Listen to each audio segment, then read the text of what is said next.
So good afternoon, good morning, good evening in Australia, in the middle of night in California. Nahid, Dr. Pir Nazar, it's so good to see you. Thank you for joining us at 1:30 in the morning, and Nerida, very late at night. So what we are going to do today, we are going to begin with showing you a little preview of a recording we have done. It's a 3-minute recording, which is a work in progress, as a way to introduce some of the transliteration and transcription transliteration project that we have, Lauren and I have started. So we will talk about it later. So after having completed, I would say, the scholarly article, which is coming out with Itati, I really felt I wanted to do another project that brings the Judeo-Persian Book of Tobit to a larger community of Persians and Farsi speakers. And this was tied in with a project that Laurent and I had already started with, that he transcribed, and we were transliterating the book into Farsi characters, not into Latin transliteration, but into Arabic Farsi letters, which is what we are doing, and we'll discuss with you after showing you this preview. And I hope you enjoy it, and we'll talk about that later.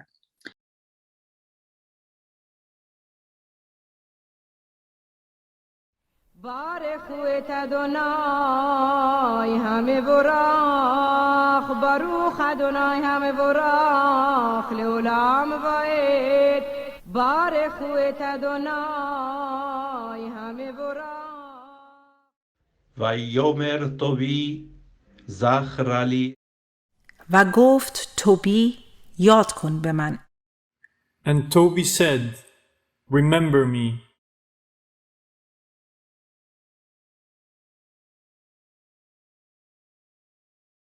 و گفت توبی یاد کن به من ای خدای من به نیکی، بر آنچه رفتم در پیش تو همه روزگاران زندگی من به راه تمام، و همه صدقه های بسیاران که کردم برادران من و به قوم من در بردگی بین نوا در زمین موصول. זכרלי אלוהי לטובה על שהלכתי לפניך כל ימי חיי בדרך תמים וצדקות רבות וחסדים טובים שעשיתי לאחי ולעמי וגולה וננבה בארץ אשור.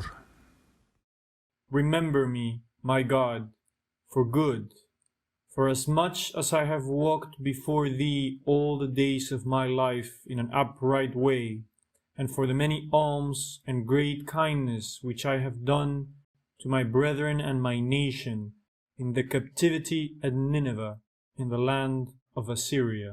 بارخوت ادونای همه براخ باروخ ادونای همه براخ لعلام واید باروخ ادونای الهیנו מלך העולם אשר בחר בנו מכל העמים ונתן לנו את תורתו ברוך אתה אדוני נותן התורה ברוך אתה אדוני אלוהינו מלך העולם אשר נתן לנו תורת אמת וחיי עולם נטע בתוכנו ברוך אתה אדוני נותן התורה שמו זכרו מברך תמיד לעולם ועד ברוך אתה אדוני אלוהינו מלך העולם אשר בחר בנביאים טובים ורצה בדבריהם הנאמרים באמת ברוך אתה אדוני הבוחר בתורה ומשה עבדו ובישראל עמו ובנביאי האמת והצדק כה אמר אדוני אלוהים בקבצי את בית ישראל מן העמים אשר נפוצו בם וניקחתי שתבם לעיני הגויים וישבו על מתם אשר נתתי So this is a 3-minute preview that we have created, and well, yes, it's a preview, and in fact, I've selected. Is my screen showing? Yeah. We have done 7 or 8 other passages chosen for these iconic moments in the Book of Tobit. Or also if there was a linguistic value in the Judeo-Persian that we wanted to illustrate or to show.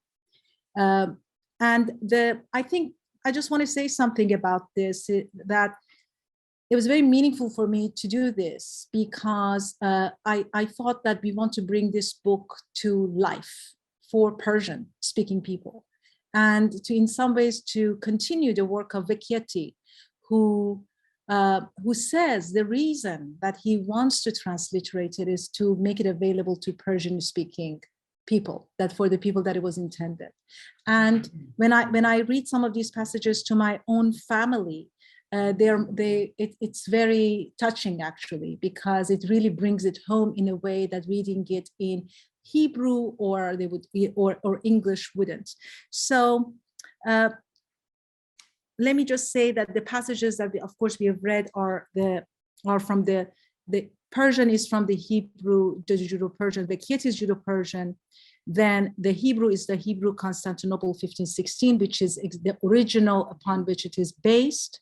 And the English was the Neubauer from 1878. This is what we have used to these 3 languages. The Haftarah cantillation is by Parvaneh Sarraf, whom I met this summer in New York, and she gave me a CD of her singing, and I thought it's a really good way of just beginning the video to the project. And the painting that you saw of the 3 tas is something that I want to actually share with you. Is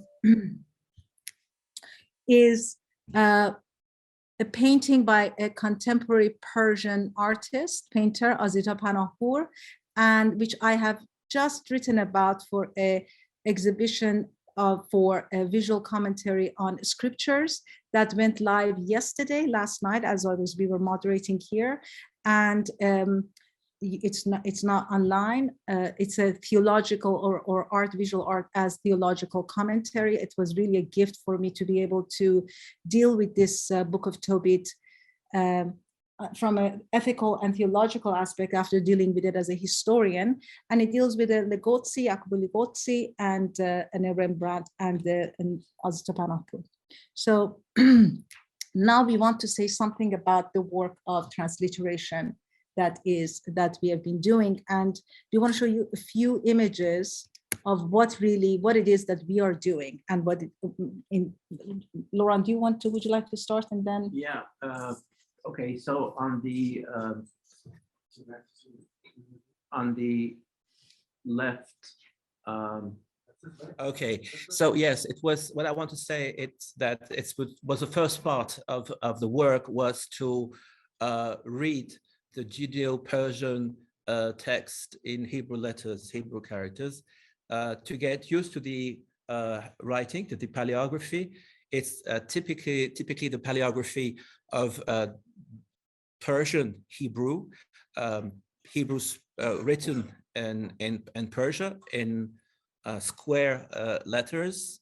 As you can see, it's very clear. It's written with the kalam, of course, on the paper. And yesterday, Francis Risher mentioned that some papers were Venetian papers, other papers were actually coming from India. But they are prepared in the traditional way so that the kalam will really glide on very, very easily on the paper. So the first step was to transcribe, edit this Judeo-Persian text in Hebrew letters. And then, of course, to make it understandable for someone who does not read Hebrew letters. That's why we started this work of reversing the Persian into the Judeo-Persian in Arabic script. The question we had to, or the difficulty we had to face is that compared to other manuscripts where you have the verse in Hebrew, like in the example that I'm going to show you, it's BnF Hébreu 117. It's the Proverbs of Solomon. You see that the presentation of the text is different. You have, first of all, in Hebrew and with Te'amim, with the diacritics and with the cantillation signs and the punctuation, you have Mishlei Shlomo ben David, Melech Israel. And then after, you have, after a soft pasuk side, it's the end of the verse, you have Mesleho Shlomo Pusare David, Podeshoe Israel. And you have the translation, one verse in Hebrew, one verse in Judeo-Persian. Whereas in Tobias, in our Tobias, there is, or Tobit, there is no Hebrew except for the first line. If we can go back to the page, you see that the first line are in Hebrew. Ze Sefer Tovi ben Tuviel ben Hananel ben Ariel ben Gabriel ben Asael ben Netaniel Mimate Naftali Asher Ugla Mishomron. And after that, you have the beginning of the text on She Bardeshot as Shomron. Avozegaro Anshe Barde Shode Omad Beruzigarone Oshea Pusar, etc., etc. So you see that after that, we don't have any more Hebrew, but the translation, of course, is following a Hebrew model. And this is really what we had to figure, which text in Hebrew was behind this, this translation. So the third step was adding the Hebrew. And this is why actually you have this presentation. This is the document with which we're working now. You have the first line in Greek. This is the Hebrew. Then you have the transcription of the Judeo-Persian in Hebrew characters. And then you have an attempt, which was my attempt first, but now we have to work with Manas on this to reverse the Judeo-Persian into Persian characters, probably the same way as Vecchietti did in the Supplément Persan that you have, Supplément Persan 2, Persian Supplement 2, Solomon. You have also the Mishlei, the Proverbs, and this time the text, the Judeo-Persian text, is written in Arabic script. Which he describes in the colophon. The colophon describes exactly this process. Yeah. So it's exactly this process that you know, Piemontese and Francis Sharp have already mentioned, but it's beautifully described. So yeah, we have only a few minutes before our next panel or next talk by Vice Chancellor Westerman. So I would like to actually open this to discussion, to whether you have any questions, any comments, before I introduce the next talk. Hello, everyone. It's really nice to see everyone. Can you hear me? The question is about the transliteration. I think that you need another line there, Laurent. If you can put, I'll give you some example. Can you put back the page? The page where you did the transliteration? And I'll show you, I've been dealing with this all my career, so, and I'll have time with Manaz in Abu Dhabi next month, so I'll be able to work with you.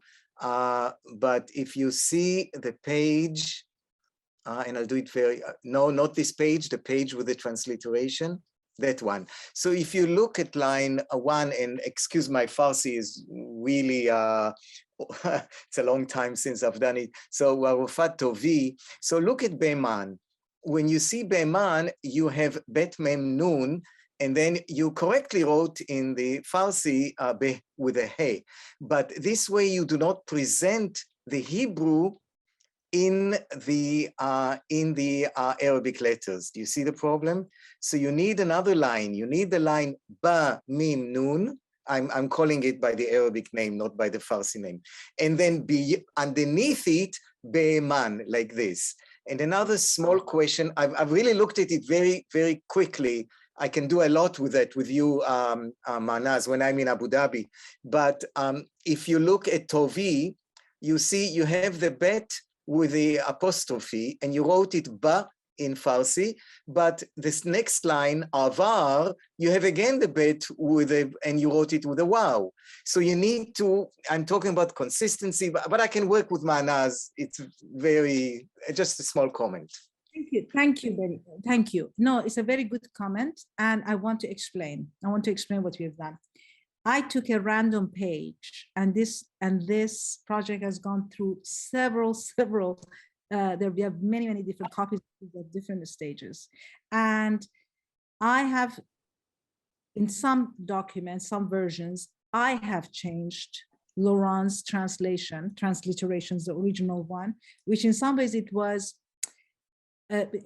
not sensical. We didn't know what this story is. You couldn't know what the words were in some ways, right? And in order to become legible in Farsi, so you say beniki, you have to say it to become, in fact, Farsi. And it was a decision that I had to make because it was important to me at that time to make it a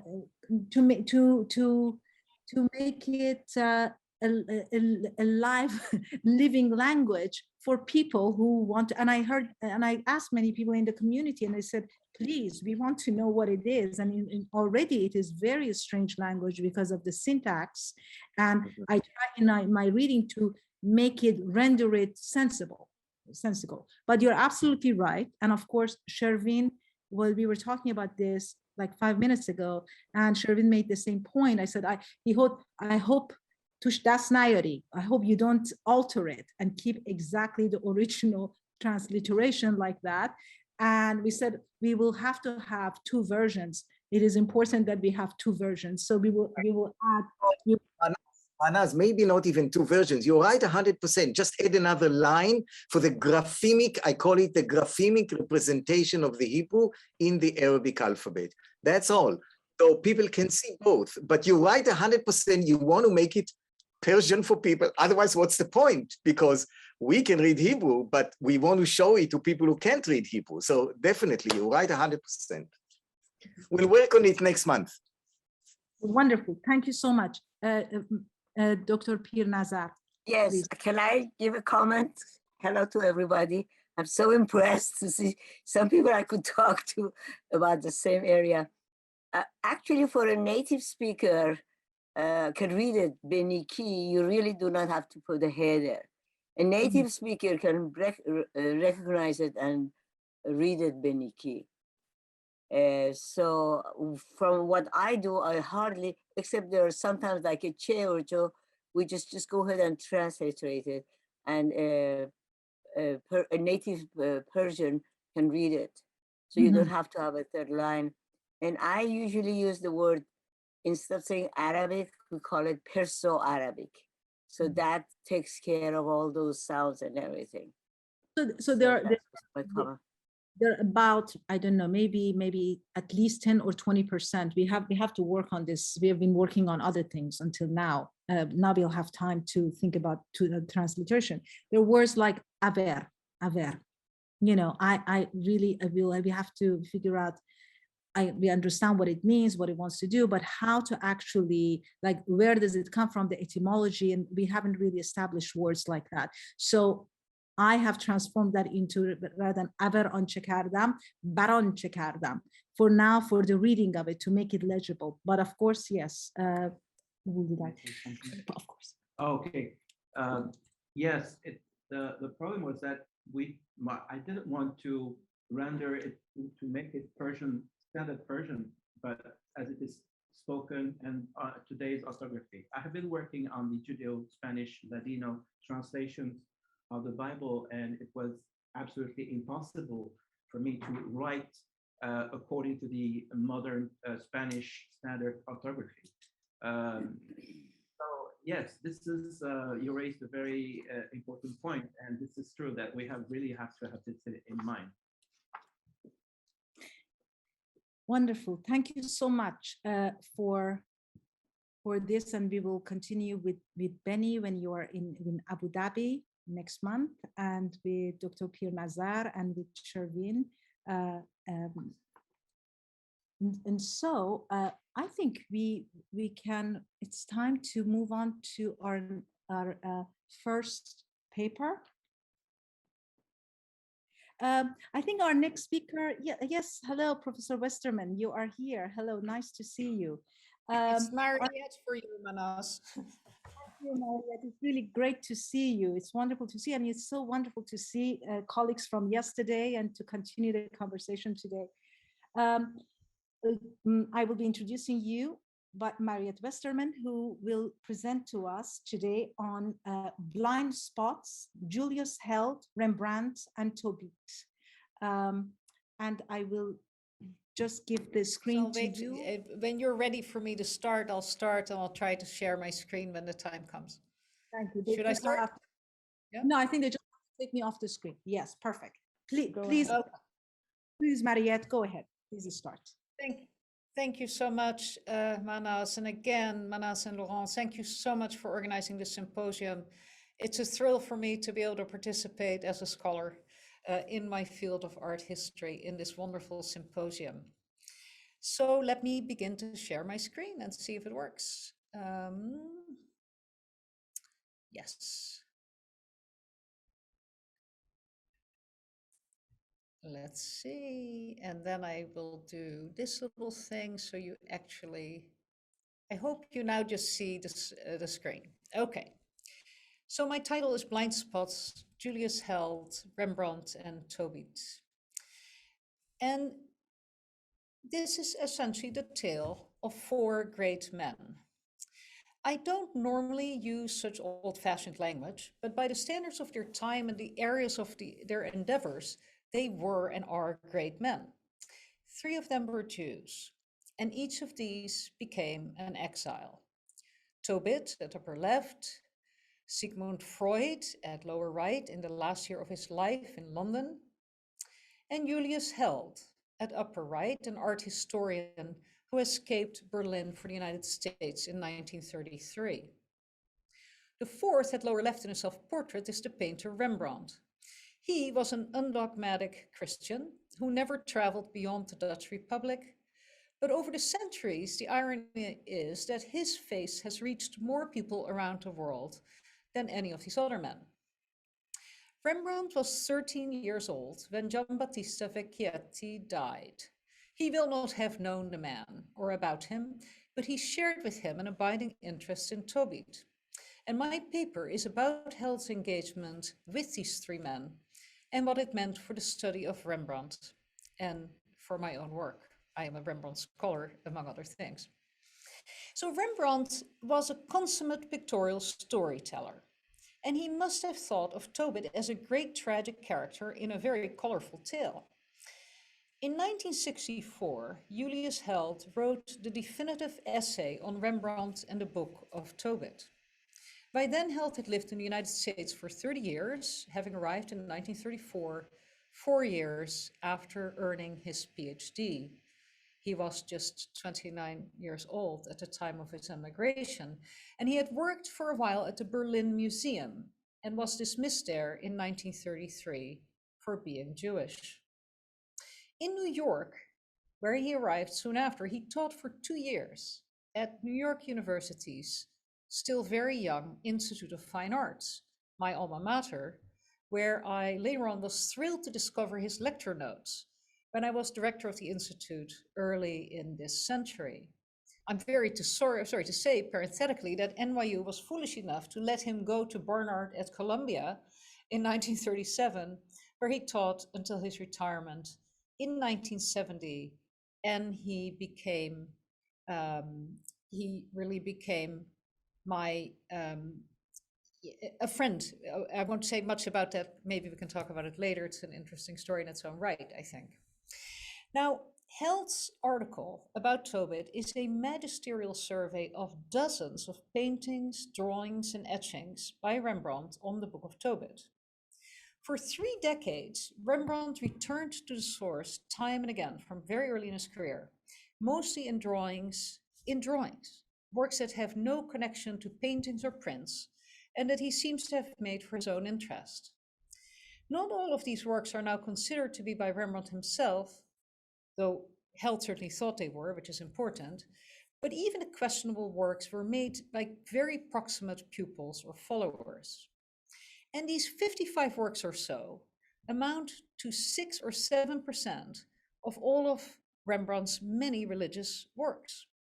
And that is a wildly outsized proportion when you think of the size of the Bible compared to Tobit's tiny share of the Bible and its apocrypha.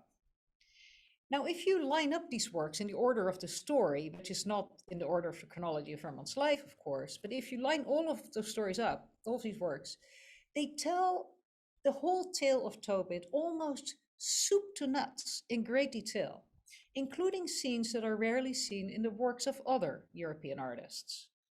Many Netherlandish artists before Rembrandt had produced cycles of scenes from the story in print, mostly in the late 16th century. But illustrating the tale in the way that they did, that was never Rembrandt's intent. He just kept on working on these things in an often disconnected way. And as Julius Held put so perceptively, unlike most artists who represented Tobit at the time, Rembrandt shifted the emphasis from scenes of objective action to those charged with subjective feeling. Let's take a look and see what we think of that. I'm going to quickly run through these so you get a sense of all the things that he had to say about Tobit in his pictures. And I'm going to do it in order of the story that you by now, I think, know very well. I need to kind of make my screen move. Here we go. A couple of times, Rembrandt drew the genesis of Tobit's misery. If you've never before looked at a Rembrandt drawing, this one will give you a good sense of his incredibly efficiency in telling a story with a few secure strokes of the pen, secure and also extremely varied from the very broad to the detailed. But here you see Tobit sleeping near a wall beneath that famous swallow's nest. I hope you can see that with my pointer. That will be the source of his blindness when excrement falls out of it exactly onto his eyes. Rembrandt also helpfully included the spade which Tobit had used to bury a dead man, the action that made him feel unclean and sleep outside, exposed to the excrement falling from the nest.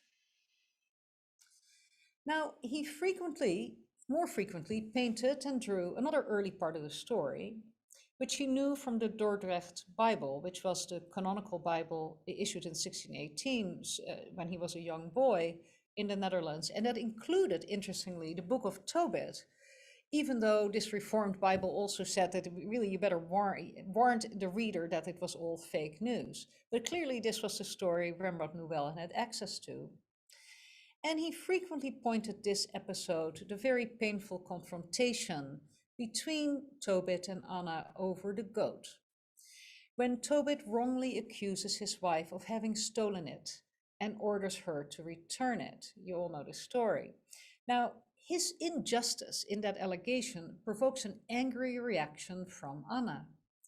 Tobit recognizes his mistake more or less, considers it a sign of God's wrath towards him, and asks for death. And you see him pray for it. And now in this youthful painting, he's only 20 years old when he paints this. He imagined Anna's astonishment more than her wrath. She just can't believe her ears, as you can see. 20 years later, Rembrandt drew the episode with an emphasis on Anna's truly righteous anger and confrontation. And this is a drawing Held would have known because it is and was in Berlin. Now, of this particular topic of that confrontation, I best like this drawing, as it is a study in miscommunication from about that same time. You see here Tobit's blindness on painful and full display as he faces us and Anna is behind him, and he gesticulates into empty space, as Held observed. There are more of these, just one more here. I can't show them all. The mood is even darker in this picture in Berlin, which Held also surely had known when he was a young curator there, and you see the sternness there of Tobit. I always found this an extremely unreasonable position, which is why I never really liked the story or paid much attention to it, other than liking Held's article. There are a couple of drawings, interestingly, of Tobit interviewing Azarias, the nickname or pseudonym for the angel Raphael, as you know. And this is very typical of Rembrandt because Rembrandt likes to show conversations. He's a man who shows listening as much as speaking, which is an unusual thing about him for another day.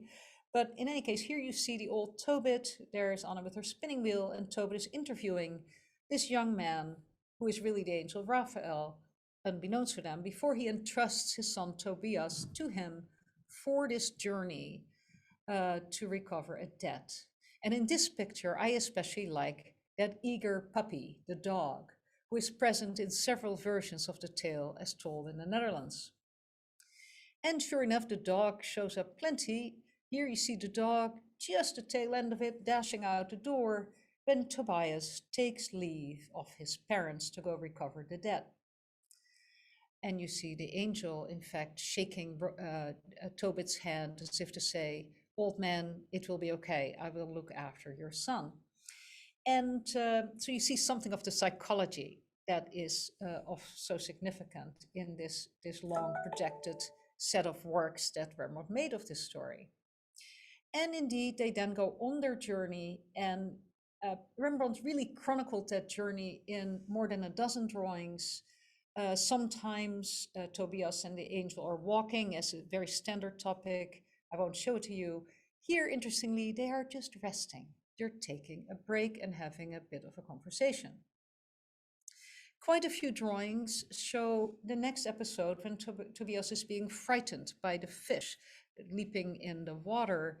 You see him here really like sort of a child backing up. Here sort of saying, "Whoa, what is this?" While the dog also is very curious about the fish coming out there. Many more drawings such as that I could show you, but I particularly like this very tender sketch, this very tender one where you have Raphael encouraging, who, by the way, still doesn't know he's an angel. These wings are just there, as Julius Held reminds us. The wings are just there so that we don't get confused and we know who is what. But obviously, at the moment, this is still just a young companion and friend for Tobias. And you see Tobias here being secured a little bit and being encouraged to take another look at the fish.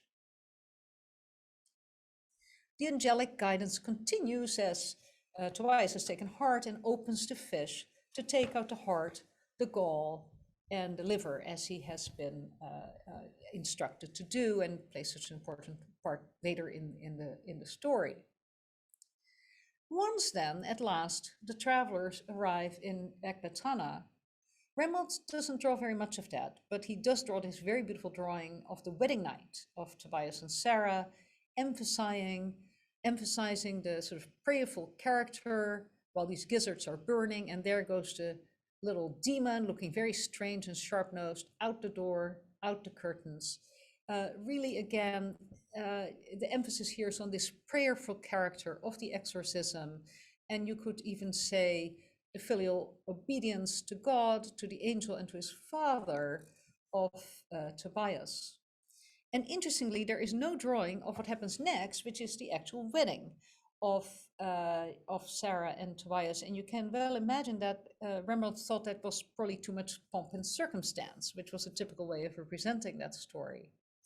Instead, the next thing we see is that Tobias is still being guided. This is not a good slide, I'm sorry.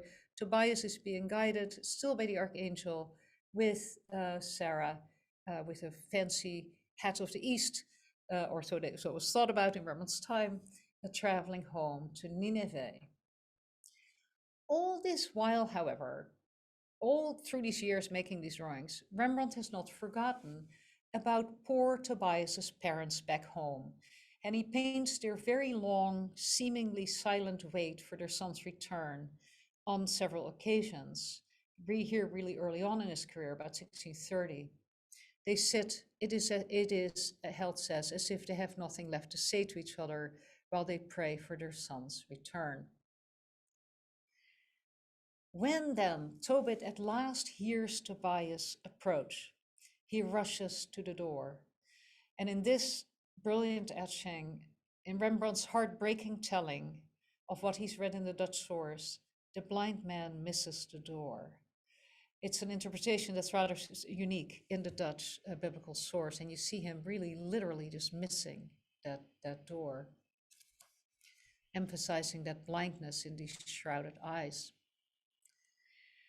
There are many drawings then of Tobias curing his father's blindness. Here is a somewhat humorous one, I think. Here you have Anna, and she can't wait to see what he hears Tobias taking a knife to his father's eyes, steadying his head with the hand, and Anna leans over, and wouldn't you know it, she wears glasses as if to signal the restoration of sight that this operation is supposed to accomplish. And Held rightly observes that Rembrandt interpreted this operation as modern cataract surgery rather than a laying on of fish gizzards as in the story. As we know, all's well that ends well, and in the instant that Tobit, prostrate here, and Tobias, looking up, recognize the angel, he lifts that very moment off to heaven, disappearing from view as if Jesus at Emmaus, you could say. This painting is from the 1630s, which is a time when Rembrandt made his name in the city of Amsterdam with dynamic history paintings like that, competing with great European artists like Rubens, who were much on his mind at this time. It's not the typical way for him to deal with the story of Tobit, and later indeed, he repeatedly drew this scene of the angel leaving and recognition in that moment of the divine. He drew it repeatedly to focus on the quiet wonder and gratitude of these witnesses. Here are the four of them. The angel here always reminds me of what Caravaggio is supposed to have said, another early 17th century artist from Italy, of course. Caravaggio said, "Show me an angel and I'll paint you one." It is as Rembrandt said, "Give me a real life angel," which of course Raphael had been in the story.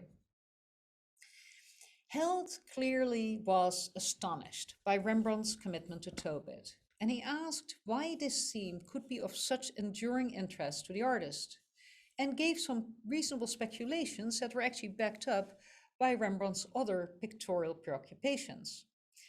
Tobias, for example, has a loyal dog, and there are plenty of memorable canines all over Rembrandt's art. But then again, dogs are all over Dutch paintings in the 17th century. Held also connected Rembrandt's Tobit to his frequent pictures of the special bond between father and son, particularly in tense situations, like here on the left, the conversation between Abram and Isaac on the way to the sacrifice, and Isaac doesn't know. Or here, the return of the prodigal son, who at last returns to his aged father, who for all the world here looks blind. But there was more to the Tobit tale than a filial relationship, Held concluded.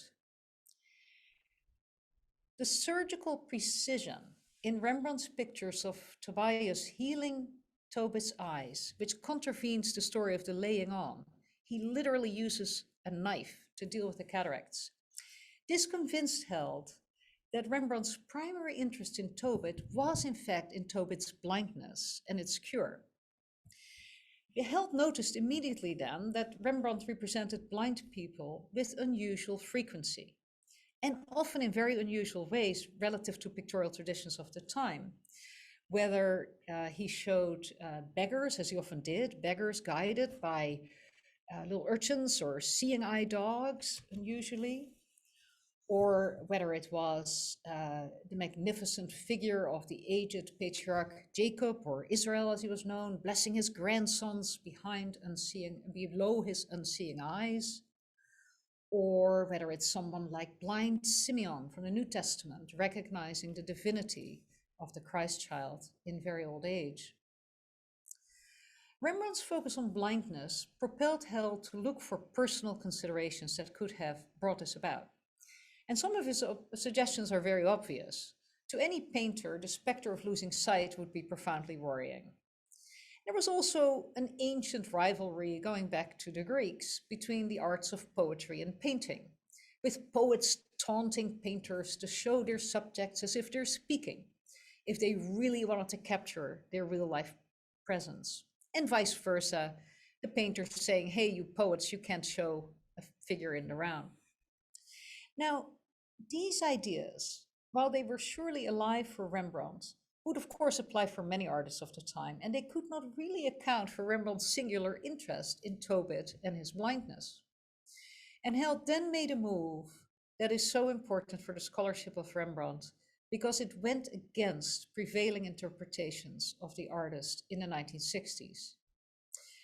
Held allowed himself to do what every other art historian at that time was actively repressing, which is speculating that Rembrandt had an unconscious obsession with blindness that motivated his repetitive engagement with Tobit, or rather speculating that Rembrandt could have had any unconscious motivation for anything at all.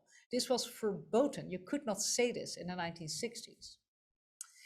I'll get back to that in a minute.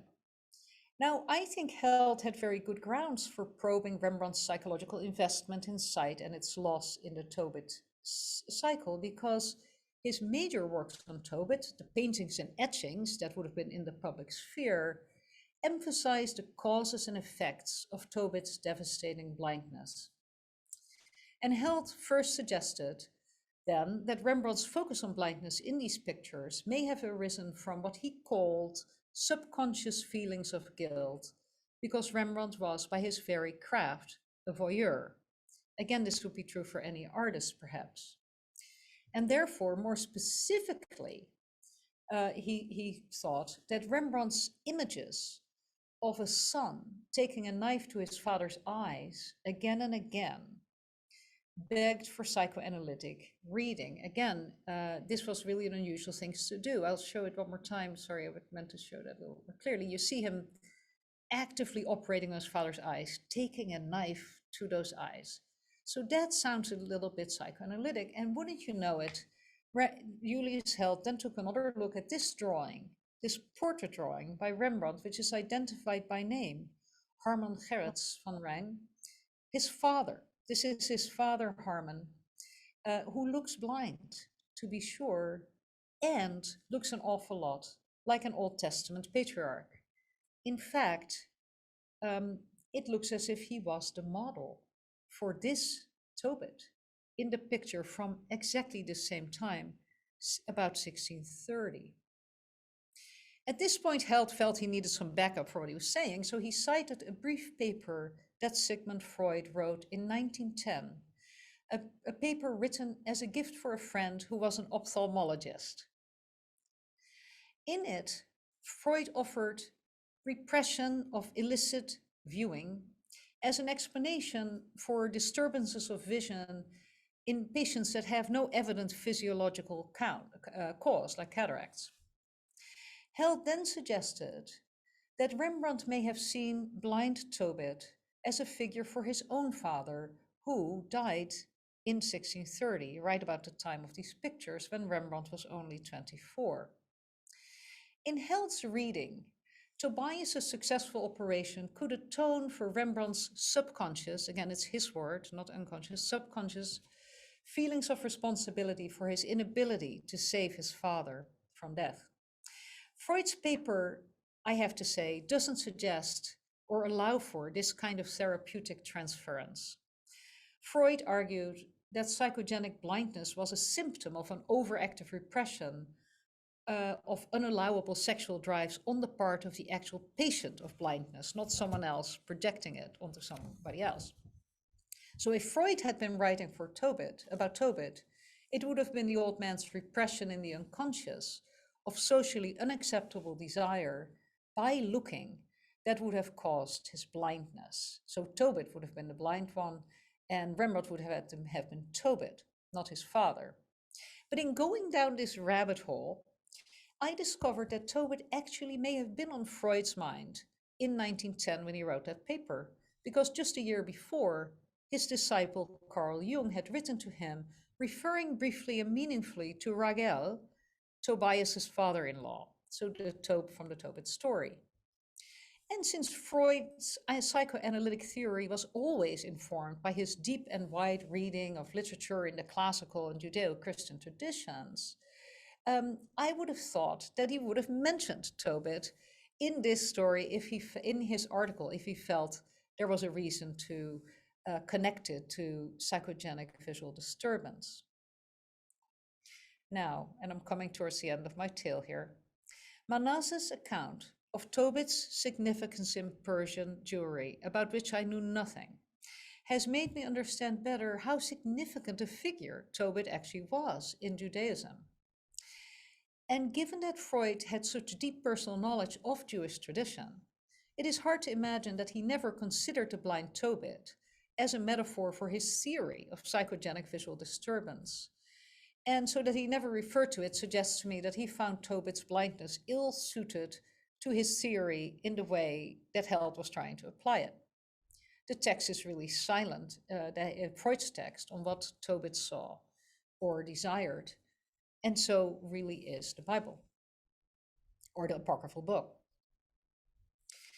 2 years after reading Rembrandt's Tobit in 1964, Held completed his much more famous study of Aristotle with a bust of Homer in the Metropolitan Museum.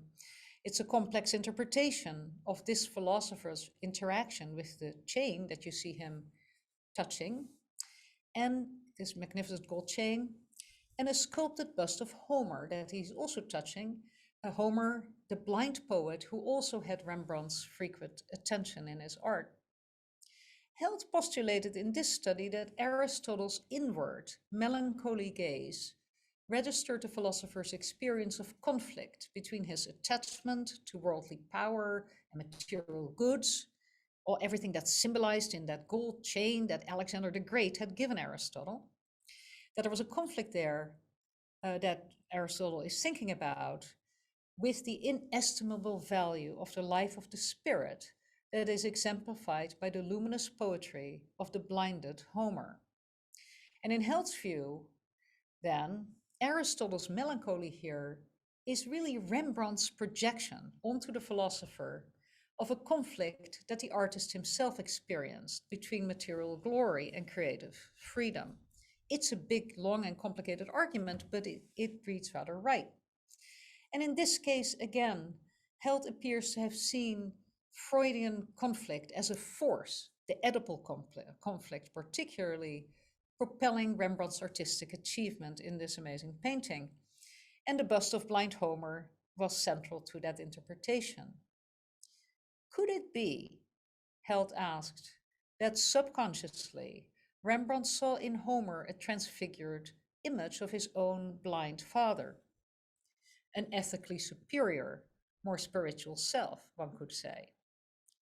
Again, by the logic of Freud's psychoanalysis, it is not clear why Rembrandt's unconscious feelings of guilt towards his father could be displaced onto Homer's blindness, unless we assume Homer himself is a figure for Rembrandt. But I don't think the lack of psychoanalytical sophistication in Held diminishes in any way the impact of his study of the Aristotle. His study draws out of Rembrandt's painting itself a tension between the allure of social capital and the toll that it exacts on the life of the soul, or in Rembrandt's case, the life of an artist. There is ample historical evidence that Rembrandt suffered acutely from this very conflict, and at this time in 1653. For our topic, which is after all Tobit, it is significant that Held could not have made his landmark study of the Aristotle in 1966 as compelling and resonant if he had not first picked up Rembrandt's investment in the figure of blindness from his study of Tobit years before. Held's amateur but valiant effort to probe the psychological sources of Rembrandt's genius in his art ran against the grain of scholarship in the 1960s. Although psychological narrative had been the dominant mode of Rembrandt's studies in the Romantic 19th century, it had given way to an increasingly technocratic, splintered set of microhistorical methods that tried at all costs to undo the overly romantic image of Rembrandt. These technical approaches tried to establish the facts of Rembrandt's biography, his style, his technique, his workshop, his market, his iconography. Each scholar specialized in the way of the Academy in one aspect of Rembrandt at the expense of the others, and most of them distrusted all efforts to craft a holistic picture of Rembrandt as a complex human being in full who could have had feelings. Held was not so burdened and asked how it was that Rembrandt's art processed concerns about his professional and personal identity. Held believed that Rembrandt's art was great precisely because it came from such a recognizable wellspring of human psychology that we still can recognize today. He himself considered his discoveries of Rembrandt's personal stakes in his art and his ability to sublimate them into these great works of art to be his own major contribution to the scholarship on the artist. And I would have to agree. I quote Held one more time. When he was defending his cause, he said, "It is generally agreed that the meaning of a work of art comprehends even more than what the artist consciously intended to convey. Like all human activities, artistic creation is linked to and expressive of a wide range of unconscious processes. As we study and probe the work of art, we are inexorably drawn, whether we wish to be or not, to this submerged sphere of unconscious motivations. And I have not avoided pondering these questions." This is Held writing about 10 years before his death. Julius Held was a creative art historian who fought a rearguard action to make us see Rembrandt's distinctiveness as an artist and to help us understand why millions of people who are not expert art historians care about him to this day around the world. And thanks to Manas Yousefzadeh's discovery of Tobit's intercultural presence in Persian Judaism, I now see that Tobit may have been formative in Held's understanding of his contribution. It's even possible that Held saw Tobit as a figure for his own ability to thrive in exile, as he did. I feel now a twinge of melancholy that I never probed that question in the conversations that I had with him about Rembrandt, with Held, about Rembrandt and genius. These took place over a blessed 2 years when he felt himself the constraints of old age and was living in a nursing home in Bennington, Vermont, near me. There, in that nursing home, in the care of women, this great man never failed to acknowledge the kindnesses of the nurses who were so solicitous of him in his frailty. And Held never failed to light up when we talked about Rembrandt's art for the ages.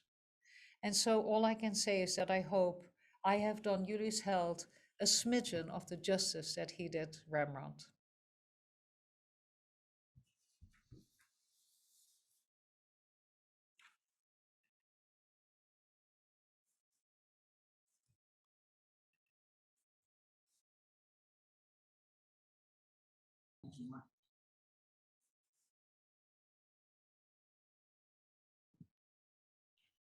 I'm so sorry, this is so awkward. Thank you very much, Mariette, for this moving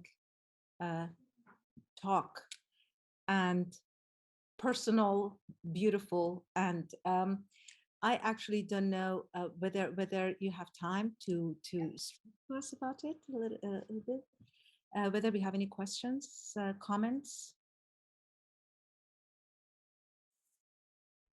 Elizabeth? Yes, thank you very much for that presentation. That was absolutely brilliant, and also setting Julius Held in the context so that we can appreciate all the work that he did on Rembrandt. Also your own work and your expertise on this subject. I was interested to see that you mentioned that Rembrandt did not paint any pictures of the wedding of Tobias and Sarah. And I was wondering whether you think that the Jewish bride by Rembrandt, whether this could in any way be the wedding of Tobias and Sarah. I did write something about this in my doctoral thesis, and I was wondering what your thoughts on this particular subject are. Thank you so much, Elizabeth. It's wonderful to see you and to have your question. I'm going to answer it in two parts. So certainly there are many representations in those cycles of prints that I mentioned of the wedding.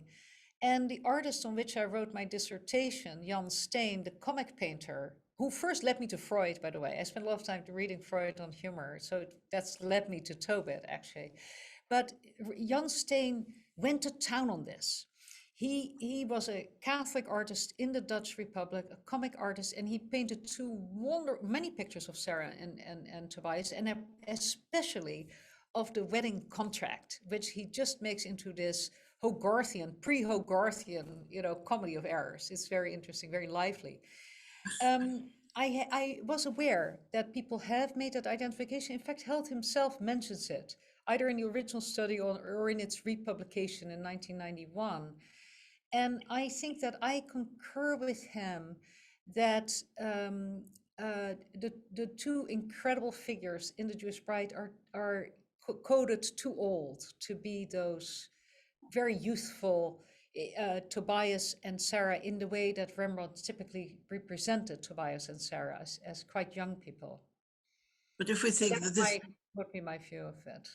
But if we think that this might be Titus, who's represented as Tobias, he of course is relatively young in this particular case. I think he was probably about 18. I'm not sure you would know his exact age when that was done. And of course he was very aware also, as you say, of the Jan Steen painting. There are certain features in the painting of the Jewish bride. I would just refer you to my book. I will. Yeah. Thank you. Thank you for that. Thank you very much. Anyway, you don't believe that it is the Tobias and Sarah. Thank you. Thank you very much. Thank you. Mariette, I wanted to. I don't have a question. I'm just very interested in this presence of the personal and the emotional, and the question of method, and the ways in which you talk about the tale of these four great men, and you present them to us. We see the connections, but the issue remains, for me at least, a question as an academic, as a historian, as someone who is bound by my discipline, and I have to write in the disciplinary confines that I find. The question, I would say that it was, what do you think motivated Held to reach for Freud, right? To find to give him the language that he needed to be able to go to tell the story about Rembrandt that he wanted to tell. Can you speak about that? Yes, I will, because of course, that wouldn't be a very profoundly historical move by the standards of art history as they had been developed as a humanistic discipline, particularly in the United States, where Erwin Panofsky, another important exile who came to the Institute of Fine Arts and went on to the Institute for Advanced Study, these art historians were extremely aware that they had to bring their compromised German tradition, which had been so shaped by Jewish scholars, that they had to bring it into the New World and be successful there and write in English. Julius Held was extremely proud of his writing in English, as was Erwin Panofsky, and he did become a beautiful writer in English, I have to say. And so it was challenging for Held, I think, to recognize that even though he does everything right, when you read his Rembrandt studies or his great work on Rubens, he was really primarily a Rubens scholar, but Rembrandt was the counterpart. When you read those studies, they are utterly precise on the provenance of pictures, the historical context, the theological context, the reading of of the text versus the image, and seeing where the image begins and the text ends and how they interact. He's a blue chip art historian. And then he discovers this oddity of this enormous number of Tobit pictures, which I would have thought will have interested him. And you have made me see this, and all the literature you cite and all the work of so many in this group, just that Tobit was a significant figure in Judaism. And so for the exiled Jew, Hell Jew, Freud, of course, this is long after Freud's passing in 1939, about this exiled Tobit and his own condition, I think it would have been fairly obvious for him to get to Freud, except he didn't. The interesting thing, he acknowledges in a footnote that Madeleine Carr, a very fine historian of Dutch art, who was, of a little bit in between his and my generation, if you will, had told him, hey, there's this paper. You're thinking about blindness, Oedipus complex, castration. You should look at, there's something on vision. Look at this paper. This little paper from 1910 is really very minor in the history of Freudian writing. So he was not at all, he was probably he felt even a little awkward, I think, about going to Freud. He knew that it was totally against the grain of post-war scholarship, which was all about, let's just establish the facts about Rembrandt once and for all and stop doing all this romantic nonsense, and let's show that art history is a serious humanistic discipline. This was the project of post-war American art historians. And so he almost reluctantly goes there and buries it in a footnote, and then it unfolds and he starts more or less going to town on what he initially calls subconscious motivations and later on refers to as unconscious, because I think someone has set him straight and say the subconscious is not how Freud would have, or Freud's translator Strachey would have called it. So I think that in the end, he stayed a very blue chip, straight and narrow art historian. And the marvelous thing about him is that he is at the same time able to do this kind of old school German appreciation of this great artist and really answer, why do I like this artist so much? Why do we connect so much with this artist who paints beggars and who runs around with riffraff, which was the story about Rembrandt, and who makes his patrons mad and who goes bankrupt and who reaps all this opprobrium upon him. He sees that humanity that he couldn't really find in this artist he admired more, who was Rubens, the cosmopolitan, who walked with princes and popes and became wealthy and had a completely integrated human being as far as we can see, whereas Rembrandt had all this conflict. I think in 1964, despite the weight of the technocratic project he was involved in, you couldn't avoid Freud. So I would say that it was a struggle for Held even to get to Freud. Thank you. Lawrence, Professor Schiffman? We don't hear you. We don't hear you. Yeah, I always joke that the problem most of us have is muting, not unmuting, but I guess today it's unmuting. So thank you for this wonderful presentation. I want to make a remark which may look a little bit piddling, but I make it because lest you publish, there's one point that I think needs to be emphasized because it's such a wonderful presentation.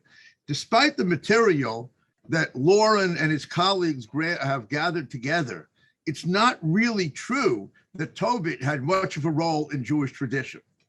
Most Jews throughout history never heard of him, because somehow or another, while there are manuscripts of versions of Tobit, I don't know of a single, I'm sure there is somewhere, but of a single secondary reference to this kind of material inside the normative literature that was created over the ages. And we're dealing to a great extent with a re-entry of something from the Apocrypha, which in general, the Jews, this is what I spoke on this, I don't want to repeat it, but in general, the Jews sort of abandoned. And what we're seeing here is the return of this into Jewish tradition in this manuscript and what's behind it. So I just say this as a caution to you, because twice you repeated the sentence, that it's like central in Jewish tradition. And it seems like it was out of Jewish tradition for many, many years and only came back. So I say it's a piddling comment on your wonderful presentation, but I just felt that it could be helpful if you're going on to publish it. Lawrence, I really appreciate it. I don't think it's piddling in the least, because you don't want to make foolish comments. And I think what I was trying to say and can say more clearly is that I never asked, precisely because the point you make, I never asked when I was studying Rembrandt. I gave this paper soon after he died, a version of this that was different and that I would love to weave into the publication when I do. That's more about Rubens. I never ended up publishing it because I got busy with Louvre Abu Dhabi, actually. So this was in 2004. But I never, and I think it is because when I heard Tobit, I knew there were all these images. I knew the paper well. I thought it was an incredible paper. But I only thought about that picture from 1626 in Amsterdam, where Tobit just lays out his long-suffering wife for no good reason at all. And I thought it was awful. So I didn't think Tobit was great. In fact, in the longer version, I would say, I think Manas made me see that he might be greater than I thought he was.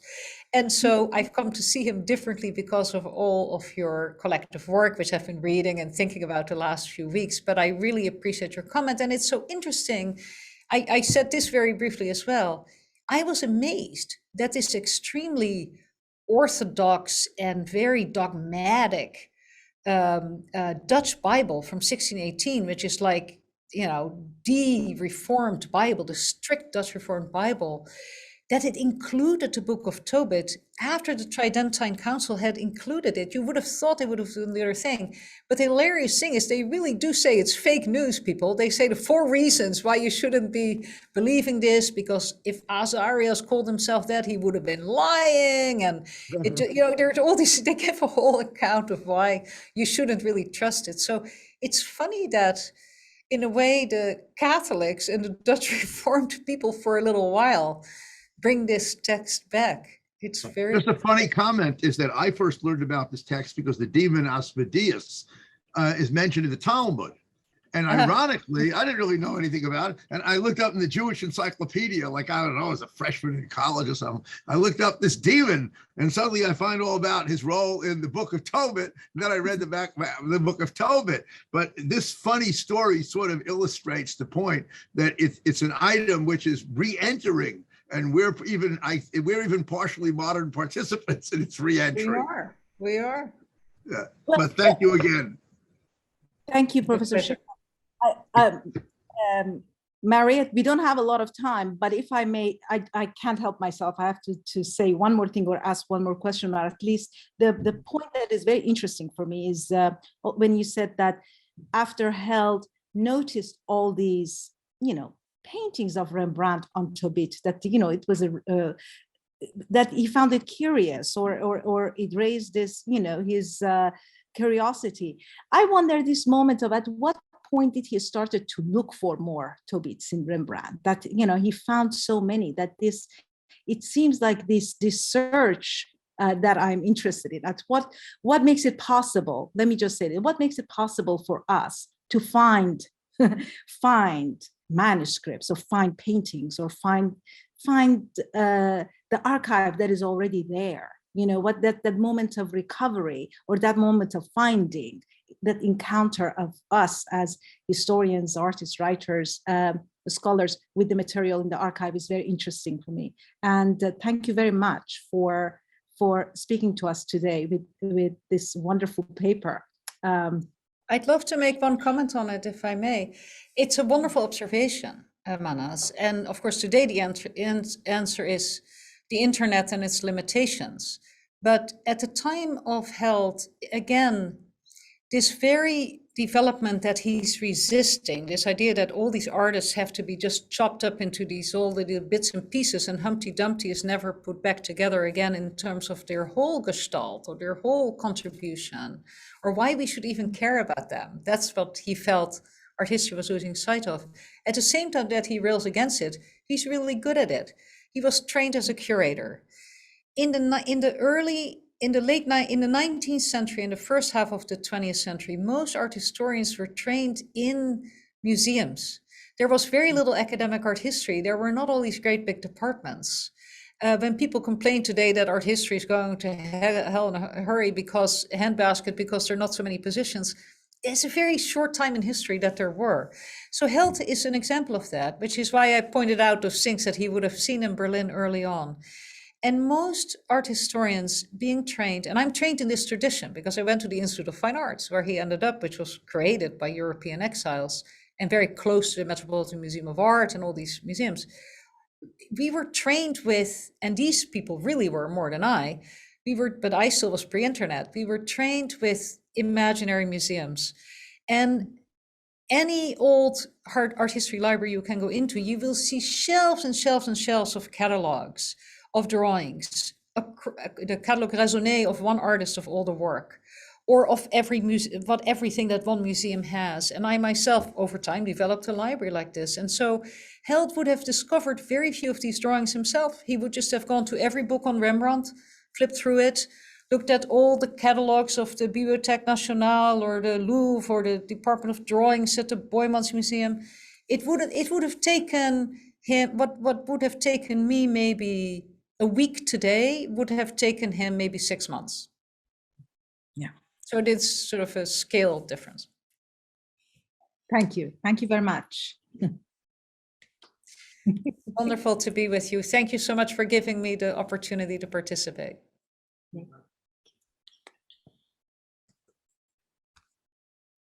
So I think we are going to move to our next panel, and our moderator, Jan, excuse me, Shervin. I'm sorry, Shervin is your next. Yes, you are here. Please, I hand it to you. Next one. Thank you. Hello, everybody.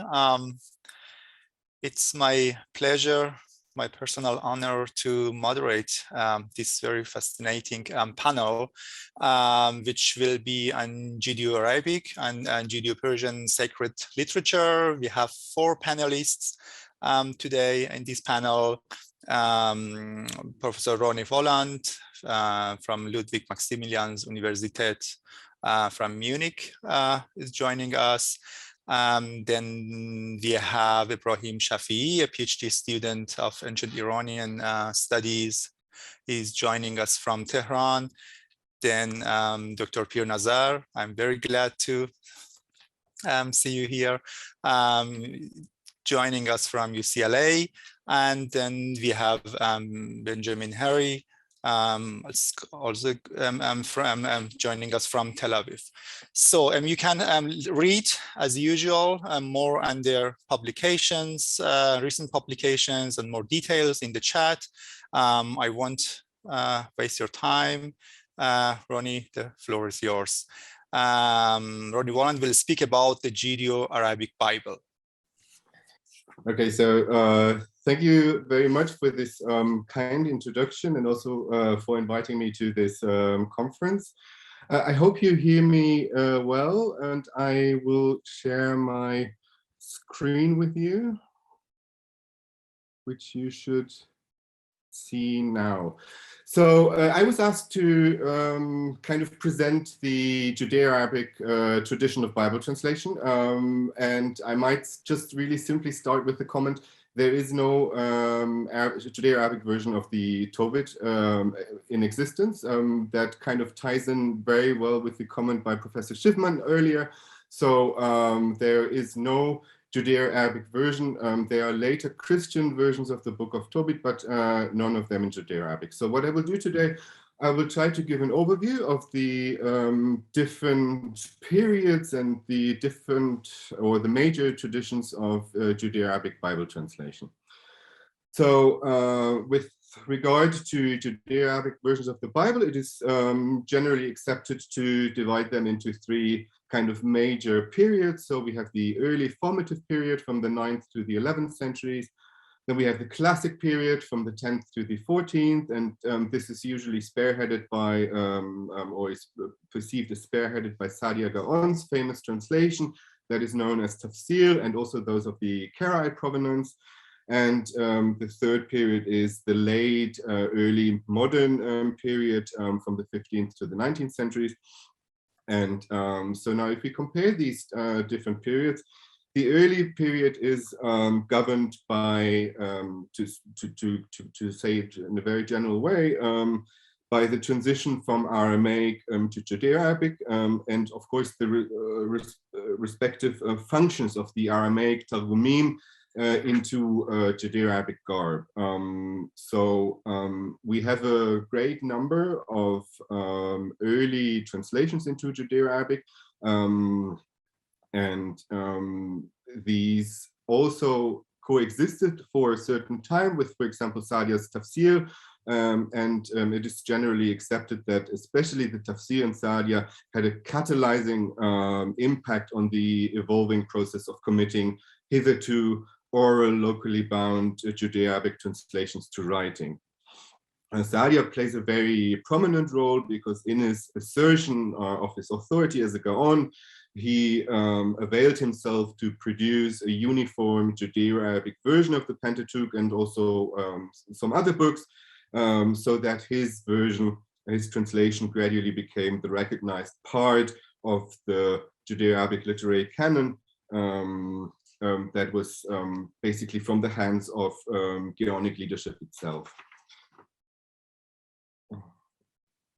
So what I would like to start with is to speak a little bit about what we know about the background of or the emergence of Judeo-Arabic versions. So we do know that gradually oral Arabic traditions kind of penetrated the synagogues and also schoolhouses, and they began to threaten the traditional status of the Targumim. And I will bring very quickly here an example. This is from a responsum of Natronai Gaon, who was active in the mid-9th century. He was head of the Sura Academy, and he wrote a responsum to address the pressing question about whether it was permitted to replace the public recitation of the Targum with an Arabic translation. So basically his answer is like that. He says, those who do not translate, saying we do not have to recite the translation of the rabbis, so that's Targum Onkelos probably, we should rather translate into our own language, Arabic, the one used in public. Those people do not fulfill their obligation. So the Arabic version cannot replace Targum Onkelos, at least in the opinion of Natronai Gaon, but Natronai Gaon does not totally disapprove of the use of the new vernacular to help the congregation to understand the biblical text. So it appears that at his time, it has already been a widespread practice actually to translate into Arabic in the synagogue. So his answer or his kind of solution is as what you read here.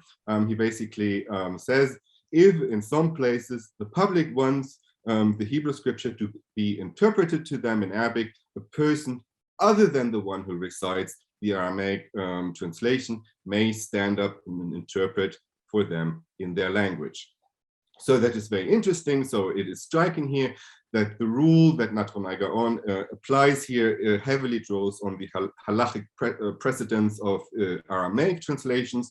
Also, the translations into Aramaic must be delivered by a separate person to clearly distinguish the liturgical standing of the inspired Hebrew scriptures in Hebrew from the Aramaic. And the same rule is here applied also to the Arabic versions. So whereas already the Targum had to be performed by a kind of really recognizable second person, now also the Arabic translation can be performed by another also a recognizable different person than the other two.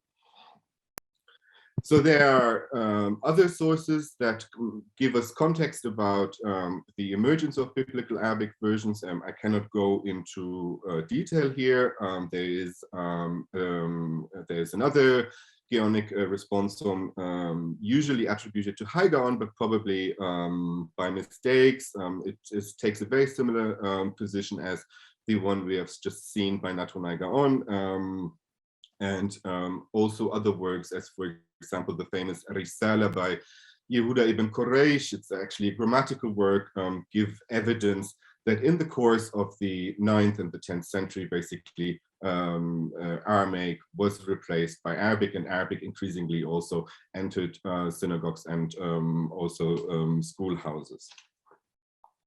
Now, let me give you a short survey of the most prominent translations in these different periods that I've just mentioned. So let me just start with the first period. So the translation in the first period, we usually call them non-Sadianic translations. And these early non-Sadianic translations have increasingly attracted the attention of scholars during the last decades. They were actually discovered only recently, and the extant portions appear to cover most of the Torah. So here you see an example. It's a manuscript that contains part of the Torah, and but actually the first fragment that was discovered by Blau, Yeshua Blau, actually covers the Book of Proverbs, but we also have parts of the Book of Samuel, and so different biblical books are represented or are exhibited in these early non-Sadianic translations. So we usually date them early. So we date them early due to actually two major criteria. So the first is the writing support. So they're usually on parchment, and the other reason why we date them early is the orthography. So they are written in an orthography that is known as early Judeo-Arabic phonetic script. That's a script that is we know from papyri. So it's the script that is used in Judeo-Arabic papyrus. So we know it's very early if we encounter this script or this orthography. So in combination, these two criteria allow us to date these translations at a very early, actually. So the category early non-Sadianic translations is, of course, primarily an exclusive category. It means that the fragments are early and they are not from Saadia. So they defy generalization, so they have different translation techniques, and they're also, in terms of orthography, they have differences and variances, but they have also things in common, as for example their translation techniques, which are usually very highly literal. So let me just make a note on the images you see here, because usually these early non-Sadianic traditions have in research been described as popular, or kind of by very, say, derogative terms. So they are popular, they don't have the esteem, for example, that Saadia's tafsir had. Just seeing a manuscript like that actually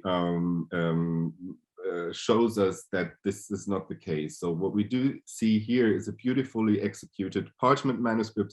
For example, here you see how carefully the lines are kept. You also see, I brought you this little example here, that's the quire mark. So if we have the quire mark here, we can actually calculate that the whole codex consisted in about 300 folio pages. So this took a lot of effort, and it took a lot of also funds actually to produce a manuscript like that, so we can actually reject the idea that these are just very popular common translations. So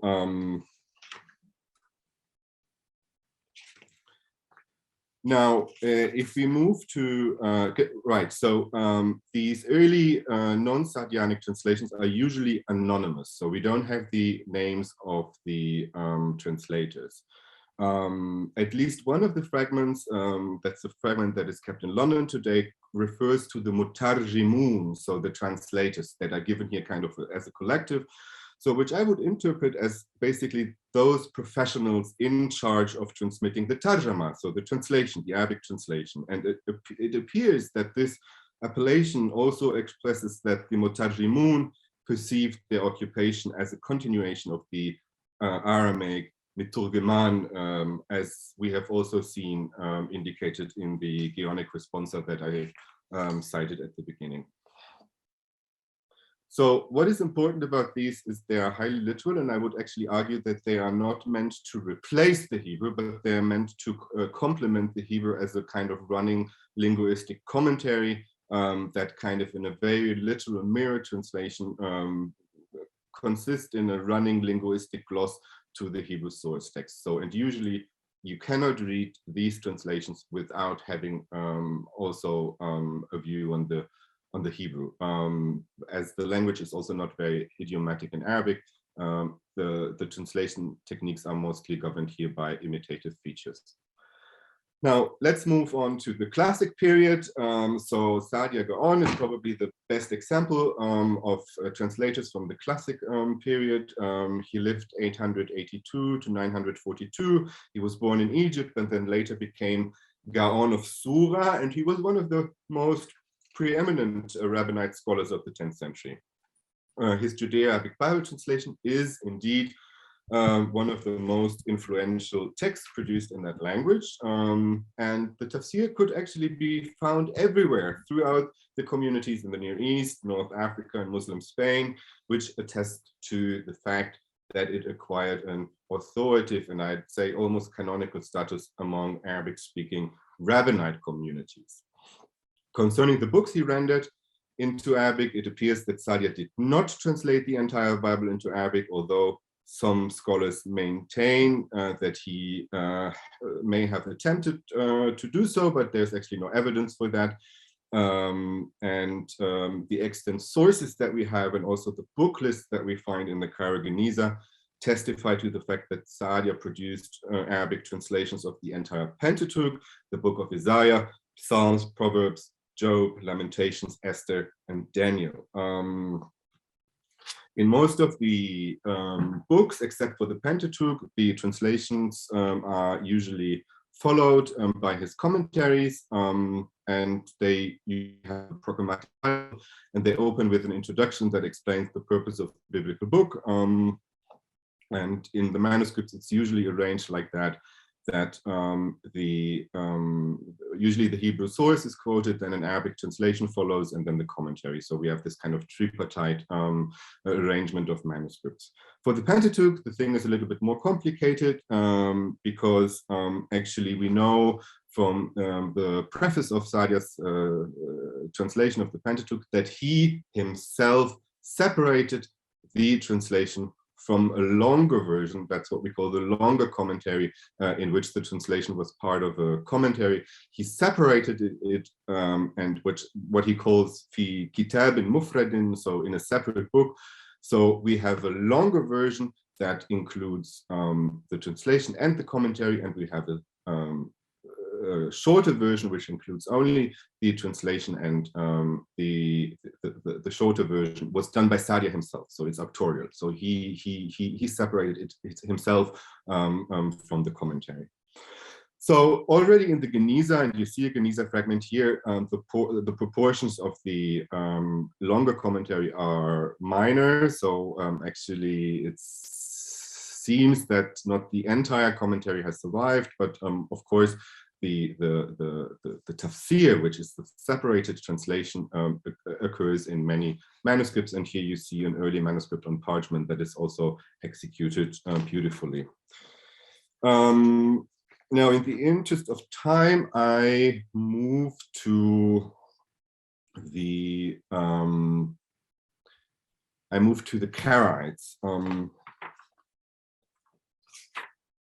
The Karaite movement have created an independent translation tradition of the Hebrew Bible. This has also been analyzed extensively by my colleague Mira Poliak, and it is clear that the Karaite translators who did not accept Saadia's tafsir followed an approach that is very similar to these early non-Saadianic Jewish traditions. So usually Karaite translations are much more literal than Saadia's tafsir, and also they are arranged, and I show you here an example of Sachel ben Matzliach. So Here you can see that usually in the Karaite translations, they also occur in this tripartite layout that I've mentioned before. So here you see the Hebrew, and then the Hebrew is translated here verse by verse, and then after a couple of verses, actually, there comes a running commentary. So the first Karaite to have produced running translations on biblical books was Salmon ben Yeruchim. He was a contemporary of Saadia, but we also have the commentaries and translations of a great number of Karaite scholars, Sachel ben Matzliach, which you can see here, and obviously the most famous Karaite translator is Yefet ben Eli. We also have translations by David ben Boaz, and I should also mention that the Karaites were active in lexicography. There's an entire biblical Hebrew Arabic lexicon dictionary by David El-Farsi, which contains the lexicon of the Hebrew Bible with its Arabic equivalents. So most of these scholars that I've just mentioned, like Salmon ben Yerucham, Yefet, and also David El-Farsi, were active in Jerusalem, and they were associated with the Dar al-Ilm, the compound of learnings, that's, so to say, the Karaite Academy,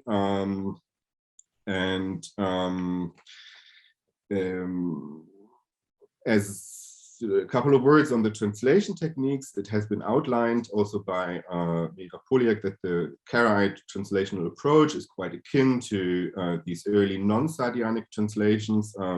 Many features, as for example, a high degree of literalism that mirrors the Hebrew text in its kind of formal structure, and that also uses imitative tendencies, basically in imitating roots, or also homophonic imitation, so just imitating sounds, even if they're not etymologically related. So this is something we do find in the early traditions and also find in the Karaite tradition.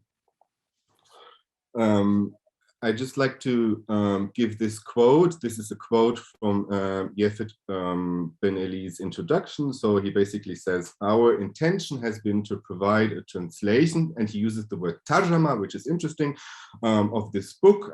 It's the book of Genesis that this is prefaced to, and an explanation, tachlis, of its meaning according to what words require.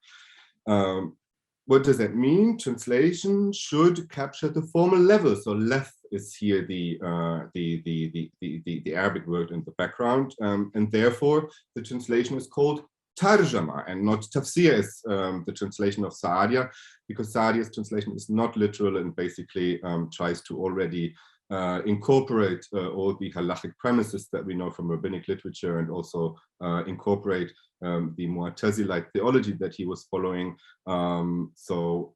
It is not the approach of the Karaites. The Karaite call their translation tarjama because they basically try to translate the formal structure of the Hebrew and not the intended meaning in a way.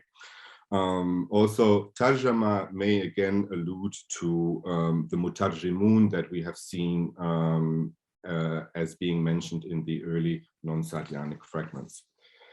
So I think I need to come to an end, but I really just want to quickly give a short, to complete what we have seen. So I want to give an example from the early modern period of translation.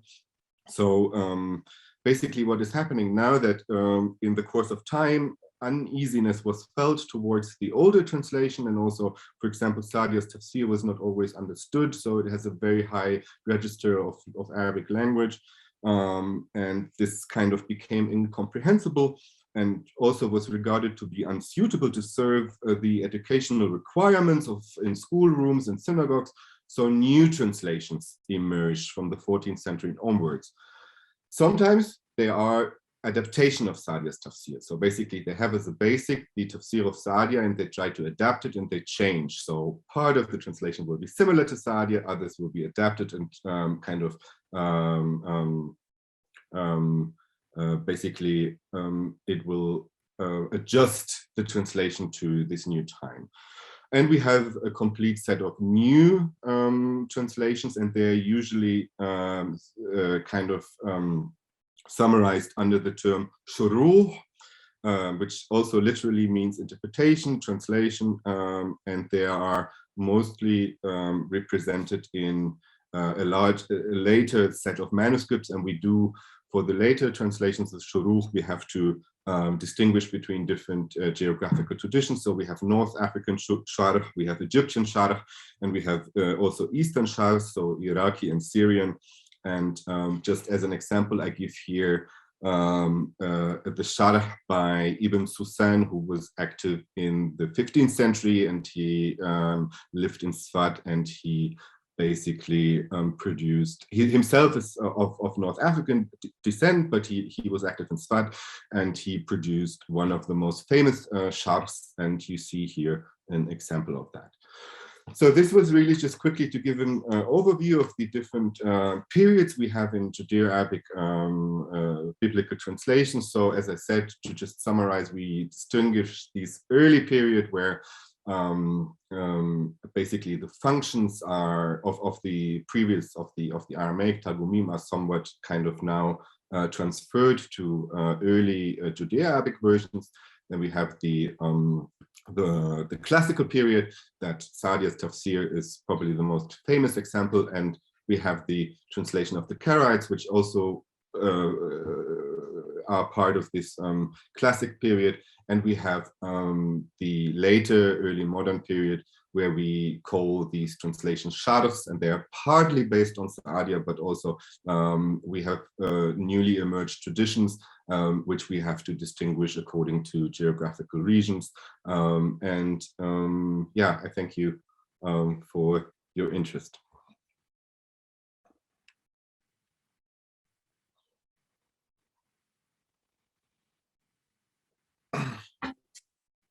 Thank you. Thank you very much for this inspiring talk. So I have also many questions. We'll keep them for the for our Q&A, and we'll continue with Rahib Shafi'i from Tehran, who will talk about the Jewish communities of Lorestan and attempt to introduce their heritage through the ages. Ibrahim, the floor is yours. Thank you very much.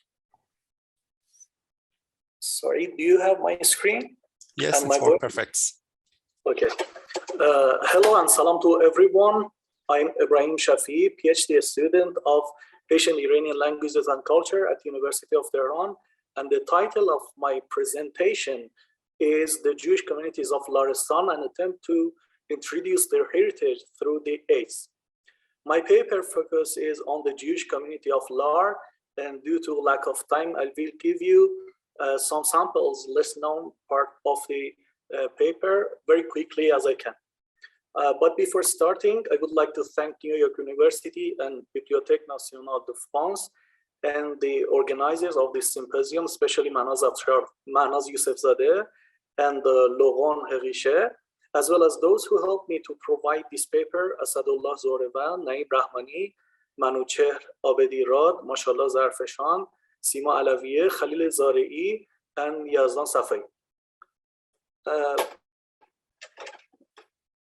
The Jews of historical Lorestan, and especially Lar, are from the Jews of southern Iran, and the date of their arrival in this land, like the other Jewish settlements in southern Iran, should not go back earlier than the Achaemenid period, when some known Achaemenid kings allowed Jews to have their own choice to return back to Jerusalem or to stay in their exile or go to central parts of the empire where there were royal chancellors. And some of them chose the third and came to the regions under the rule of the kings to be the neighbors of their neighborhoods. A tendency found in most Jewish settlements in Iran, which they lived neighboring to the rulers.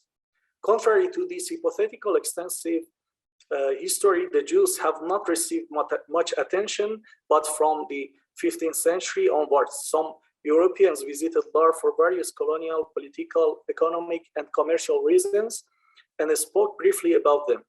The only one who made a great work to introduce and save the cultural treasury of the community was John Battista Vecchietti, who did more than his formers and followings about the Jews of Lar. However, no attempt has ever been made to provide an overview of the various aspects of their presence in Lar, not in Persian, which is poor from such studies, and not even in European languages, nor Hebrew. The Jews of Loire are almost always described as poor people, and as will be seen, the treatment of Muslims, especially leaders, has always been bad and against them. It should not be forgotten, however, that what has been recorded is always a complaint, and there must have always been supports from Muslims, especially the rulers and the people. For example, creation of their neighborhood around the hill where was a governmental center is an evidence. But in general, their situation has always been bad and sometimes worse, at least since the travelogues were written. Even when some cities had more freedom, the Jews of Loire did not experience it. The persecution and bad treatment against them by the Muslim inhabitants reflected from the 18th century when a German wrote, the Jews of Loire were destitute and virtually treated like slaves by the town's Muslim inhabitants. And as reflected in a Hebrew letter in 19th century written by Jews of Loire, even those Muslims who sold goods on credit to the Jews refused to sell them anymore with the start of the threats by Abdel Hossein Lori. Chud and its related words in Loire.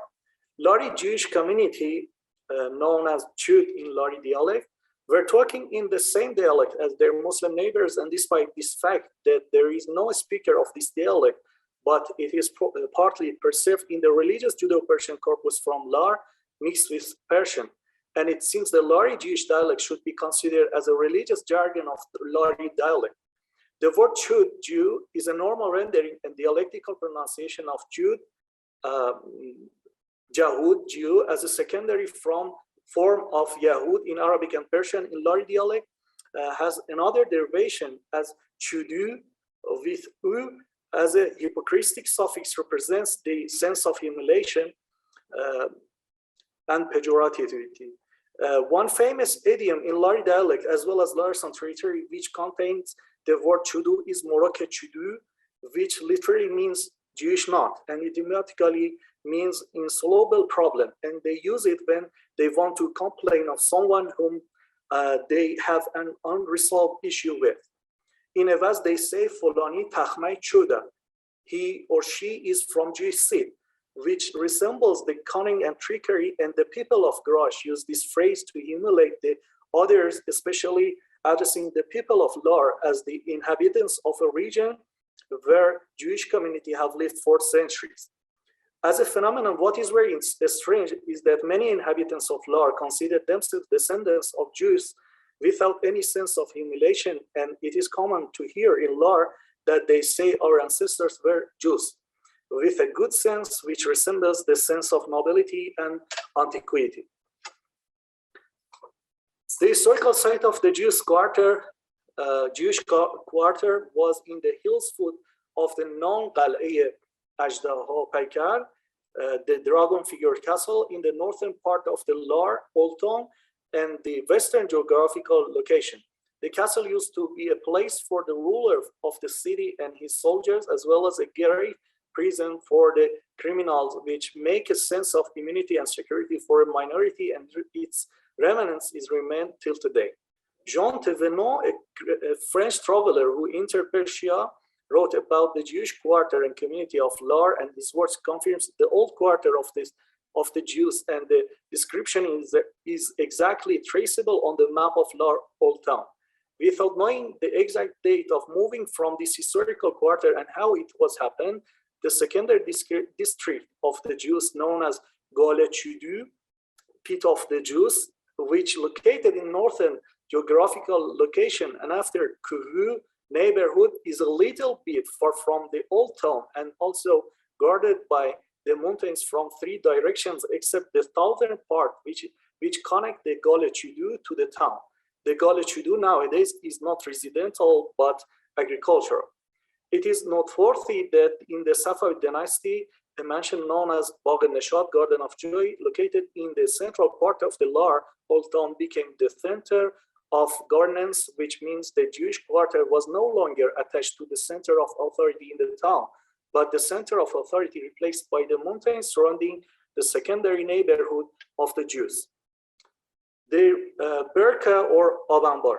Due to the hot desert climate of Lar, the water and its issues always have been a matter in the history of the city and also a challenge in interaction between Muslims and Jews.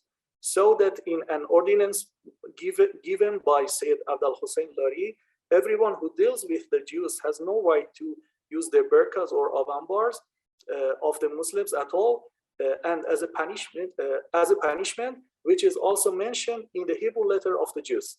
The Hebrew letter reports that Lar has only salt water springs but no stream, and they have been forced to drink from these waters but not use the water reservoirs which are filled with rainwater. Lately, and according to the elders, based on such persecutions and the aggressive approaches against the Jews, the religious fanatics were defecating in their burqas. Their synagogue. The Jewish community of Lar had their synagogue, which located adjacent to the hills tail of Judeo-Persian in the northern part of the quarter and nearby to Imamzadeh of Lar, also known as Imamzadeh Gumbat Sabz, one of the descendants of Ali ibn Abi Talib, who of said when came to Lar, converted many Jews and Zoroastrian to Islam by his words, and those was known as Mujaz al-Kalam, the miracle words. This is the earliest mention of conversion by Muslims. According to the elders, the Jewish community had their cemetery nearby the Galech Chudu, but there were some graves belonging to Jews in the cemetery of Kuvu neighborhood adjacent to the Jewish quarter, which none of them can be traced, and the inhabitants think the gravestones have been stolen. However, it can be plausible that due to the negative approach against the Jews, the town or the poverty of the community, they rarely made gravestones and just buried the corpse. And as it was common in the Fars province, for example, like that of Zarban and Nobandegan, but except Shiraz, the gravestones, if not completely, but rarely found. Jewish manuscripts from Lar. Lar was a Hebraic school in Persia, since there was a huge corpus of Judeo-Persian texts, as well as an apocalyptic innovation text named The Story of Daniel, and Giovanni Battista Vecchietti, with the assistance of a rabbi from Lar named Shamsuddin, son of Qutbuddin Galati Khonji, at Hormuz, transcribed a Judeo-Persian Psalms to Perso-Arabic script. And another Jewish rabbi named Abraham Zabulun Lari revised it based on two Judeo-Persian manuscripts from Lar and one from Shiraz. The copyist of Perso-Arabic Book of Isaiah in Hamadan, named Shamsuddin Khonji, seems to be of Lari origin too. The story of Daniel is a Judeo-Persian text preserved in BnF following the Judeo-Persian translation of the canonized Book of Daniel. The title of this text is The Story of Daniel, peace be upon him. Qisseh Daniel alayhi hashalom. The title of this text is the story of which is known in Hebrew as the deed of Daniel, or Ma'aseh Daniel, and produced before the year 1600 in Lar, and reflects a story in Persia in the time of Daniel, and its content is apocalyptic, but it is also has some reflections of the conversion from the religion of Israel, which I think is the earliest mention of conversion by the Jews of Lar or even Iran. And in the last passages about those who converted from Judaism and those who remain in the Israeli religion, those said.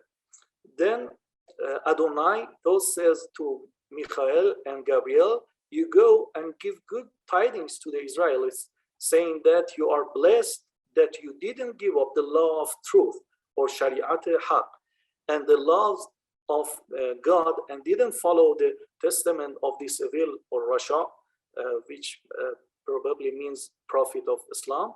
And to those who follow the testament of this evil, those say, woe to you and who became defiled. At that time, God remembers the Israelites and you who destroyed yourselves and gave up the Israeli religion.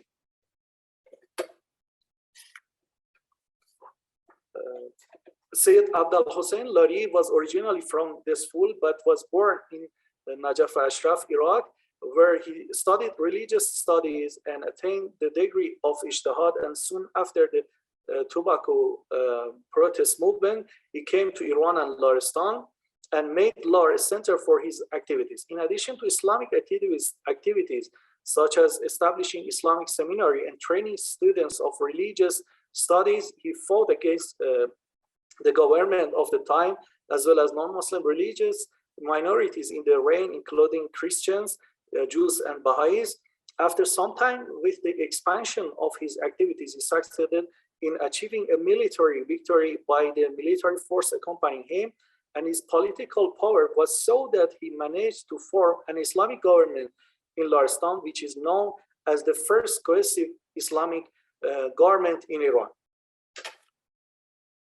In addition to fighting the government of the time, he also made strict laws for the Jews and treated them in a way of dictatorship. In an undated document, Abdul Hussein Lari prohibited any muamala or commercial transaction with Jews of Lar. If not, the transactor did a haram and will be punished.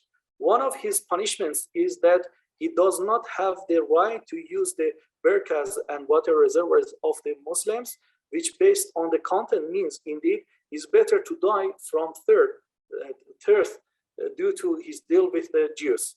The ordinance ends with one verse of Quran, وَقُلِ الْحَقُّ مِنْ رَبِّكُمْ, which means, and say the truth is from your Lord, while he changed it to هُوَ الْحَقُّ مِنْ رَبِّكُمْ, that is the truth from your Lord, which wanted to indicate that the ordinance is legitimated by God. Immigration and expulsion. As a result of harassment, the Jews of Lar, almost all of them left there to other settlements in Fars province and Iran, and the community disappeared. According to elders, as well as the Alliance reports, most of them were expelled from the city and migrated to Shiraz and settled in Gouda Arabun, the Hill of Arabs, where was Dar al-Hukuma in Qajari dynasty, located in the central part of Old Shiraz. In a practical treatise on religious matters, or Risala, a questioner from Jam, nowadays a county in Bushehr, those as Hussein Ali Montazir, a Shiite imitation reference. In previous years, some Jews were expelled from the city of Lar and came to the village of Jam. And after living in that area for 150 years, they immigrated to Palestine during the Jewish mobilization for immigration. When they entered the village of Jam, some of the benefactors gave them regions next to the village, nowadays became a city, to be their home. And they built houses and lived there. Amongst, they built a synagogue as a place of worship where they worship. The synagogue has now been turned into a personal home by some Muslims who claim that the land was given to the Jews as ibaha or permission and did not belong to them. After this introduction, which contains some historical events happened to some Jews who were expelled from Lar and went to the village of Jam, the questioner asked about their region and especially about their synagogue, if they can change its case of usage or not. When the Muslims claimed that this region, including the synagogue, did not belong to them, and they only were permitted to live there. And Hussein Ali Montazir, those answered them, it is assumed in the question, apparently the transfer of the regions to the Jews as ownership, or at least as permission, was an absolute transfer, even dedicated to the synagogue, and the Jews dedicated there to it, and in any case, it should be turned into a masjid as ihtiyat or religious precaution, assuming no ownership or no permission. The region belongs to the heirs of the first owner. And of course, following the Balfour Declaration, the number of Jewish immigrants has increased, and between them were the Jews of Lar as well as other Jewish communities in Persia. Jadil al-Islam or crypto-Jews. Surprisingly, despite all bad approaches against the Jews of Lar, there is a tendency between the people of Lar that they consider themselves descendants of Jews as a sign of nobility and antiquity. In the shadow of some problems that Iranian Jews have faced and are facing too in Iran, from the past to the present, there is no comprehensive research on the accuracy of being an Islamic newcomer or Jadil Islam or a crypto Jew or Anasi, which we can rely on it. And here there are some reports of the presence of the people of Lar with a Jewish background, regardless of whether they really became Muslims or just pretend to be Muslims in Bandar Abbas and Mashhad. The Jews of Lar and Baha'ism. Hanina Mizrahi related that the Jews who had tendency to convert from Judaism said, Guyim mishavam, which means I become a Gentile or Muslim, or Babi mishavam, which means I become a Babi or Baha'i. The resources about Bahaism in Lar, its history and current situation are not continuous and cohesive, so that it's impossible to have a good study of the relationship between Bahaism and Judaism in Lar.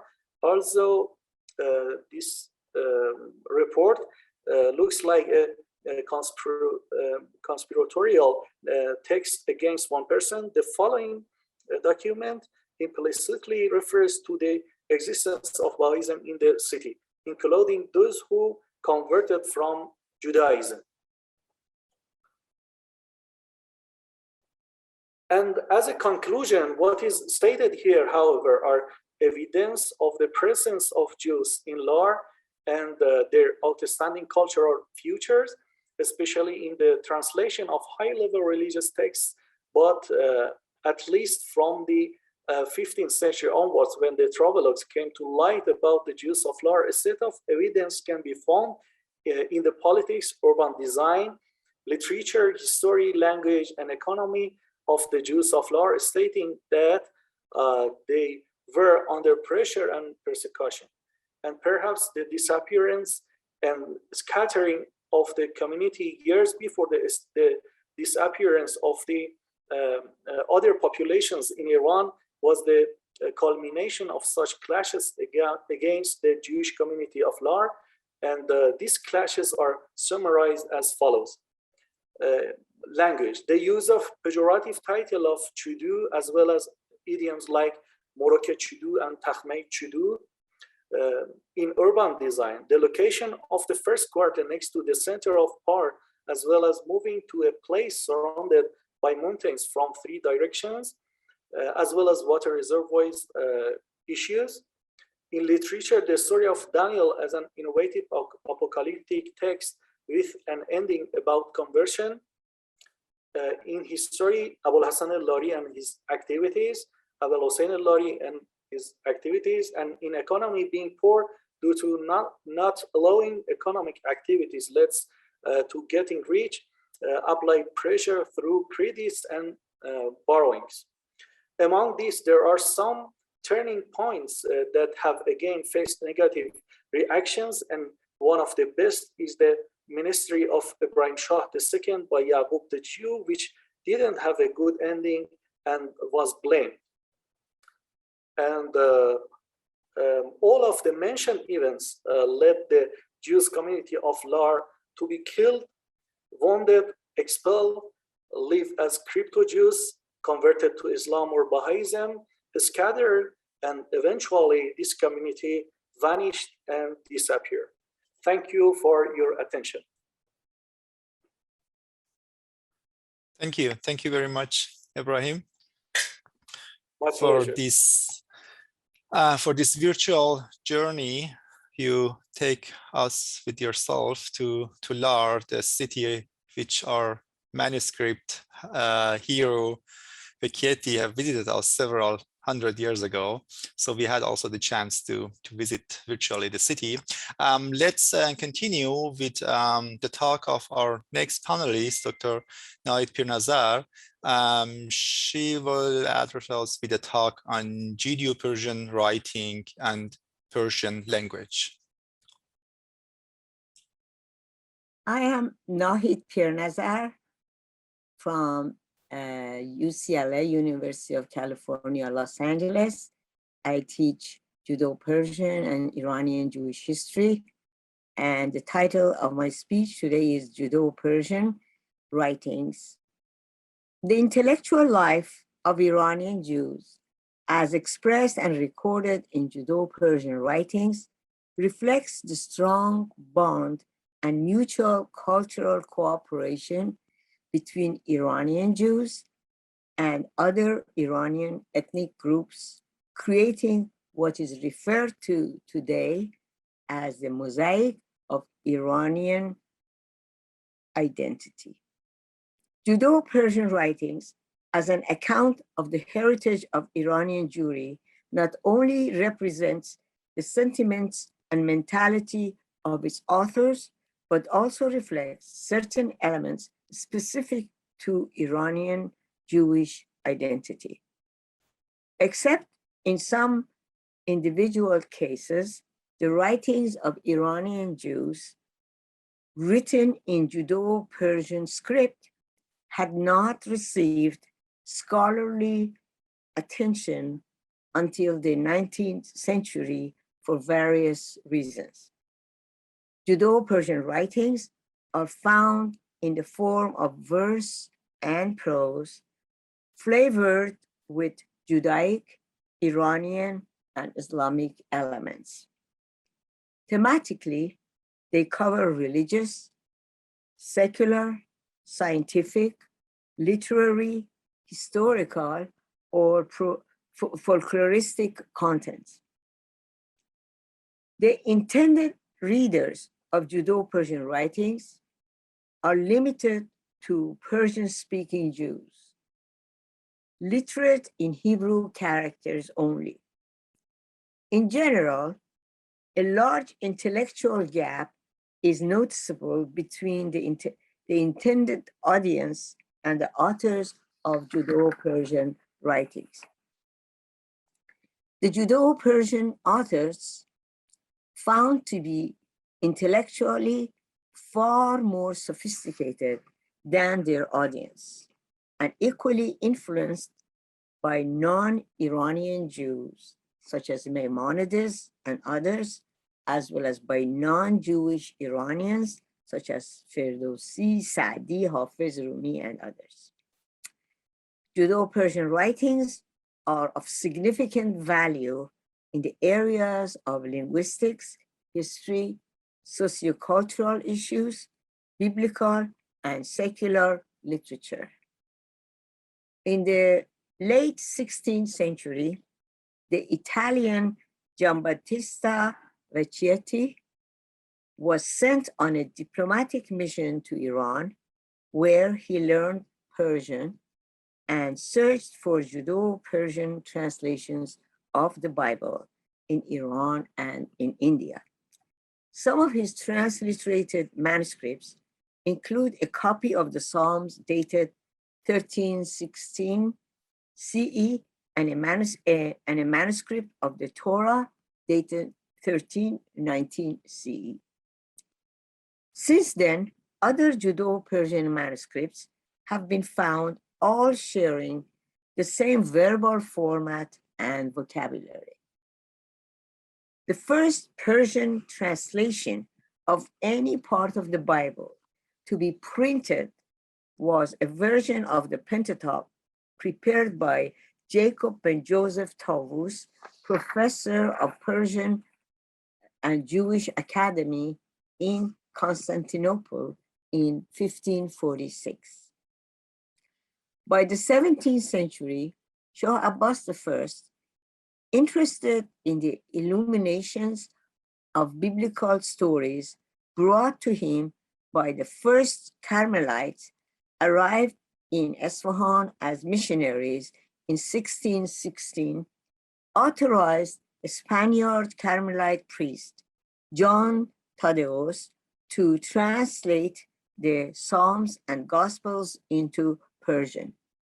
With the help of 3 Muslim clerics and a Jewish rabbi, Father John translated the Psalms from Hebrew and the Gospels from Greek, presenting the results to the Shah in 1618.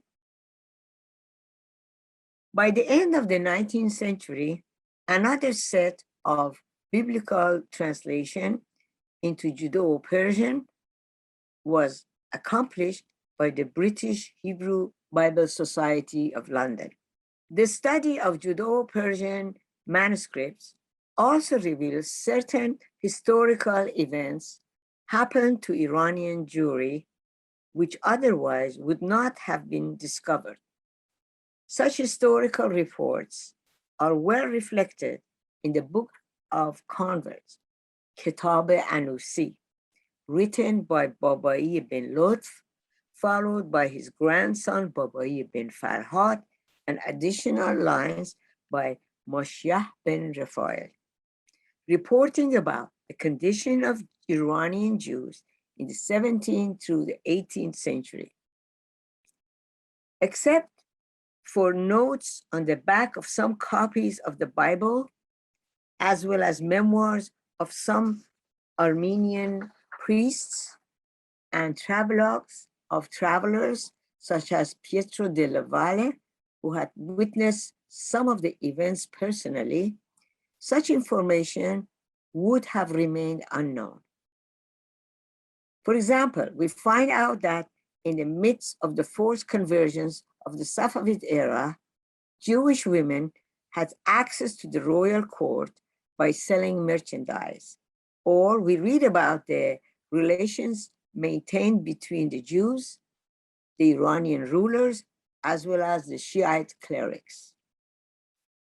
Judeo-Persian poetry of the 14th to 17th century portrays a thorough connection of Jews with Iranian literary tradition.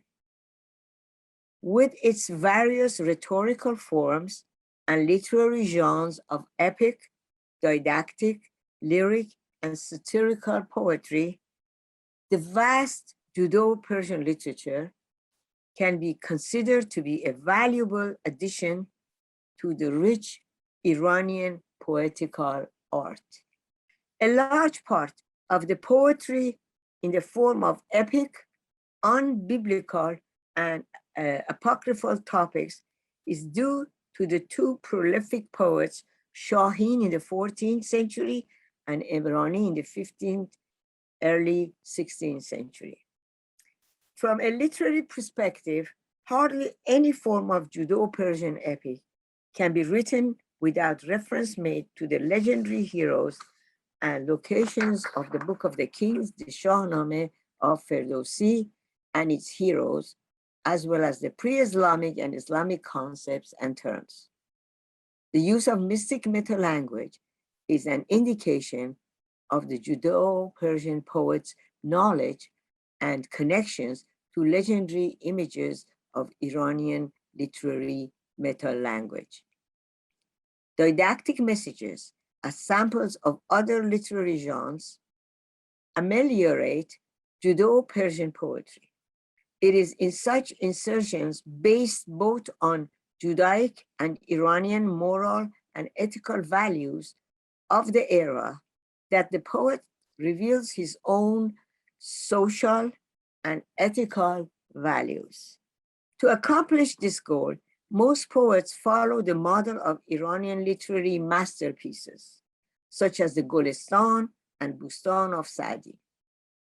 Nevertheless, the most elaborate example of Judeo-Persian didactic literature is Ganjnameh, the Book of Treasure, a versified commentary on the Mishnaic Tractate Avot known as Ethics of the Elders.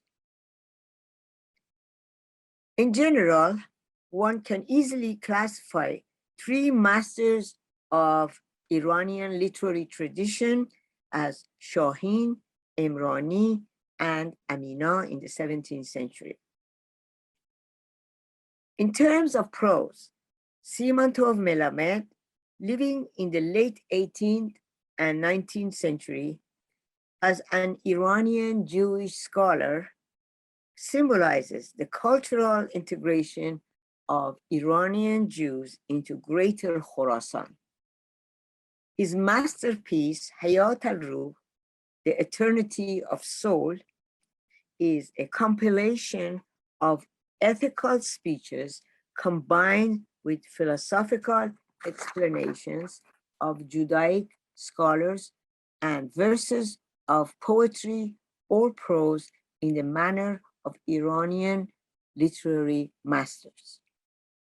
A few decades later, by the 1850s, during the forced conversion of Jews in Mashhad, we find the Judeo-Persian transliteration of the biblical-based story of Joseph and Zulaykha of Jami. Iranian Jewish emancipation at the dawn of the 20th century, due to the Iranian constitution, as well as the establishment of Alliance Israelite schools in Iran, Judeo-Persian script was gradually replaced by Perso-Arabic script. The minutes of the Zionist Association of Iran, except for some personal notes and writings, is the last public record written in Judeo-Persian in Iran. By the 1920s, up until the Islamic Revolution in Iran and later in diaspora, Iranian Jews have contributed enormously to Iranian scholarship, journalism, poetry, and translation of masterpieces of Western literature in Perso-Arabic script. I would like to show you just a few samples of Iranian Jewish writings, as well as some illuminations. I'm showing some samples of Judeo-Persian writings. As you see here, there is one, an old one from 1750 CE, found in Dandan Oilir, and a similar one to that just recently found both in British Museum.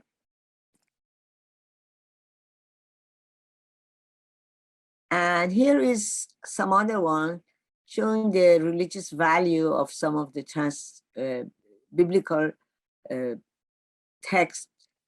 On the left hand, you see, has been translated into Persian and written in Pahlavi square, Middle Persian. And on the right hand, you see a copy of the Torah that we just said Bacheti had it translated in 1319. Here are some samples of the illuminations that Shah Abbas received and asked the scholars to translate them, or because he didn't know much about the Bible at the time. So you see there are some Judeo-Persian writings here, and there are some new Persian writings here. So both are used in between. And here it is, another close-up of those that I would like to show you, the Judeo-Persian and the Perso-Arabic here. This was handed to Shah Abbas in 1618. Here is the old painting of Ali Qapu, the royal palace, and that is the events of the Book of the Converts refers to, that by Babayi Ben Lot. Apparently, the king was standing here on the balcony, and there were Jews brought up here, and they were asked to accept Islam, and once they refused, the first one was thrown into by dogs, was killed by some dogs which were thrown in, and then the others converted. So this is an imaginary picture of that period. And this is the Book of Converts, Kitab Anusi, which I have recently published. It's the whole book of Babayi bin Lot, Babayi bin Farhad, and Moshe bin Raphael, all translated transliterated into Persian and edited with commentaries. So that is published with the help of Iran-Namag, with the courtesy of Iran-Namag and University of Toronto, Professor Tawakkoli. Here are some samples of illuminations that I'm just showing you. You see the title, the burning of the golden calf, and I have transliterated the Judeo-Persian into Persian and here translated into English. That's another one from, the first one was from Shaheen. This is from Imrani, Fatnameh, when the Jews are led by Joshua to carry the ark through Jordan River.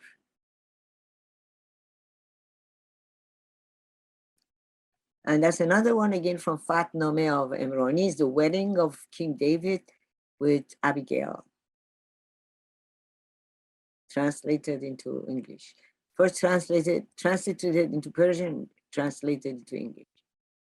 And this is another one, mostly Midrashic, about from Shaheen, Ardashir Nameh of Shaheen, which the angels are sent by God to uproot some trees to encourage Ahasuerus, Xerxes to punish the Haman, his minister. And here is a lyric type, because Judeo-Persian not only has Judaic stuff, has Iranian literature too. This is the story of Shirin, Khosrow and Shirin by Nizami, which has been transliterated into Judeo-Persian. As you see here, this is one scene then that Shirin is visiting Farhad, and Farhad is carrying her by the horseback. This is another one. This is the story of Joseph. As I said, this version is from Jami, although the story of Joseph has been written in the Bible and many others. But this version that was transliterated in 1850 is the version of Jami. And this is the scene that Joseph is being sold in a market. Judeo-Persian Hebrew characters has two forms, the block form and also the writing. The Ashkenazi writing form, script, is this form, but the Rashi script form is different, the Sephardic. And Iranian Jews, if they're writing script, they use this one, the Rashi, but if you want to write in block alphabet, they use the top one, but for print. And most of the Judeo-Persian poetry are written in block. And this is my last picture to show, is one of the minutes of the Zionist organization, the Zionist association, I should say. After Balfour Declaration, the Jews gathered in Tehran and decided to have an organization and started teaching Hebrew for the day that maybe they go to Israel. And that is Jalseh Awwal, Jalseh Dovom. And you could see the script writing. So there's a very few items that I wanted you to share with you within this limited time. Thank you for your attention. Thank you very much. Thank you very much for this fascinating talk. So I'm sure there will be questions, but we will come back to the questions after our last talk in this panel, which will be presented by Benjamin Harry. Welcome, Benjamin. And we will hear now from you more about Egyptian Judeo-Persian sacred texts. Please, the floor is yours. Actually, Egyptian Judeo-Arabic, not Judeo-Persian. And sorry, I'm still in the mood of Dr. Pinada talks. Yes, Judeo. I know, Shirzi, no problem. Mutshakkiram. I will. I want to congratulate Manaz and Laurent and all the other people in Abu Dhabi for putting up such a wonderful, rich conference. And I want to thank my my colleagues in our session. I will try to talk about Egyptian Judeo-Arabic sacred texts, but I'll try to generalize it to other phenomena in Jewish languages in general.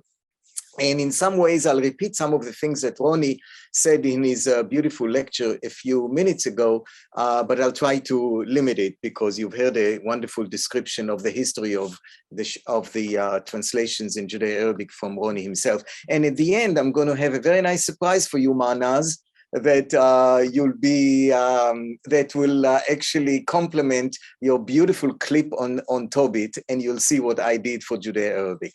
So I'm going to share my let's hope that I'll be able to. Yeah, but then I don't see you. Can you all see it? I can't hear you.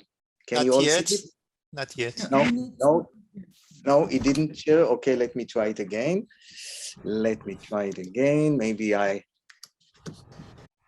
maybe now it's working. Now right? it works. Perfect. Okay. Good. So yeah, that's very good. Okay, language and religion are interrelated to such a degree that it is conducive to investigate them together. This lecture connects language and religion, addressing translation of sacred texts into language varieties which I call religiolects, used by religious communities within a social linguistic framework. In particular, I'll talk about Judeo-Arabic. The research is done within the subfield of religio-linguistics, investigating the impact of religion on language. A religiolect is thus a language variety with its own history and development, which is used by a religious community, although bear in mind that it later may extend also to other communities and areas. It is also important to note in this context that people can quite often cross the boundaries of religious communities, and so can language varieties. Just as Jews adopted Muslim or Christian language varieties, there are numerous instances where non-Jews entered into the Jewish linguistic spectrum and partially or entirely adopted these Jewish language varieties. It's very easy to look at standard English today in the US and see some of the influences that we have in standard English from Jewish English, probably influenced by the media, Seinfeld or Woody Allen, you name it. So you can hear the word schlepp in standard English today. Very easy to show. I can show it in German, I can show it in many other languages. Our starting point is the Jewish linguistic spectrum. Its main thesis argue that wherever Jews have wished to distinguish themselves from their neighbors, or sometimes have been encouraged or even forced to do so, depending on majority-minority dynamics, they did so in clothing. So you see people with a kippah. They did so in food, clearly, in ritual, but also in language.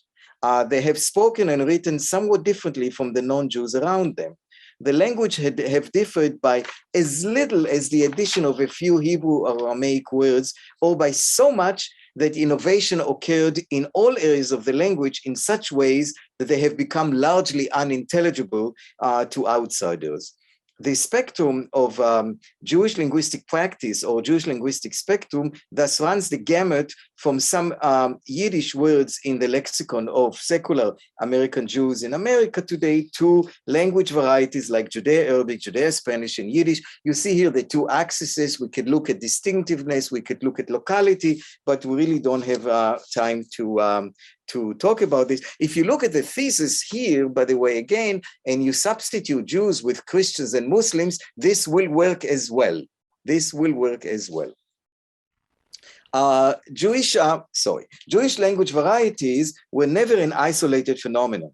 As mentioned above, we have tracked several instances where Christians and Muslims have adopted Jewish linguistic usages. Moreover, not only did Christians and Muslims enter the Jewish linguistic spectrum, in some places, they also created their own equally posed religiolects or Christian and Muslim language varieties. Look some examples from the Christian side. Look at the last example, Christianese, which is basically Christian English.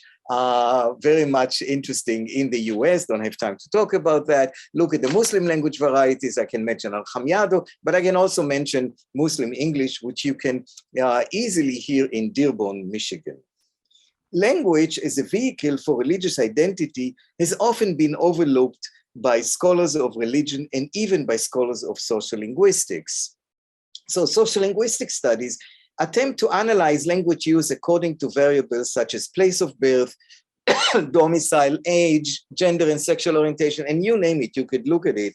What is, and it's very clear, I'm sure I don't have to repeat it, but if we look at women's speech, and we could see that women would probably use the word like in American English more than men, probably older women less use the word like than younger women. So we know all of these social linguistic variabilities. We don't need to talk about that.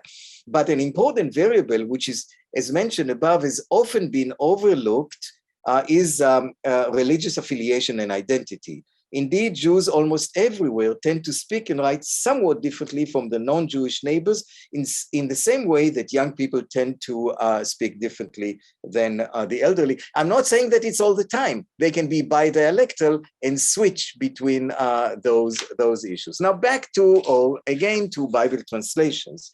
So it's generally agreed upon in Jewish scholarship that Bible translations are evidence of evidence of an adjustment to Jewish assimilation, and that Jewish versions of the Bible are not simply accommodations to linguistic necessity, but also an expression of communal identity and assertion of ownership of the Bible. In fact, these translations reflect the communities which produce them. Consequently, clearly, studies on Bible translation teach us much more than just analysis of the translations themselves. But it is, however, it is surprising, though, that although recognizing Saadia Gaon's 10th century Judeo-Arabic translation of the Bible, we heard from Ronnie about it, many scholars in Jewish studies until today often ignore the huge project of Judeo-Arabic biblical translations. Joseph Hurst, the British chief rabbi of the first half of the 20th century, wrote that, I quote here, "The history of Jewish Bible translations would summarize the history of the Jews." Great. Greenspan added that it is particularly striking to note those languages in which there are several Jewish translations. These include, and pay attention to how we write it, these include Greek, Aramaic, Yiddish, German, and English, which constitute the major centers of diaspora Jewish life. Well, it's quite disappointing to see that some scholars ignore the plethora of Judeo-Arabic biblical translations, as well as the Arabic-speaking Jewish diaspora that for many centuries consisted of more than half of the Jewish population of the world. In fact, we have evidence that in the 12th century, 90% of the Jews in the world spoke Judeo-Arabic as their native language, 90%. Now, although there is some change recently, I must say there is more and more recognition of Judeo-Arabic translations. Jewish sacred texts are written primarily in Hebrew and Aramaic and are used, among other things, for liturgy and for study.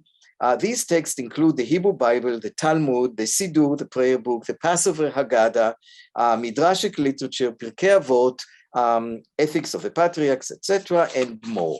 The translation of sacred text into different Jewish language varieties, religiolects, and other languages have been widespread throughout the Jewish world. In fact, the occurrence of this genre is a common feature of many Jewish language varieties. Most Jews learn some Hebrew and Aramaic, but their competence in these languages can vary to a great degree. When they consult a sacred text, many Jews must rely not only on the original Hebrew or Aramaic version, but also on a translation into the local variety. I think Ronnie alluded to that. Significantly, although numerous Jewish authorities have come out against Bible translations, Jewish tradition has not merely tolerated these translations, but on occasion according them even with degree of authority approaching to that of Hebrew. Thus, Hertz claimed that translations of the Bible share in the sacredness of the original, and the German Jewish theologian and philosopher Franz Rosenzweig, end of 19th century, beginning of 20th, has argued that the Bible must surely be the first book to be translated and then held equal to the original translation. Translations of sacred text into Jewish religion date back to the Gaonic period in Babylonia in the early Middle Ages. The first complete and authoritative translation of the Bible into Judeo-Arabic is often claimed to have been produced by Saadia Gaon in the 10th century. Again, complete, we heard from Ronnie, not exactly complete, called Tafsir. However, in reality, there have been many other pre-Saadia translations into Judeo-Arabic, which probably influenced Saadia's work to follow and provided him with lexical reservoir from which he could choose later in his famous Tafsir. In late Judeo-Arabic, the genre of translating sacred text is known as sharh, or in plural shuruh.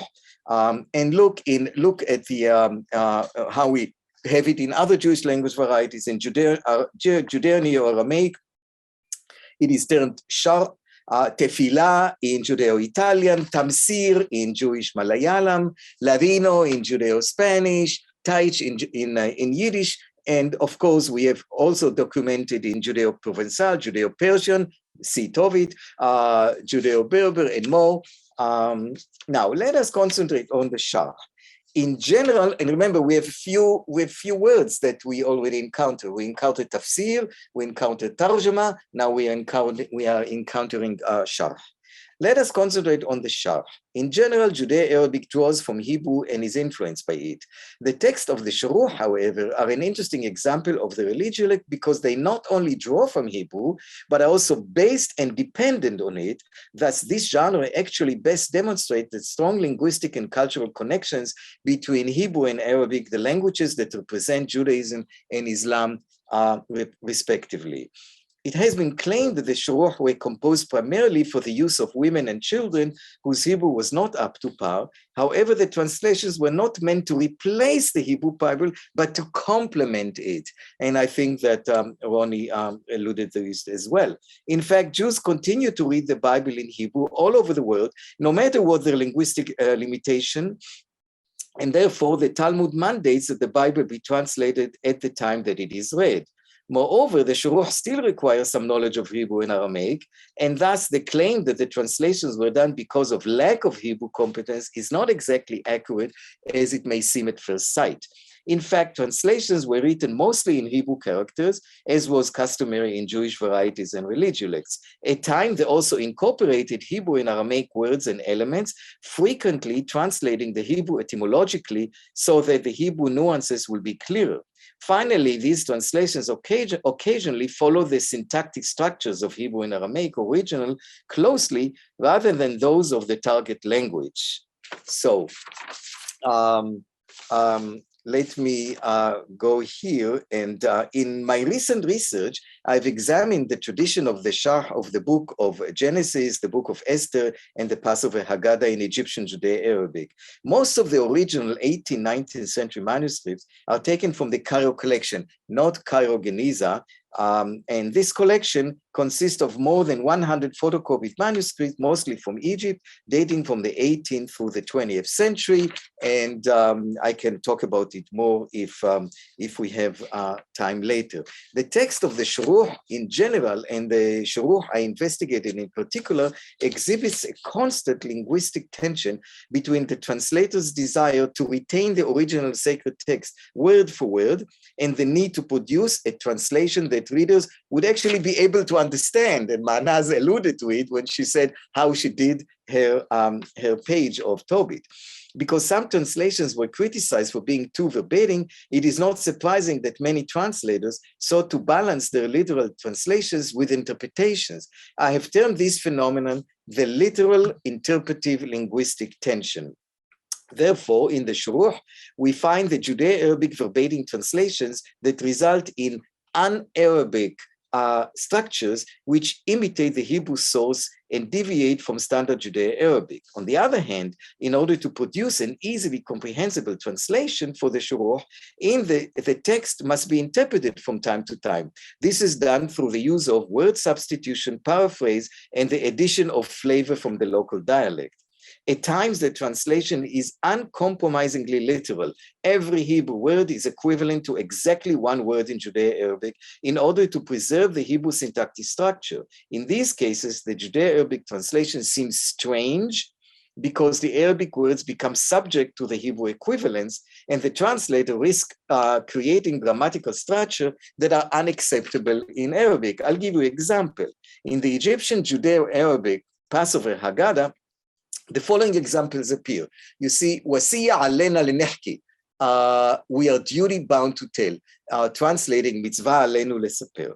This is a verbatim translation of the Hebrew. The reason given in the literature for this method of translation is pedagogical. In teaching Jewish sacred texts to pupils, one or several words were read in Hebrew, and these were immediately followed by the Judeo-Arabic sharh. I'll give you the example how it was taught to children. So the rabbi would say, Misvah wasiya, alenu alena, lesaper linehki. So when you do this kind of rote teaching, you need a word for word translation. This mechanical and rote repetition, students were also indirectly taught Hebrew grammar. For example, in Arabic, there is no equivalent to the Hebrew particle et, which marks the definite direct object, like ra in Farsi, right? However, in Egyptian shuruh, it was usually rendered with a Judeo-Arabic word ila, so that the letter become marker for the definite direct object. So you see in the other example, وحفر إلى أبيار المية. That doesn't make sense in Arabic, وحفر إلى. No, you have to say وحفر أبيار.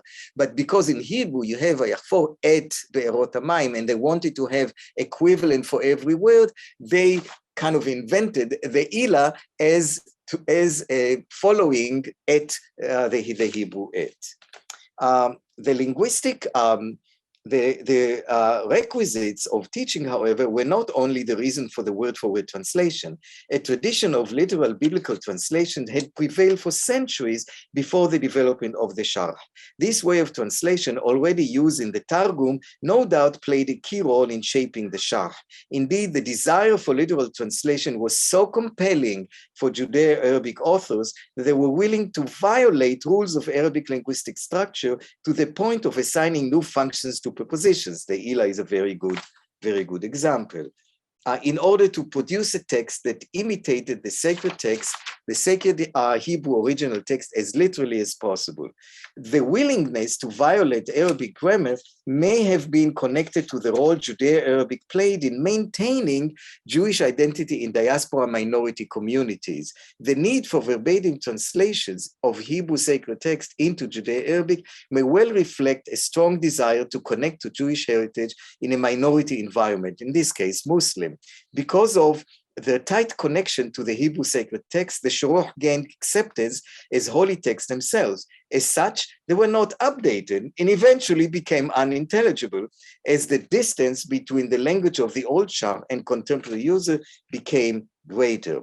Nevertheless, the Shar exhibits numerous examples of non-literal translations, including the use of local dialect elements in the text. So for a dialectologist like me, it's fantastic because from the text of the Shuruh in the 18th, 19th century, I'm able to look at Egyptian Judeo-Arabic dialect and see the changes between the Jewish speech and the Muslim or Christian speech in Egypt. I'll just give one example here, the preference for the vowel U. So Jews in Egypt would say dulwati instead of dilwati, which is so common in Kyrene Arabic, in standard Kyrene Arabic. And there are many other examples. I know we're late and I don't want to load you with all this, but it's fascinating to see that in Egyptian Judeo-Arabic, we see esh and ad esh and lesh, and of course, instead of kef and kef, instead of the standard Egyptian e or izai or le. Thus, the Sharh demonstrates the constant tension between literal translation and the need to interpret the text and adapt it to standard Judeo-Arabic style. Hence the term literal interpretive linguistic tension. And now the surprise, I want to actually show you a very short clip, a very short example of Yemenite Judeo-Arabic, how it is recited, the Shema. You will see the Hebrew, then the Aramaic, then the Judeo-Arabic. And notice in the Yemenite, you even see the dialect. You'll see that they use ga for qaf, and it's fascinating to see. Let's hope it works. A few seconds, and then we'll go to Q&A. Tell me if you can hear.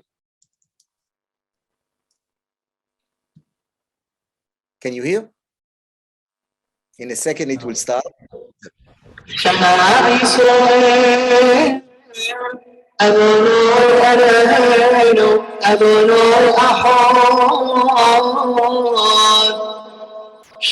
إسرائيل أذن إلهان وأذن حاد اعلم يا إسرائيل أن الله ربنا الله الوحيد وأوهبت إذ أذنوا أناق بخل الأذى دخل نفشق ودخل هذا وفرحان يفأذن إلهان بخل يبخ بخل نفشق بخل يخصار واحبب الله ربك مخلصا بكل قلبك ونفسك ووجدك وهايوه التباريم هائم. So we don't really have time to continue with this, but I hope you saw qalbak with a qaf there, but he said galbak with a ga. So even really you could see the dialect in the rendering. So this is just to complement or to follow what Manas did with Tobit. Thank you very much. Thank you. Thank you very much for also this fascinating talk. So we have now time, 10 minutes for Q&A, and yeah, let's see who has any question. But just to break the ice, I will start. It is more or less, it's not a real question. At least it's not a question that we can answer it now, but it's for Ronnie.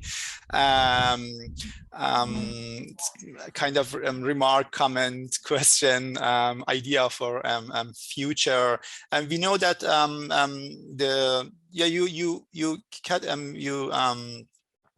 categorize the different phases of Judeo-Arabic literature, excluding the translation of Saadia Gaons of 10th century. Looking from the Judeo-Persian materials, for one specifically talk about the Sidurim. We know the tradition of Judeo-Persian Sidurim from 6th century onwards. And even from the very beginning of the tradition of Judeo-Persian Sidurims, there is a very close connection to the Saadia Gaon's translation. They are actually based on his translation. So we actually don't know any other tradition of Sidurim in Judeo-Persian. It was in use for a long time and disappeared in a certain time. So I was just wondering, it would be very interesting to see the interaction between Judeo-Persian and Judeo-Arabic in that sense, especially because we have a very important figure of Saadia Gaon in Judeo-Persian literature, in Judeo-Arabic literature, and his very interesting influence on Judeo-Persian literature. So I don't know if you have, I know it's not a question that we can answer it now, but it just came in mind as I'm listening to your talk. I mean, what you propose is very interesting. As you say, I mean, I cannot give, it's not meant to give an answer, so I can simply just say it has not been studied, although it's a very interesting question. Exactly. But I mean, Saadia and in particular his tafsir were so influential on so many different levels, both within Rabbinite communities, but also the Samaritans actually at a certain point took over as one of their different translations, the translation of Saadia. Christian communities, in particular the Copts, also used Saadia, and there's also been done some research on the influence of Saadia in the Ladino translations, so I would not be surprised actually to see a really strong impact on the Persian tradition. I just simply have to say it has not been researched, although it's extremely interesting as a question. Exactly. So we have 2 questions at least I see here. Nahid, please go on. Can you see me? I just have some, yeah. I just wanted to add to Ronnie, Shervin, that in the Jewish language circles, we are trying to develop a new methodology for comparing Jewish language varieties from all over the world. And there is a recent book, 2018, that I published, Language of Jewish Communities, Past and Present, by Sarah Ben-Nor and myself.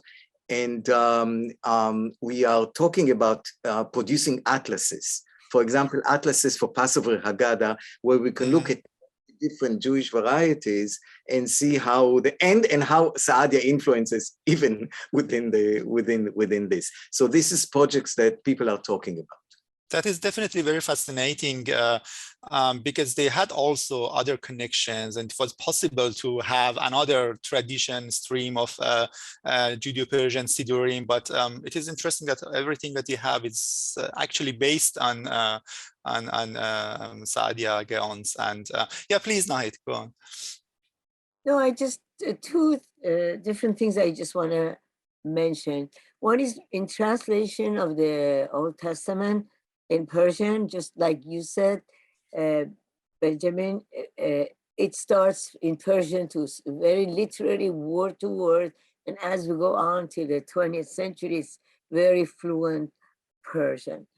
But there's one translation that I forgot to mention. That's the translation directly from Hebrew to Persian language written in Perso-Arabic, not Judeo-Persian. And that's by Abhi Chand. He was the student of Said Sarmad. And he translated 8 chapters of the book of Genesis. And that is in Dabestan al-Mazahib. Very, very fluent and very interesting. I should have mentioned that. But I want to get the chance here to, since this panel is on Judeo-Persian, salute the soul, memory of Professor Shaul Shaker, who left us. I know that Shervin had spoken about him, but I couldn't not say anything, that he was such a master in Judeo-Persian, especially the pre-Islamic era, especially the Pahlavi language. And we know that he has prepared, he was in the process of preparing a dictionary of Pahlavi dictionary. And I know that he was going to be, Maharajan said that he was going to be a keynote speaker. We really miss him here. He would have really appreciated this. And we lost in the world of Judeo-Persian after Aaron Netzer, and both of them, 2 masters of Judeo-Persian, that we could not have a event and not mentioning their name. May their soul, both of them, their souls rest in peace. Thank you, Najai. Definitely, they are both missing. I have here a question from our hearing guest to Benjamin. The question is, what has the impact of the multi-translations of the Bible and the theological consistency and continuity of Judaism? Are any of the translations, albeit important for cultural and sociological reasons, proverbially lost in translation in theological terms? Well, this is such a huge question. You can answer it in various ways. I think Ronnie is best to answer the issue of Rabbinite versus Karaite, Saadia versus the Karaite. Definitely we see a lot of theological issues in the translations of the Yefet Ben Ali as opposed to Saadia Gaon, and I can let Ronnie talk about that. In other instances, I am not a scholar of theology, so it's really hard to answer for the modern translations. But I'll let Ronnie talk about Saadia versus the Karaites, because I think this would be, it's clearer. First of all, I would not say that these translators are lost in translation. So they pretty well know what they're doing. So I mean, theology is always part of the translation. Obviously, I mean, it might not be very obvious, in particular in these different translation types that I presented, and also Benny, you spoke about it, which are highly literal. So you feel less the theology because they have no additions. But then you have the other translation type that is, for example, represented in the Tafsir by Saadia. So this is highly theological. I mean, the translation is very charged with theology, and theology is changing. So the theology of Saadia is not the same theology as somebody writing in the 15th century or so Saadia was basically following the principles of Kalam, and in particular of the Mu'tazila, and you very strongly do see that in the translation. For example, he uses terminology that is purely Mu'tazilite, so the term ikhtiyar, so basically free will is used, which is a very Mu'tazilite concept. So a person needs to have free will in order to allow God to be to judge human doings, otherwise he would not be just. So it's a very prominent concept in Mu'tazila, and actually Saadia's translation is not very literal, but is really very charged with these theological concepts, actually. Can I speak? How do I speak? Thank you. Yes, Mahnaz, please go on. I just want to call on Ibrahim, who should be there as well. I know he might not be seeing his chat, but if there is a way that we can reach him, that's the only way to reach him. I don't know. Ibrahim, can you hear us? Ibrahim, اینجا هستین شما؟ Okay, شاید نیستش. شاید قطع شده پس. It seems that the connection is okay. Is proper. In the chat, another question. Can you hear me? Yes, please. Another question about music, which is fascinating, because we see, I think Yanis asked this question in 21. Yes, exactly. Should I? Yeah, I saw the. Yeah, exactly. And that's a fascinating questions, which we see it.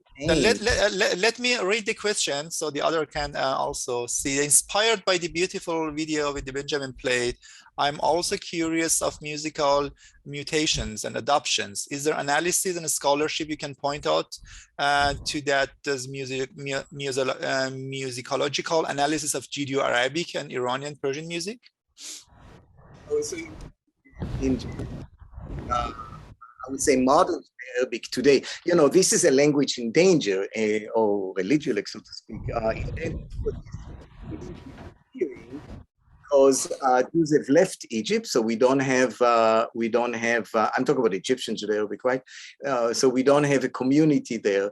So, so the language is on the verge of being eliminated. However, because it represents some modern Mizrahi pride, especially in the last 20 years in Israel, you see some sort of post-vernacular activity, and you see a lot of singers who start to sing in Judeo-Arabic. You have, I can give examples of Neta El-Kayam, she does it in Moroccan Judeo-Arabic, and Awa or Ewa is doing it in Yemenite Judeo-Arabic. We have Shimon Buskila. We have, so we have some sort of, I don't want to say revival of it, because that is not true.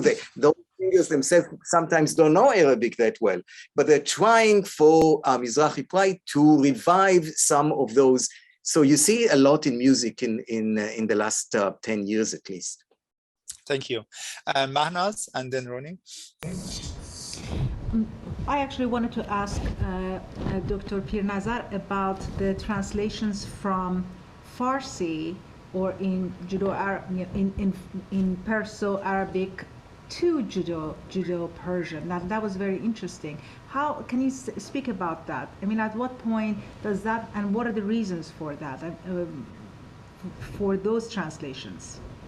I didn't get your question. From what? Well, the examples that you gave, that for example, that Farsi poems, right, Persian poems were then translated into or transliterated into Judeo-Persian. Yes. right? It's kind of what we call reserve. So what were the purposes of that? What was the purpose of that? Had Judeo-Persian become a language in itself that it was not? That's basically my question. Well, basically, a lot of Jews in Iran were not literate in Perso-Arabic. So the people would try to transliterate them to Hebrew character, so at least they could read it.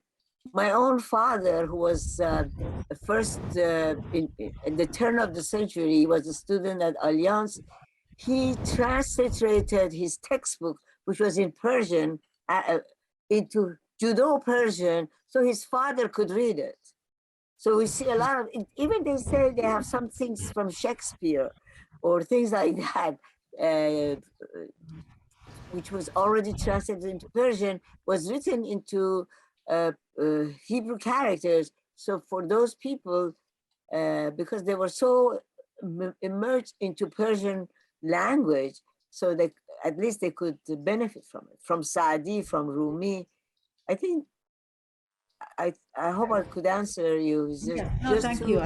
Yeah, just to give that more opportunity to others who cannot read Perso-Arabic to benefit from it. Thank you. Okay, thank you. I think we are running out of time, but we can have only one very last question. Lawan, please, and then we have to close this session. Well, just word to say that also there are some Judeo-Persian texts in science, Al-Jurjani, for instance, medical treatise. There is a Judeo-Persian version of this text, which is very interesting.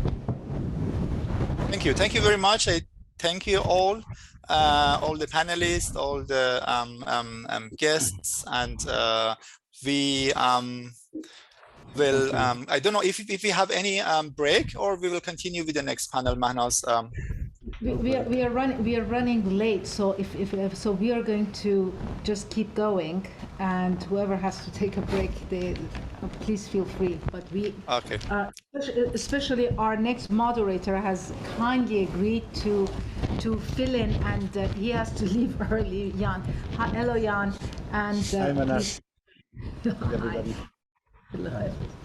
Greetings from Copenhagen, where it gets dark at 2 o'clock in the afternoon. It's very nice to be with you. I would like to congratulate the organizers and the contributors. It's a really, what I've seen so far is a really great event. I've learned a lot. I am very honored to be here. Unfortunately, as Manas just said, I have other commitments, and because it's running late, I will probably not be able to moderate the Q&A, but I'm sure Manas can step in. So we are now moving to the panel Tobit in Late Medieval Vernacular, Plays, Poetry, and Didactic Books. And as we've done before, so I will keep it very short. The speakers in this panel, and I hope I'll pronounce the names correctly, is Nerida Newbegin from the University of Sydney, and Jane Tylers from Yale University, and Federico Bottana from the School of Advanced Studies at the University of London. And we will start with Nerida, who's joining us from Australia, and she will talk, she will give a presentation with the title Journey and Place in the Florentine Plays of Tobit. Please, Nerida, the screen is yours.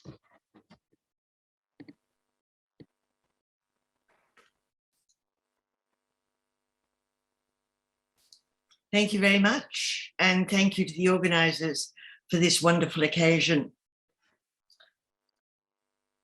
When 15th century Florentines read their vernacular versions of the stories of the Hebrew Bible, they had only an approximate idea of the names and locations of the places mentioned. Mistranslation, mistranscription, and misunderstanding meant that the names were corrupted, and the absence of accurate maps, which by the 19th century accompanied printed Bibles, meant that the places mentioned had no more significance than here, there, and far, far away. But narratives of exile and return, movement through time, and space is important. This paper will examine the anonymous Rappresentazione dell'Angelo Raffaello e di Tobit, the play of the angel Raphael and Tobit.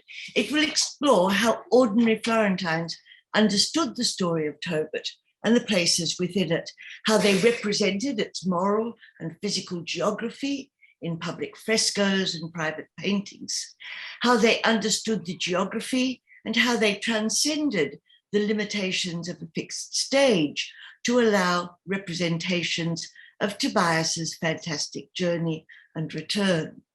I look at the way in which the focus moves from Tobit as a model of mercy or misericordia to his son Tobias under the protection of the Archangel Raphael. At least 5 prose versions of the Book of Tobit were in circulation in northern Italy. 3 are translations of the Book of Tobit as it's found in the Vulgate, in the version that Jerome translated from a lost Aramaic or Chaldean version, and the only one that begins in the 3rd person. The other 2 are looser transformations of the Vulgate. The play in question is relatively close to Jerome's version, and more particularly to the Volgarizzamento contained in Palatino Manuscript 1 that Federico Bottana will be discussing later, but it has charming and significant differences. The play was printed very soon after 1483 in a 2-volume anthology compiled, I believe, by Antonia Pulci, and closely associated with her husband Bernardo, and other members of the family who were in turn closely connected to the matriarch of the Medici clan, Lucrezia Tornabuoni. Lucrezia herself had versified the Book of Tobit as La vita di Tobia fatta in terza rima, which Jane Tylus will discuss, as well as 4 other texts, all of which had dramatic counterparts. Nevertheless, authorship of the Tobit play remains uncertain. The Florentine plays of this kind were performed by members of youth confraternities, that is, by boys and young men between the ages of 12 and 24. It's not implausible that the play of the Angel Raphael was performed in the youth confraternity of the Archangel Raphael, but until 1563, their statutes didn't stipulate a celebration of their patron saint, who didn't have a feast day of his own. So we're left with no real indication of the play's patrons. The play's prologue, however, tells us that it was performed for padri e fratelli, fathers and brothers, in both a religious and a familial sense, and performed within a cloistered space on a hillside, a space which I have elsewhere attempted to relate to the Hieronymite convent on the Via Vecchia Fiesolana, opposite the Villa Medici, which was refurbished mid-century by Michelozzo Michelozzi at the behest of Cosimo de' Medici. The play of Raphael and Tobit certainly deals with a theme close to Cosimo's heart, the duty of God-fearing citizens to dispense misericordia, that is, to act charitably towards their less fortunate fellow men. Florence had numerous charitable structures, but 2 stood out. The first was the Company of the Misericordia, which had been forced to join with the Company of the Bigallo that Federico Bottana will be discussing in greater detail. The institution was funded by property holding and bequests. The other was the 12 Buonomini, or the 12 good men of San Martino, founded in 1442 by the Dominican friar Antonino Pierozzi in collaboration with Cosimo de' Medici. This confraternity supported the respectable poor and was funded on a very different model by tithing by wealthy individuals nominated to join the 12 and by a rigorous non-accumulation of assets. Both had the 7 acts of mercy as their framework, but while the 12 Buonomini modeled their charity on St. Martin, who gave half his cloak to the pauper, the older foundation, which I shall call the Bigallo for convenience, was dominated by 2 images. The Virgin as Our Lady of Mercy, sheltering the unfortunate under her mantle, and the other, from the 1370s, a narrative series of 12 frames, plus a further 6 since destroyed, representing the story of Tobit. An illustrated manuscript of the Book of Tobit in the vernacular, together with an exposition of the Salve Regina, sat on the confraternity's desk. And as Federico will show, this manuscript, now in the Biblioteca Nazionale in Florence, provided a model for the fresco. Almsgiving in the Bigallo came with a visual and textual narrative, which totally dominated the iconography of the various Florentine allegories of divine worship, divine mercy that was ultimately rewarded by God. Among the elements of the Tobit story that strike the modern reader is the element of space. Where is the story set? It moves from Nineveh, capital of Assyria, on the eastern bank of the Tigris, east to the plateau of Media, on to Rajas and back again. But only in the most approximate sense did Florentines understand where these places might be. Their Nineveh, I suspect, was much like mine. Oceanic, where a great fish might vomit up Jonah on the beach, and fantastical, whence that quinquereme of Nineveh from distant Ophir rose home to haven in sunny Palestine, as it does in John Masefield's poem Cargoes, learnt by heart by my generation of children of the empire. In medieval maps, the inhabited world was shaped like a T, made up of 3 parts: Europe, Africa, and in the east, at the top of the map, Asia. Jerusalem was at the junction of the 3 parts. And at the very top of the map lay the earthly paradise, where, as our angel informs Tobias, the Tigris has its source. The play takes place in fabulous faraway lands, somewhere between Jerusalem and the earthly paradise. The arrival in Florence of Ptolemy's Cosmographia in 1390 and its translation into Latin in the following decade, together with the reproduction of beautiful maps, meant that those lucky enough to be admitted to the studioli of the wealthiest humanists had access to maps based on made on a scientific basis.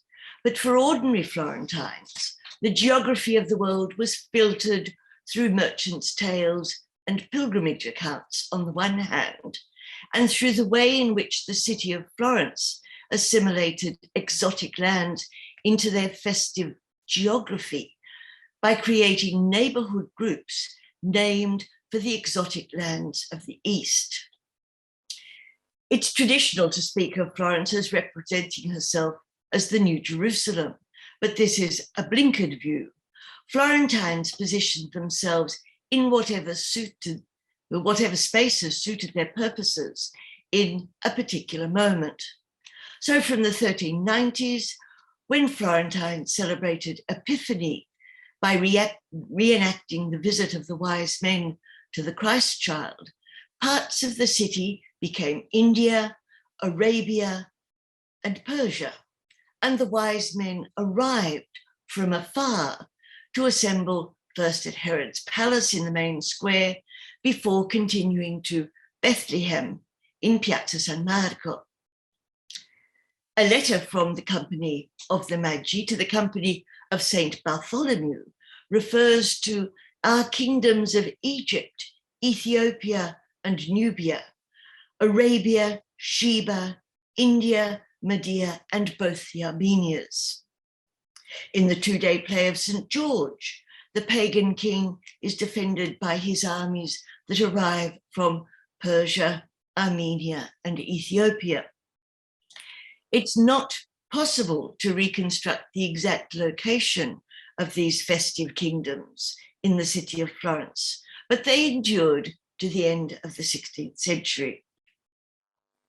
And when Florentines dramatized legends set in faraway places, they assimilated or domesticated them. So when Anthony Abbot, one of the ascetic monks from the desert around Alexandria, leaves home to enter a monastery, he puts his sister in the celebrated Florentine monastery of the Murate. Or when Nebuchadnezzar wants to commission a colossal gold statue of himself, he calls on Donatello. The judges in the Susanna play are shown to be corrupt through their unjust dealings with two peasants from the countryside around Florence. So the lands of the Bible stories become intimately Florentine. And at the same time, Florence extended her boundaries and positioned herself at the center of a world that included all the places she could name. Florentine interest in world geography is apparent in the archangel's responses to Tobias's interview questions as he seeks a guide to Rajas. Tobias asks if he knows the way to Rajas, and the angel in disguise replies that he's been everywhere. Media, Arabia, Persia, and Syria, the kingdoms of Egypt and of the Chaldees. I've sailed the ocean everywhere and more, and even to the earthly paradise. There is no city, province, nor yet realm in all of Asia, Africa, and Europe that I don't know down to the very last, because I've seen it all, and in some depth. If Rajas is where you intend to go, right at the foot of Mount Arabia, my brother, I will take you safely there, and I know Gabriel, your relative. By the time the members of the youth confraternities came to stage plays on these subjects, the stories were thoroughly familiar, told, retold, and memorized in their vernacular prose versions, in the cantari or narrative poems that they could hear and see performed in the Piazza San Martino, and in frescoes and mosaics on walls, like the Tobit cycle in the Bigallo and the Joseph cycle of mosaics in the cupola of the baptistry. We have no record of any staging of the Tobit play, but it seems probable that the actors made use of the equipment that confraternities typically employed for performances in their cloisters. On the left was Nineveh, with a royal palace, probably represented by no more than a throne, on which the king sat, with his splayed knees denoting his kingship as much as his crown.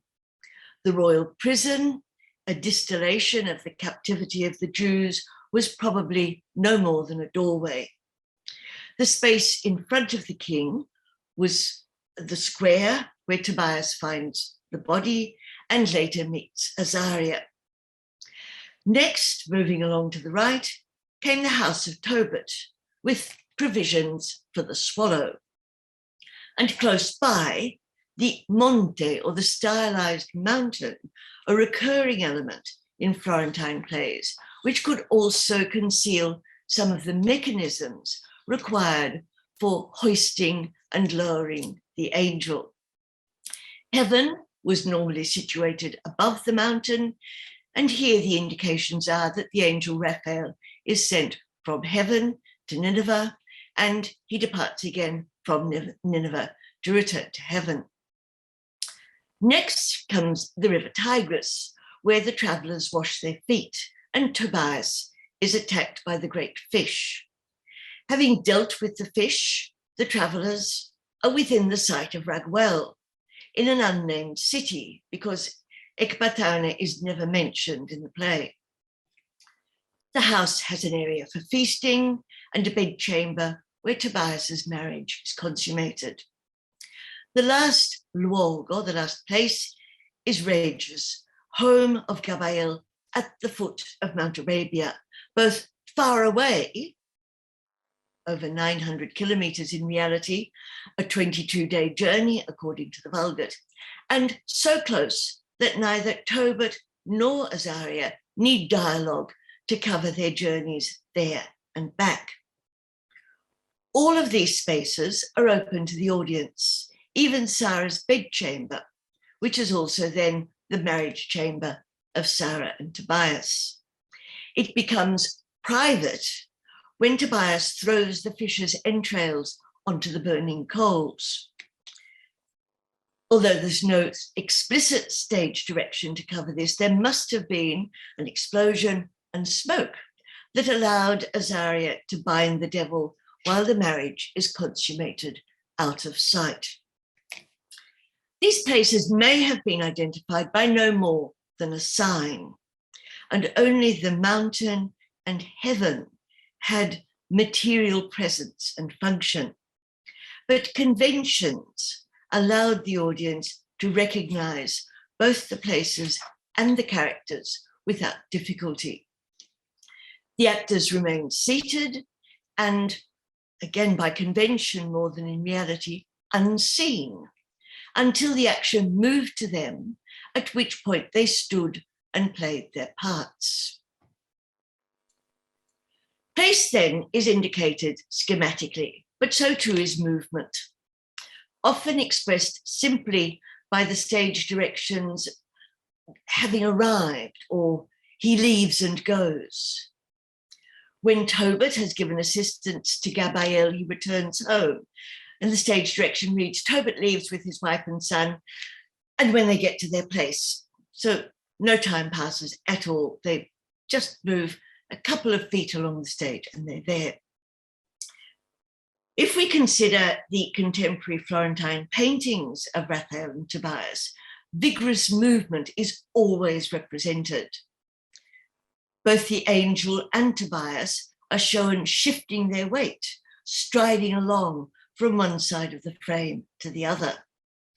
In the play, movement is effortless.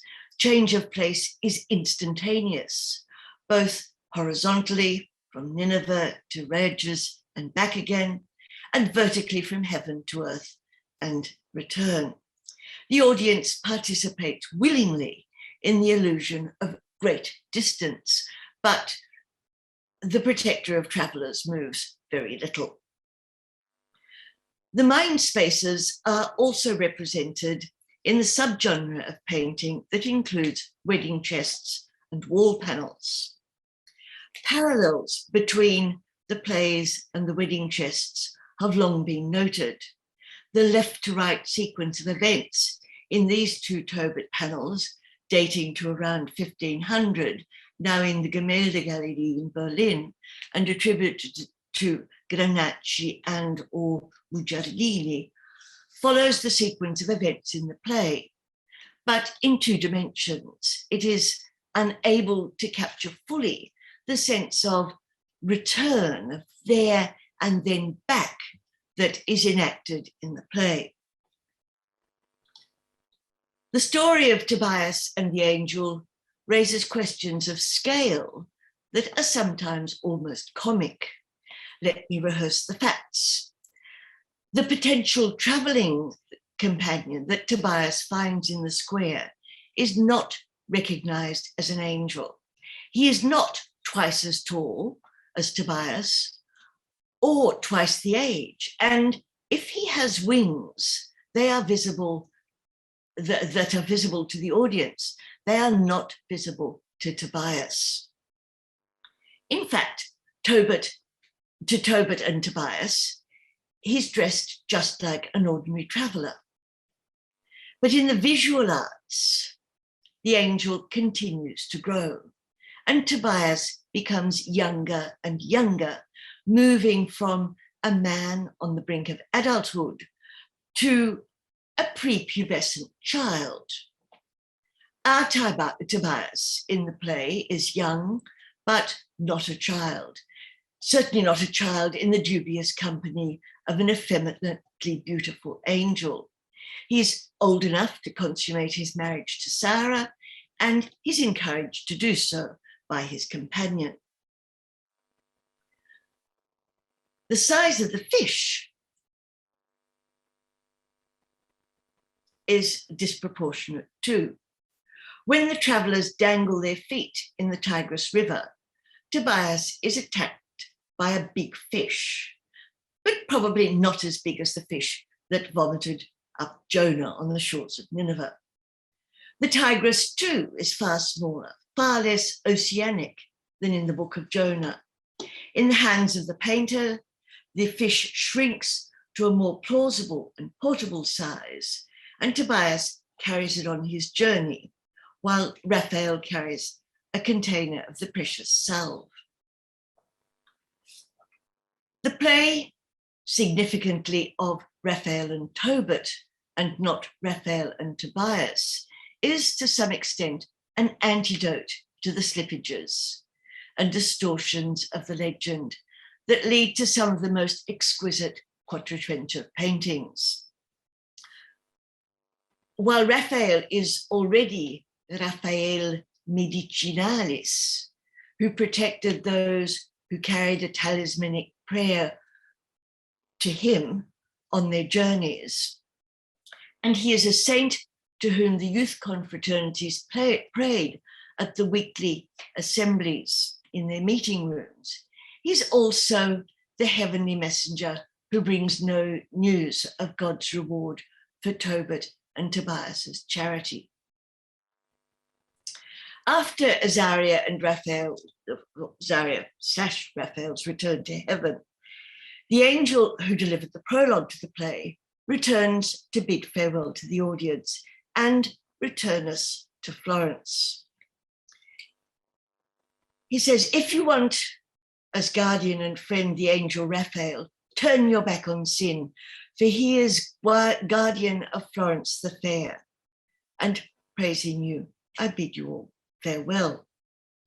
In the following centuries, Tobit became the subject of oratorio, a hugely successful and dazzling genre where acting, set, and costume are eclipsed by song. Time doesn't permit me to explore this topic here, so I shall end very briefly with the dog, the implausible white fluffball lapdog that accompanies Tobias and Azariah on their very long journey. In the play, as in the Bigallo fresco, and only there, it runs ahead of the travelers. It's then picked up by Anna, who's waiting on the top of the mountain. It's carried in her arms down the hill, and it's taken to the blind Tobit to lick his face. The play makes no attempt to allegorize these destabilizing elements of the fable, the goat, the swallow, the fish, but it absolutely embraces the dog, the Toto of our Tobit and Tobias story, the faithful companion who signals the end of the return journey and the restoration of home and family life. Thank you.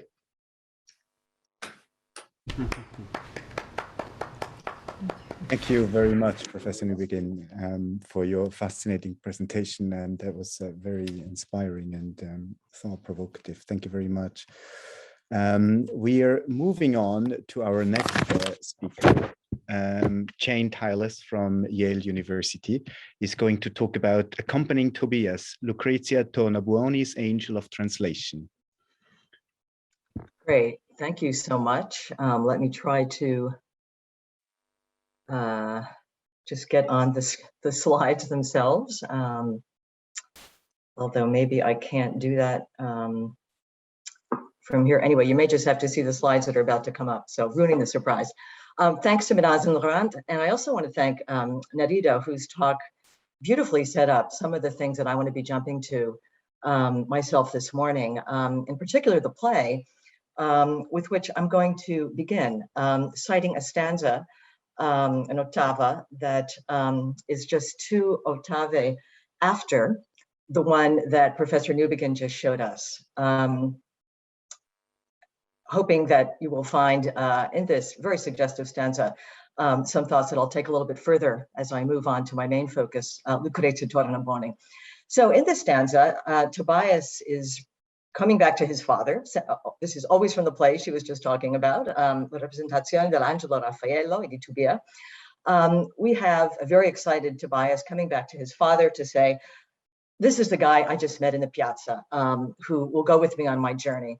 Dear father, I found a man out there, a noble youth, both courteous and wise, who seems to have been born in paradise, compassionate, and he knows all the roads. He seems well-traveled right throughout the world, as we've just been hearing. He knows the languages of every place, and he's explored the world from west to east, and all his words seem full of holiness. Represented here in Professor Newbegin's lively and I think quite wonderful translation, this stanza riffs considerably on the much less colorful Vulgate text on which it's based, in which a single sentence dryly reports on the encounter between Raphael and Tobias. Raphael's own account of himself in the Vulgate is also considerably more modest. He says he's only traveled to Medea. Our Florentine playwright, anonymous as he or she is much more expansive. Raphael is far more experienced. He's traveled, again, as we've just heard, throughout the entire world, a kind of Columbus a decade before the Genovese set sail. And moreover, he knows the languages of every nation. Raphael, that is not only a world traveler, but a linguist. He fights against the effects of Babel, capable of bringing together peoples long separated, the disparate Jews on the one hand, the many Gentiles of different countries and tongues on the other. Anything, of course, is possible for an angel, but I'm especially struck by this reflection on Raphael's linguistic competencies for our symposium. And we've heard a lot about that both this morning, or this afternoon, this evening for many of you, as well as yesterday. Raphael's status as the patron saint of healing, of course, is well known. And again, as we've just been hearing, he was also taken up as the patron saint of traveling, as the many devotional panels to him suggest. And I'm, again, returning to Professor Newbegin's talk. Here again, we have the wonderful Verrocchio, where the painting from Verrocchio's workshop, boy and angel traveling together. What always strikes me about this painting are two things. One is the fact that the way that Tobias's jacket is blowing out behind him, he also seems to have wings. But as art historians have also pointed out, the spectral dog, this wonderful Toto of the Tobias story, was probably done by the hand of a very young Leonardo da Vinci. So another reason to think hard about this painting done again in Verrocchio's workshop in the early 1470s. But my larger point again is that this is the Raphael as the patron saint of travelers. Of course, he's also invoked quite often in relationship to that more spiritual form of travel, pilgrimage, as we see here in this 15th century wooden statue in Burgos, Spain, in which Raphael is wearing a pilgrim's hat, carrying the pilgrim's staff, and probably en route to the nearby Santiago de Compostela. In another example about pilgrimage, Bridget of Sweden recalls Raphael in regard to a defining moment late in her life. As she recounts in her Book of Revelations in Book 7, Christ instructs her to travel on pilgrimage to Jerusalem, saying, I shall lead you there and bring you back to Rome, and I shall procure for you what you need more sufficiently than you ever had before. Ex ego ducam et reducam vos ad Roma, the line echoes exactly Raphael's reassuring words to the elderly Tobias about the journey he will take with his son. I will lead him there and bring him back to you. Ego ducam et reducam eum ad te. Like the boy Tobias, Brigitte does return home to Rome. And like Brigitte, whose God anticipates the end of the biblical book from which he quotes, Tobias does get what he needs more sufficiently than what he ever had before, thanks in no small part to Raphael's presence. But pilgrims and travelers also need interpreters. And it's not simply people who travel, but words. The play we've just been talking about was written and performed at a time in Italy and elsewhere of heightened vulgarization, as the vernacular was increasingly used as a means not only for oral communication, but written. In Italy, the Florentine tongue was being touted as one that might someday achieve the status of Latin. And with the advent of publishing, scores of works, especially sacred works, including the Bible, began to see the light of day in vulgar translation, thus attracting an emerging audience of readers who could engage with their local language, if not with Latin. In his preface to an edition of his sonnets, Lorenzo de' Medici would note that Tuscan was still in its adolescenza, in its adolescence, a young boy who needed the proper nourishment and upbringing in order to be able to reach the vast swaths of the world as Latin one day had done. This is an allusion to Lorenzo's ambitions to conquer the Tuscan countryside and bring towns like Volterra and Pisa under Florence's domain. But it also shows a grasp of his maternal tongue as both relatively young and relatively vulnerable, and in need of assistance and nourishment as it traveled. A century and a half earlier, Dante had embraced the same understanding of the language that he was one of the first to set into a major work, the Commedia. And of course, Dante establishes his poem as a pilgrimage. Purgatorio is a journey up a mountain in which the forms of healing and penitence expected of pilgrims are enacted on each of its 7 terraces, and Dante includes explicit references to pilgrims throughout the poem. But his words themselves are quite literally on the move as he sends out that poem as something profoundly new in the rhyme scheme of terza rima that he invented. Even as Virgil and then Beatrice guide Dante pilgrim from Inferno through Paradiso, Dante poet himself guides the Commedia through its journey. His direct addresses to his lettori, or readers, to ensure that we're reading the right way, enable him to become our ever-present companion on our pilgrimages through the afterlife. And it happens via a poem that articulates its own constant mode of being in process. Hence a telling phrase from Purgatorio 24, vo significando, I go writing, I go making verses, as though Dante's words are literally being penned as we read them. In a poem about guides, that is to say, in the Commedia, Raphael goes curiously unnamed, and it would take another panel, another paper, for me to explore why in Paradiso 4, Beatrice, explaining to Dante how scripture accommodates its divine mysteries to our human faculties, leaves Raphael's name out. The Bible condescends to human powers, it gives God hands and feet, while the Holy Church represents to you Gabriel, Michael, and the other, l'altro, che Tobiri fece sano, who healed Tobias's eyes. So again, for reasons we can't get into, Raphael is not named. Yet Dante was nonetheless instrumental for a writer a century and a half later who did make Raphael fundamental for her own pursuit of and self-characterization as a guide, adept at languages and interested in helping Italian through its adolescenza, the aforementioned Lucrezia Tornabuoni de' Medici. Mother of Lorenzo, wife of Piero de' Medici, member of an aristocratic family in her own right, Tornabuoni began her literary career soon after Piero's death in 1469. While assisting the still young Lorenzo with the rulership of Florence, she wrote Sacred Laudi and started to mettere in versi, or put into verse, several biblical books from the Old Testament, along with the life of John the Baptist. And those Old Testament books include Judith, Esther, several chapters from Daniel, and of course, Tobias. Her verse translations into Italian are among the first extensive reiscrittore, or rewritings of biblical works by a woman, extant in 2 Florentine manuscripts. The first page of the copy in the Biblioteca Nazionale has a miniature of the same scene that we saw in the Verrocchio, and I only wish I had that image to show you now. But trust me, Raphael wears red, Tobias blue, and the dog is walking before them on a rocky dirt path, and like the angel and boy in the Verrocchio, they're holding hands. There was good reason for this choice for the manuscript's only illumination, as evidenced in Tornabuoni's invocation, which I will now read. O glorious and eternal magnificent God, bestow your aid on this, my new wish, mio nuovo desio. If you have ever practiced charity with someone who humbly beseeched your goodwill, then I ask you, good Lord, that I might put into verse, this is the phrase mettere in versi, the little story of Tobia, posta la storietta di Tobia, and so that it might please all of its readers, piaccia a tutta gente.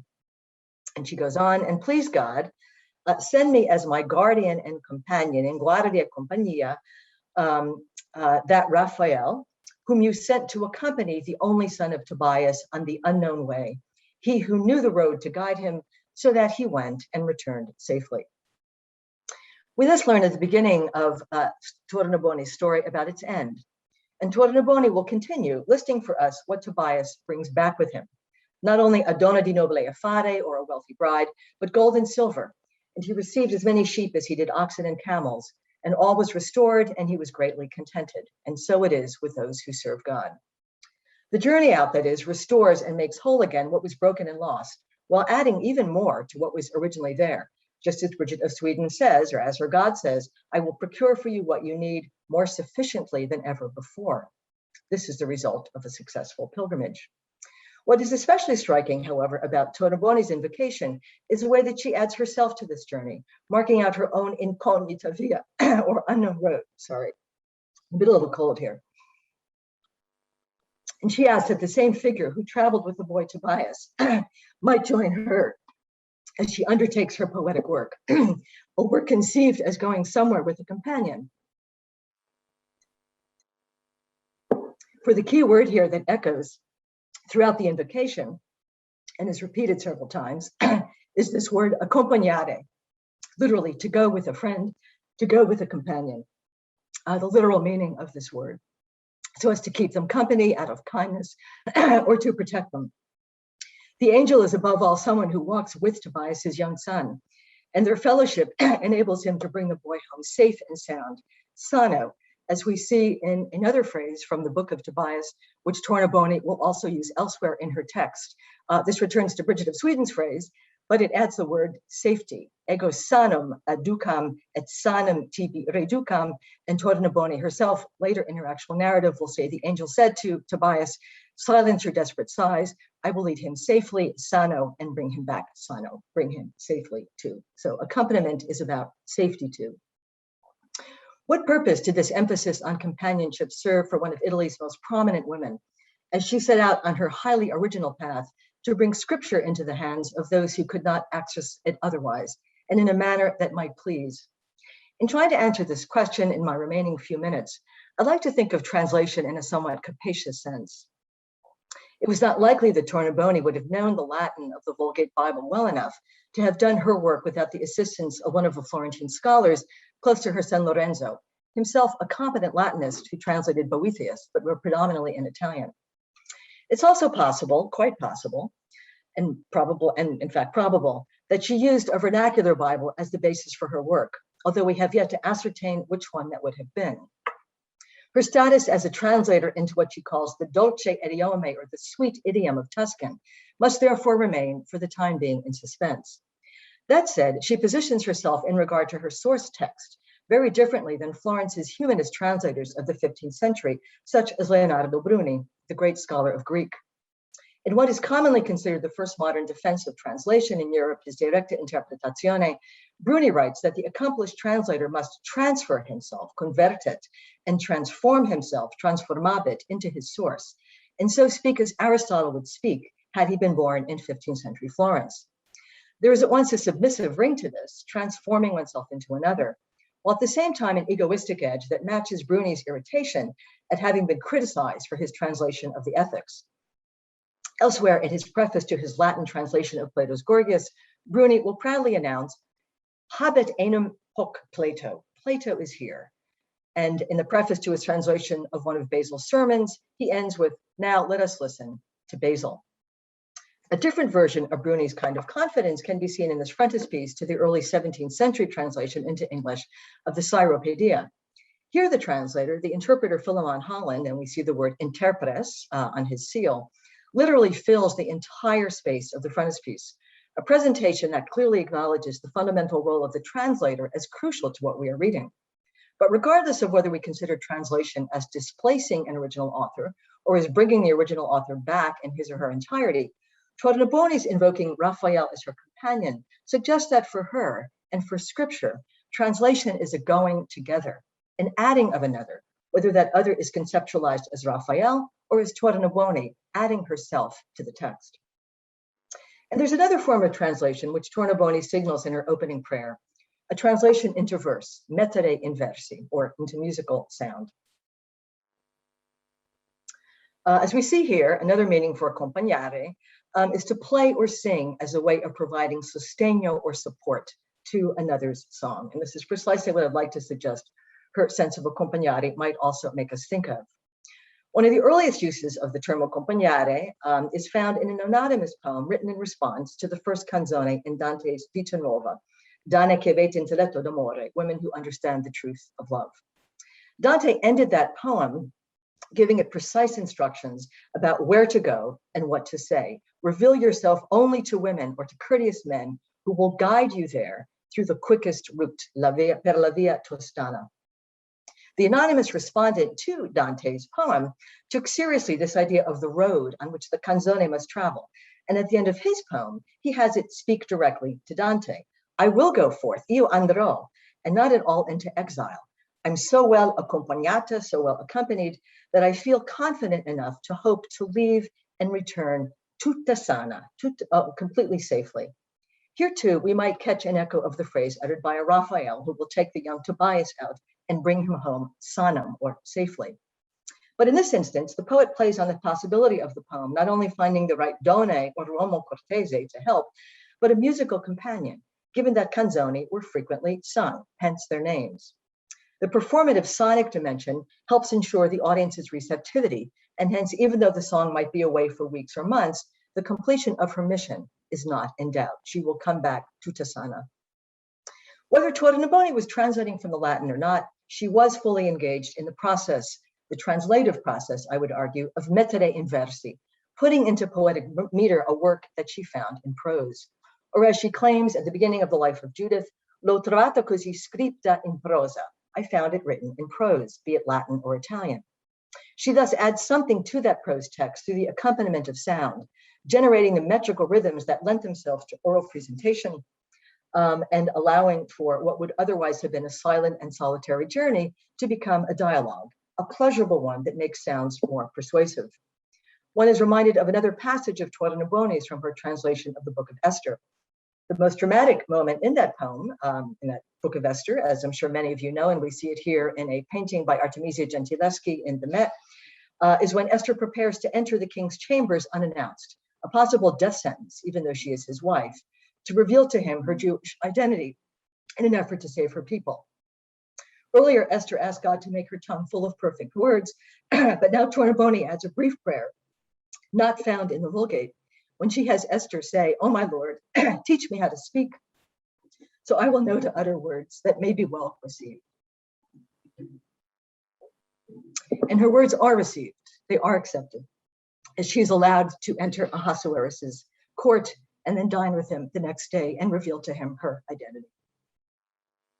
Like this prayer added by Tornabuoni to the Book of Esther, the act of adding on, going with, accompanying, assists in this process of being accepted by way of a linguistic translation, a textual addition, versifying or musical phrases that enhance the pleasure of its readers and listeners, who are then moved to welcome this pilgrim work into their ears and their lives. As George Steiner, rightly called the founder of translation studies, says of the adding of music to a poem, as in great translation, so in a great musical setting, something is added to the original text, but that which is added was already there. One listens to Duparc's setting of the Invitation au Voyage and feels precisely in what ways the composer is letting Baudelaire's words be more than themselves and thus entirely themselves.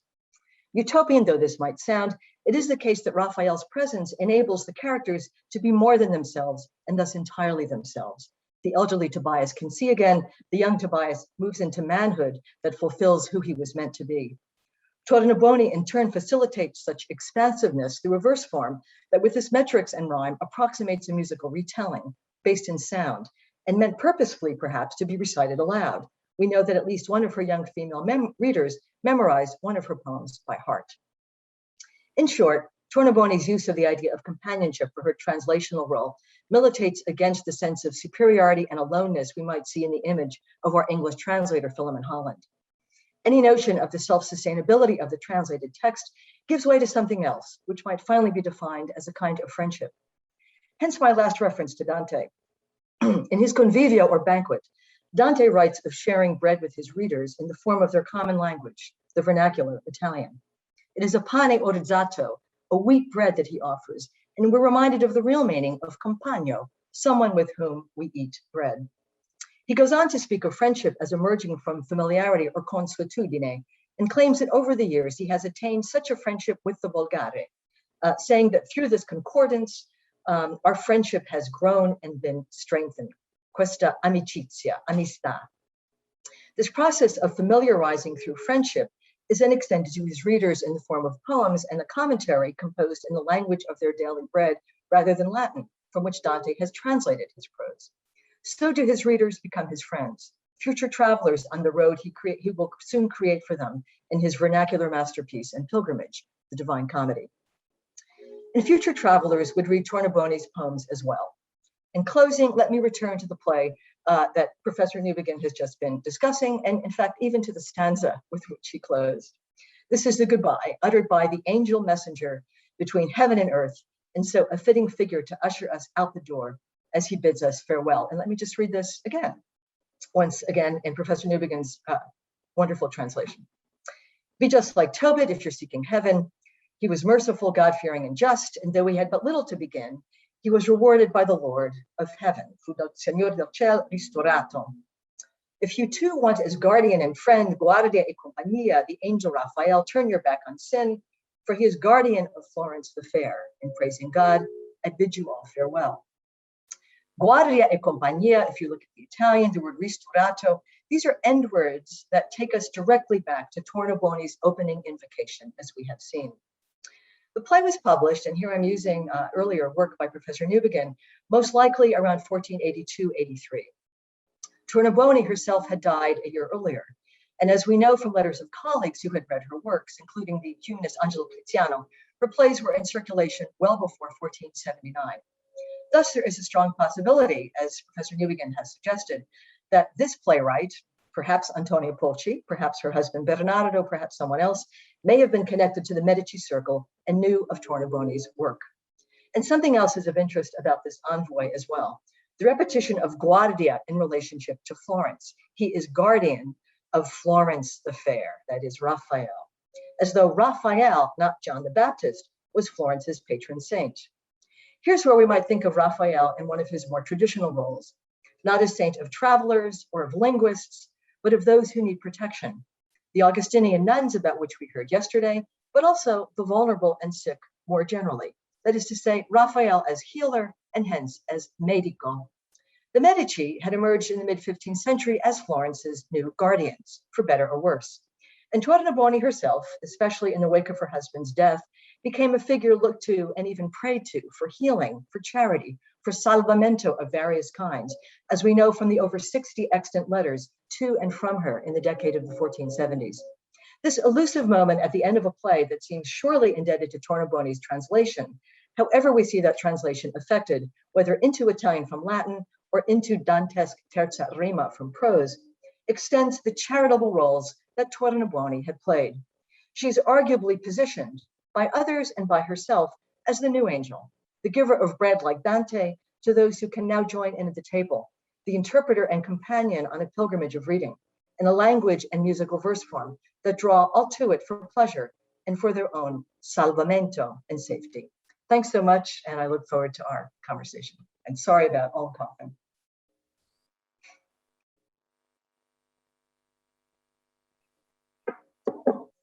Thank you very much, Professor Tallis, for a wonderful contribution. What an amazing panel. I'm only sorry that I will have to leave soon and can't stay for the Q&A. But am I on? Yeah, do you hear me? Thank you very much, Federico and Jane Tylers and Nerida Newbegin for a wonderful panel.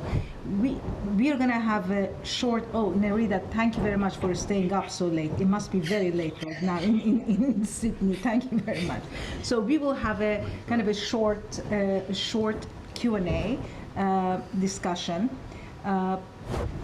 It was actually, I thought the panel, if I may start, the panel was picked up on some of the themes of the previous panels on the questions of vernacular and translation and language. And also, and very nicely would lead to the following panel, where the questions of trade and mercantilist themes of in the book will be picked up.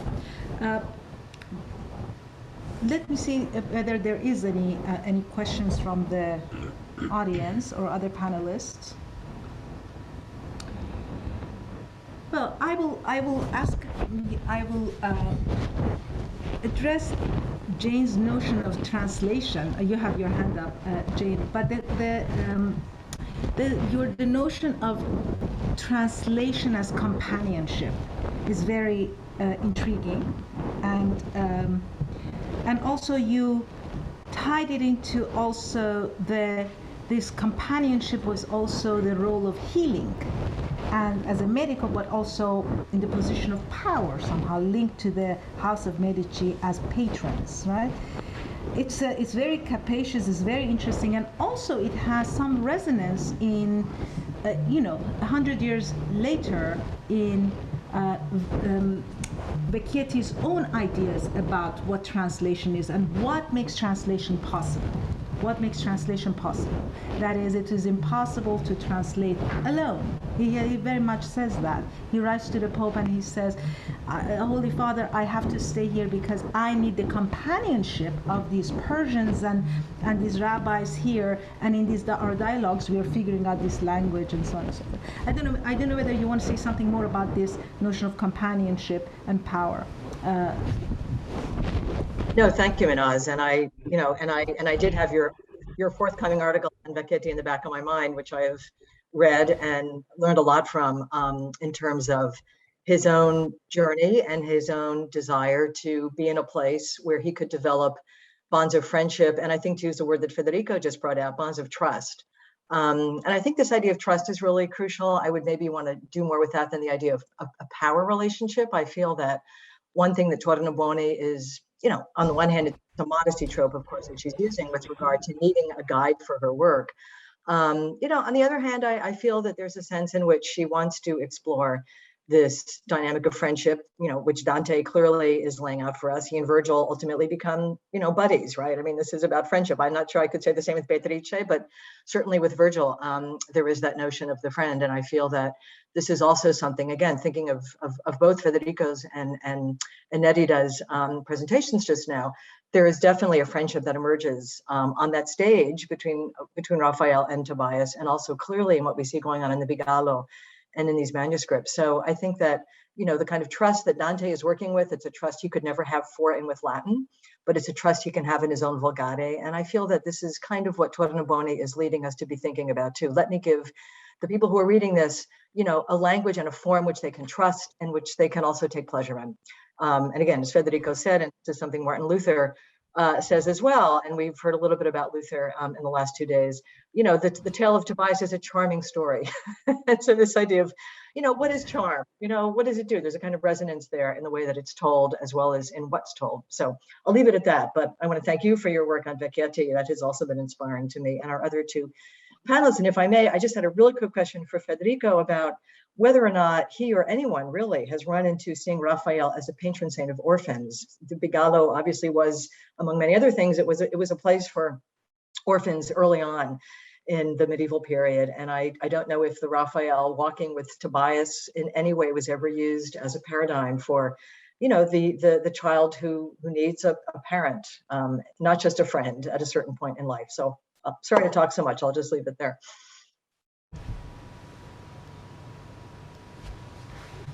We cannot hear you. Yes. Yes, I actually don't know. I'm trying to think of the Innocenti, which was the first institution dedicated completely to orphanage, as far as I know. I don't think there was other hospitals like Scala or in Siena or the Santo Spirito in Rome. They have orphanage within the hospital, but they were not exclusively orphanages. And I cannot see anything in the iconography apart from a baby with swaddling clothes and the nativity. Nerida, can you think of something particular to Innocenti? No, the Bigallo, the Misericordia Bigallo complex, also looked after lost children. So in Florence, according to the Codice Rustici, if children were lost in Florence, they knew to go to the Bigallo, and the parents knew that was the lost children's tent that you went to find your children if they were lost. So very much Raffaello is the guardian angel of lost children. But whether he's the guardian angel of orphans, I have no recollection of that.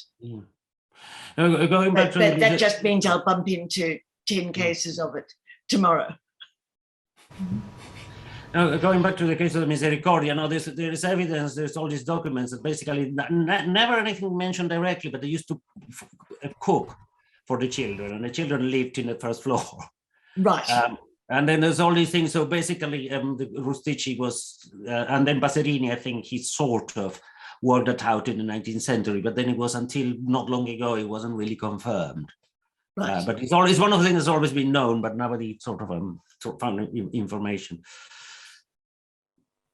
I just want to say, I know we don't have time to discuss it, and this format doesn't allow it, and we are on the kind of the last of the second day running. But I did want to say that some of the themes that Nerida developed it's fascinating that the Florence had become a model of the world, that India and Persian and Egypt had become, and I think that's some of the ideas of space and imaginations of a space and the types of a space, a theme that we have been dealing with throughout the last 2 days, in the ways in which the toponyms and typologies and theology and the ways in which we need to think about theorizing space. So that's a great contribution. I really thank you for that. And I'm sorry that we won't have time to discuss it further right now, because the next speakers are telling me they have to we don't have a lot of time for that. Thank you very much. And now I have to, I will pick up we will continue to the next panel. I think the next panel, they are here. We have our webinar 7, the last panel. We have, oh, wonderful. Hello, Brian, and hello, Zvi. Welcome. And hello. Hello. We're very, very happy to see you. And I'm just mentioning your names and your titles, and we just start. So, Tobit, Capitalism and Empire in the 18th Century is the title of Zvi Ben-Dor Benit, professor of history at New York University. It's been a long 2 days. And please, Zvi. Okay. I guess you can see my screen. You can see my screen, right? Yes. All right.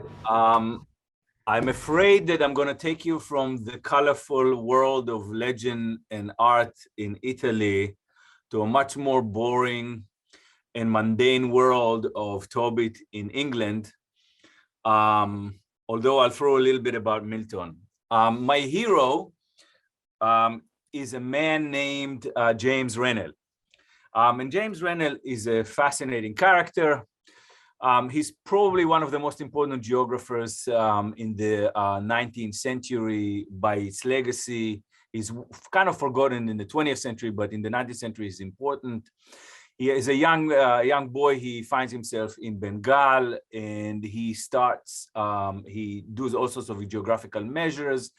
He becomes a very, very important hydrographer. He writes about oceanic currents, which is a fascinating thing. He's considered the father of oceanography. He's also a physical geographer, etc., etc., etc. He writes maps of Hindustan and of Asia, and he produced very, very nice even maps of the currents of the Atlantic world as well as the Indian Ocean. This is a fascinating topic, by the way, the geography of water.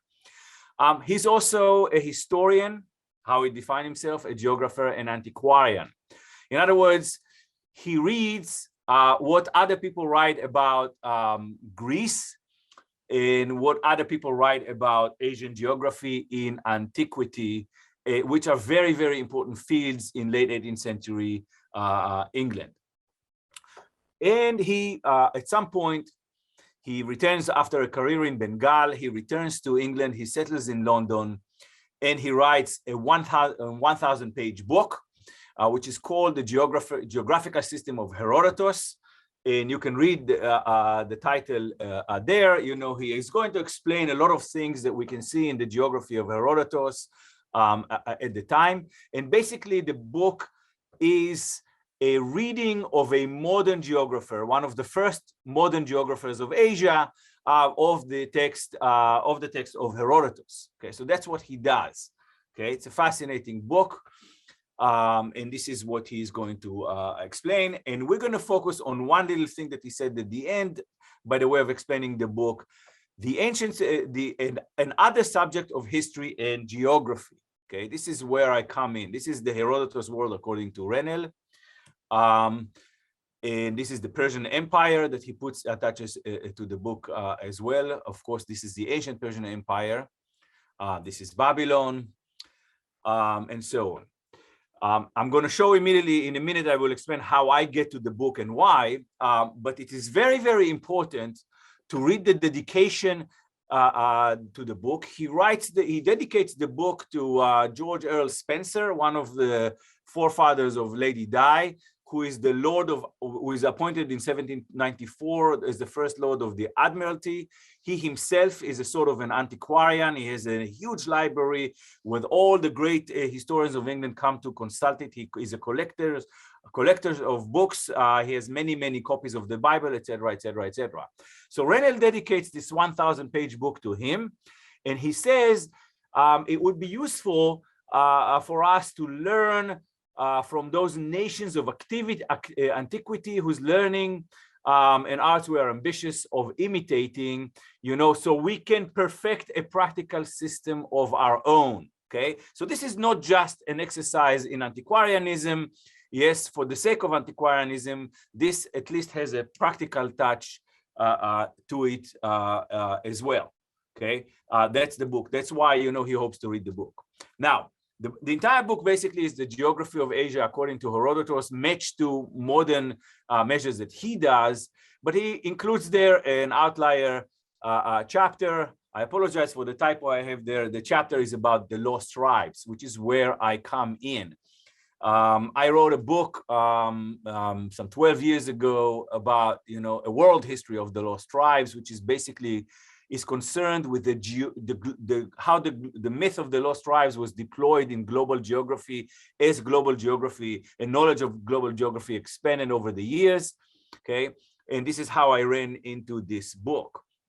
So even though the book is Renel's book is about Herodotus, he has a chapter, a lengthy chapter concerning the disposal of the 10 tribes of the Jews, which were carried into captivity to Nineveh, commonly called the first captivity.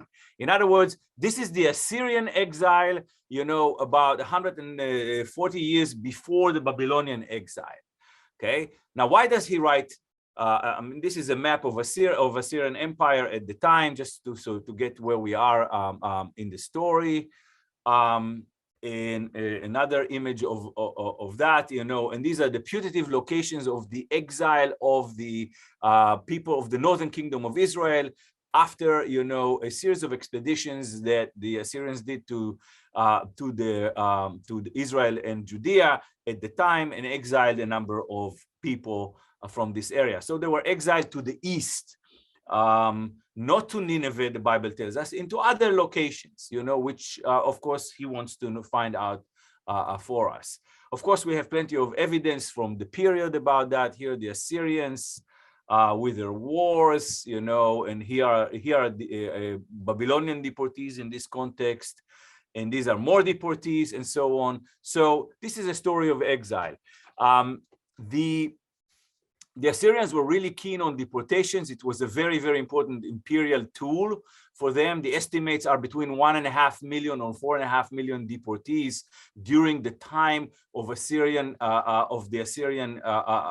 activities in the Assyrian Empire, which is basically 9th-8th century BCE.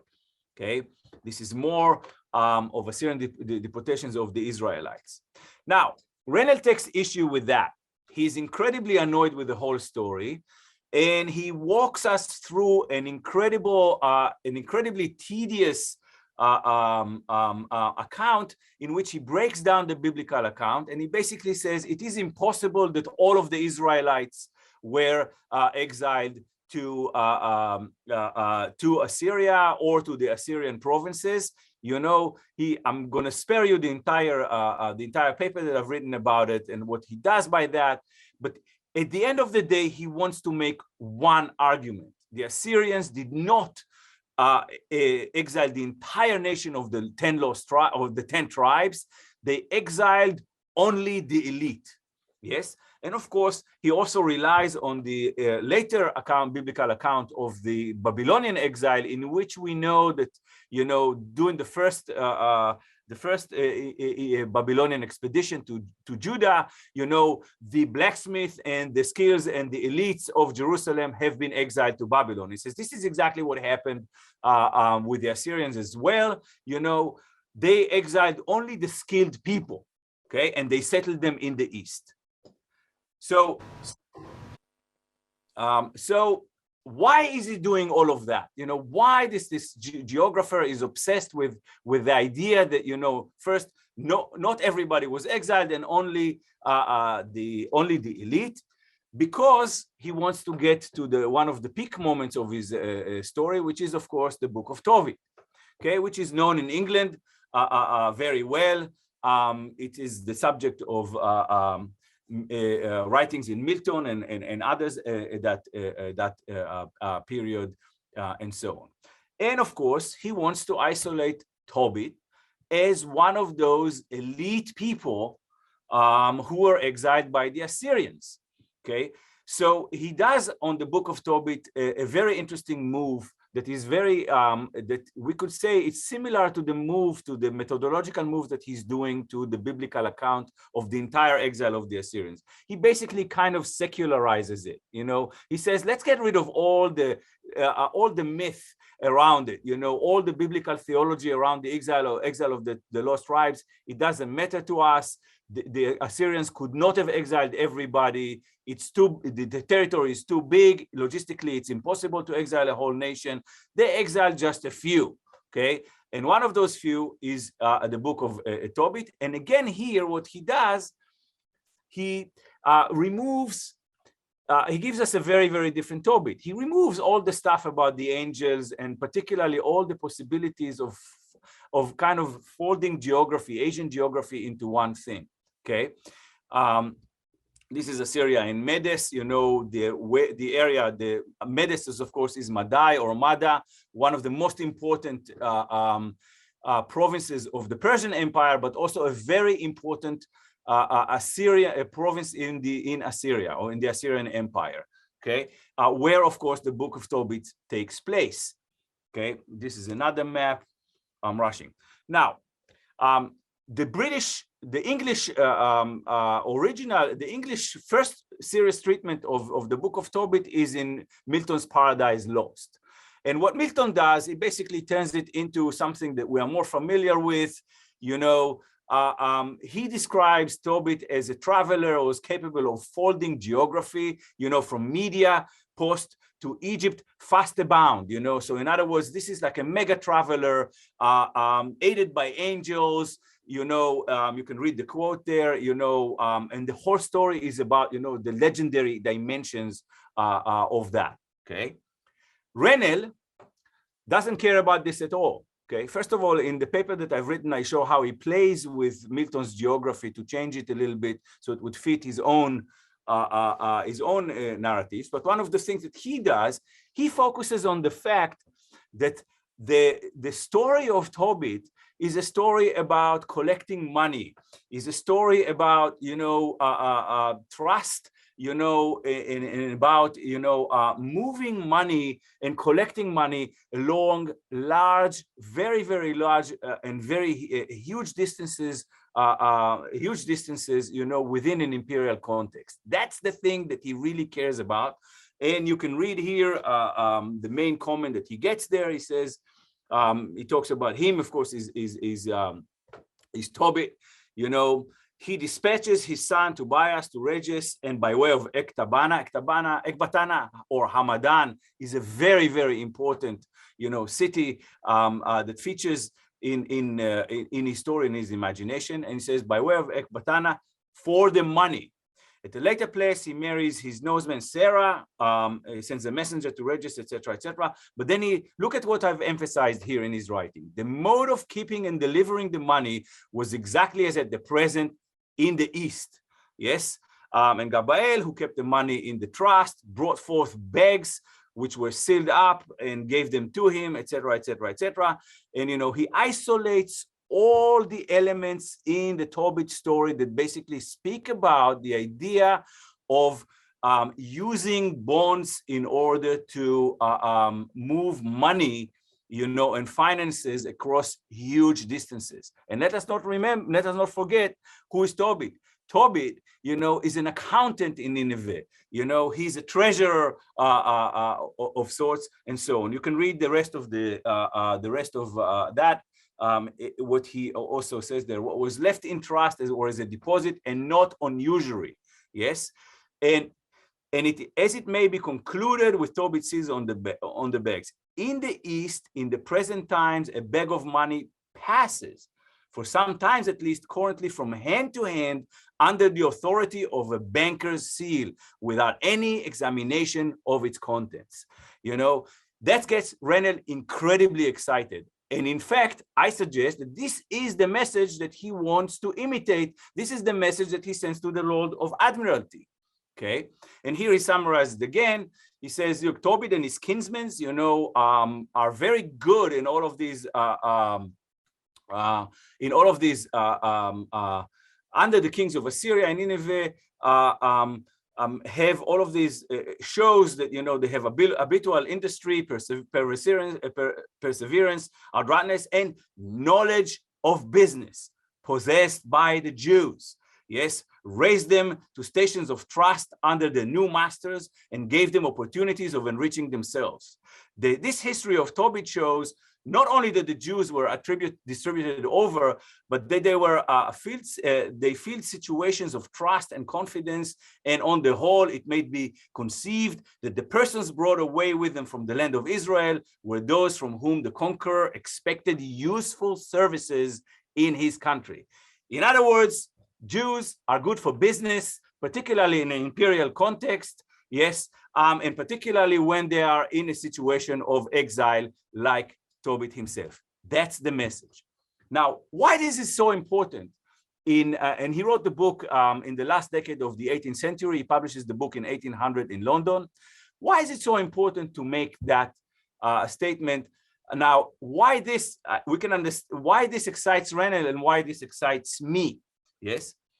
Let us move very quickly to a recent book, The Promise of Peril and Credit, by Francesca Trivellato, that basically examines the history of a legend that was produced in France at some point in the 18th century about, the connection between Jews and bond bills, etc. And as she describes this lawyer from Bordeaux by the name of Etienne Clerac, yes, who writes a book which is called Usages and Customs of the Sea.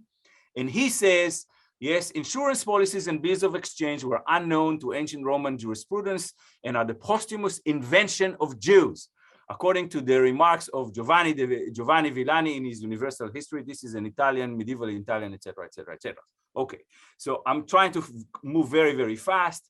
And he basically says it follows, he does a whole kind of history of that thing, and Clerac, according to Trivellato, basically concludes that it follows that the bills of exchange and insurance policies are Jewish from birth, both in their invention and denominations. And one of the things that he says there, that the Jews developed that because they were expelled from different places. And when they were expelled, they have to leave all the property in trusted hands so that later on they can claim it in different ways. And this is how they invented this incredibly important financial device without which capitalism, particularly in imperial context, cannot really survive, which is like these bills and bills, insurance, etc., etc. Okay.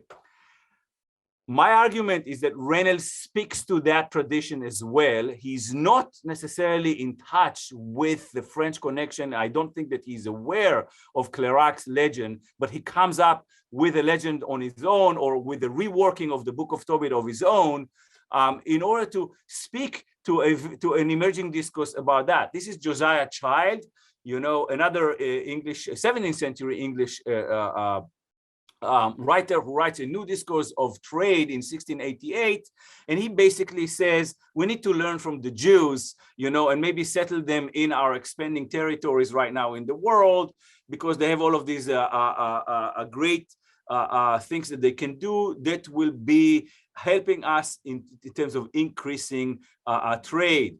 And the more they do that, the better it is for the kingdom in general.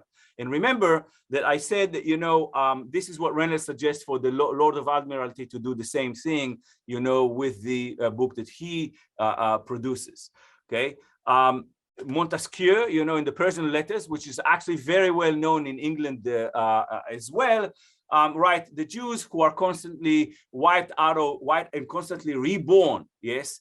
Again, this is the connection between exile and trade and trust, have the wiped out, constantly reborn, have counterbalanced the continual losses and destruction of the race by single hope of Jewish families cherished, and that into their midst may be born a powerful king who will become the master of the universe. That's, of course, the Messiah. But what he's more also concerned is that when they go to different places, they develop them. They develop them because of their financial capabilities perfected over the years from one expulsion to the other, etc., etc., etc. Okay. And here he says here that, in fact, Montesquieu suggests that even the Romans knew that the Jews are capable of developing different territories that have been conquered by an empire. And he says the Roman knew this from experience. They send all criminals to Sardinia, and they also send their Jews as well, et cetera, et cetera, et cetera.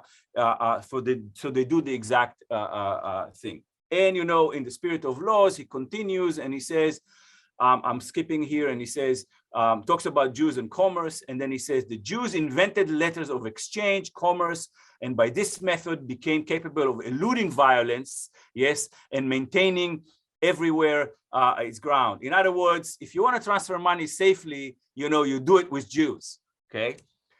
Now, the funny thing about Renner, this is the context of Renner's suggestions, and as I said, he gets to it by doing two things: dismantling the myth of the lost tribes, and then taking, giving us a new Tobit. Not Tobit of the angels, but actually Tobit the banker, Tobit the accountant, Tobit the treasurer, who is capable of collecting money all the way, sitting in Nineveh, but collecting money all the way from the central territories of Asia.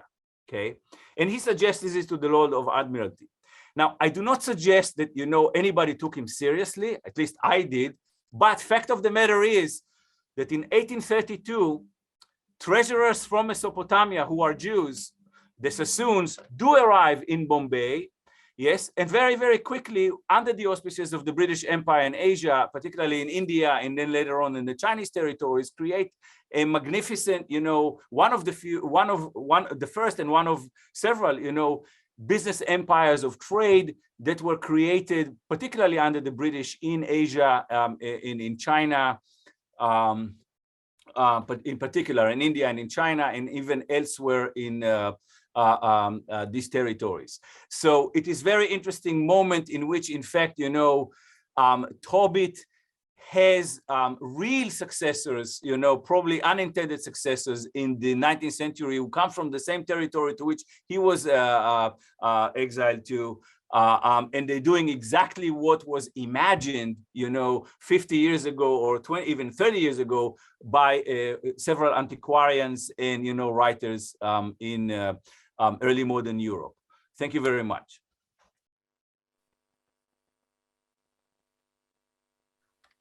Zvi, we hold our questions. This is how we've been doing until all the panelists have spoken, and then the other. Yes. So Brian Brake will speak to books, guns, and diplomacy. The Vecchietti brothers between. Well, this part of this is missing. I'm very sorry. Between Persia, India, and the Mediterranean. I'm guessing I'm just reading it from memory. Yes, please. Thank you. Thank you, Brian. Please. I'll try to share my screen here, and let's see if that works. Can you see and hear me? Yes. Fantastic, in which case I'll get going. So thank you to Manaz and to Laurent for the generous invitation to present this symposium. I'm at the very end, and we've heard from eminent scholars on many aspects of this topic. Here, I'm happy to acknowledge the important publications of Manaz and of Mario Casari, Sara Fani, Margherita Farina, and the many others who've done so much to establish the biographical details of the Vecchietti, the history of the Typographia Medicea, and movement of diplomatic objects between Iran and the Italian Peninsula that are going to be important parts of my story. My own interest in this comes from the political and diplomatic history side. So in this closing presentation of the workshop, I hope to offer something a little different. Now that we have a clear sense of the intellectual, religious, and art historical context, I'd like to explore instead the conflicts of geopolitical events and expansive cultural politics that brought Giovanni Battista Vecchietti to Iran and India, and how multiple loyalties both enabled and complicated his projects. So there are at least 5 actors who shaped and constrained the possibilities that Vecchietti in particular confronted. Well, we'll return to them in some detail, but for now, they are the king, the Shah, the Pope, the press, and the Grand Duke. Okay, so to see this interplay at work, let's consider Giovanni Battista Vecchietti at King Philip II's court in December 1588, at a difficult moment in the prudent king's storied reign. The remnants of the Spanish Armada had just struggled back from their terrible journey around Ireland 2 months before, and Philip II's domains would be vulnerable to counterattack in the spring. Still, in that late autumn in Madrid, Philip presided over a world-spanning empire and needed to hear what Vecchietti had to say about a potentially powerful friend or foe. Born into a Florentine patrician family resident in Cosenza in the Spanish-ruled Kingdom of Naples, Vecchietti appeared at the Spanish Habsburg court after a long journey. Back in 1584, Vecchietti and Giovanni Battista Britti, as we've heard, had set out for Alexandria, both as agents of the Medici Oriental press and as papal diplomats late in the reign of Gregory XIII. Britti is charged with going to Ethiopia, but seemed to have been foiled by pirates on the way from Hormuz and ended up in Goa, where the Florentine merchant, humanist, and Medici client Filippo Sassetti wrote about him in January 1586. Meanwhile, Vecchietti had 2 sequential diplomatic tasks: to negotiate with the Coptic Church about reunion with the Roman Catholic Church, and then in 1586, under instructions from the new Pope Sixtus V, to pursue anti-Ottoman coordination with the Safavids. Vecchietti traveled through Antioch, Damascus, and Aleppo before reaching the Safavid court in Tabriz in 1586. He stayed at the court for a year, transferring it with it to Qazvin after the Safavid loss of Tabriz to the Ottomans. This is a dramatic time to be in the Safavid Empire, which was then losing a 2-front struggle with the Uzbeks and the Ottomans, and beset by internal civil strife. Indeed, Morshed Qoli Khan marched into Qazvin with a small force in 1587 and put Abbas Mirza, who we know as Abbas I, on the throne in October 1587. So, heading from Qazvin to Hormuz, Vecchietti found himself at the end of his financial resources, but nonetheless successfully transferred to Goa, where he's hosted by Filippo Sassetti in 1587. Sassetti is at this time planning a round-trip journey around the world, which he does not complete. Sassetti and Vecchietti had strikingly similar backgrounds, including Florentine patrician status, intellectual ties to Pisa's University, family financial circumstances that had forced a return to commerce, and the pursuit of scholarly inquiries in the Indian Ocean world. Leaving Goa, Vecchietti landed in Lisbon and headed thence to Madrid. In accordance with the typically thorough quality of Tuscan diplomatic records, we have reports of his performance before Philip II from both Vecchietti himself and from the Tuscan ambassador Vincenzo Alamanni. They agree that Vecchietti's presentation of a detailed relazione on Persia, including an account of its military forces, was well received at the Spanish court.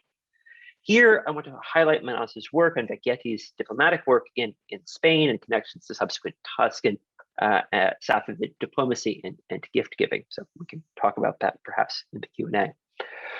Returning to Italy and to this geographic imagination we've heard about in some of these other presentations, this is from the Palazzo Vecchio, then becoming the Palazzo Vecchio in Florence, this part of a Medici global imagination.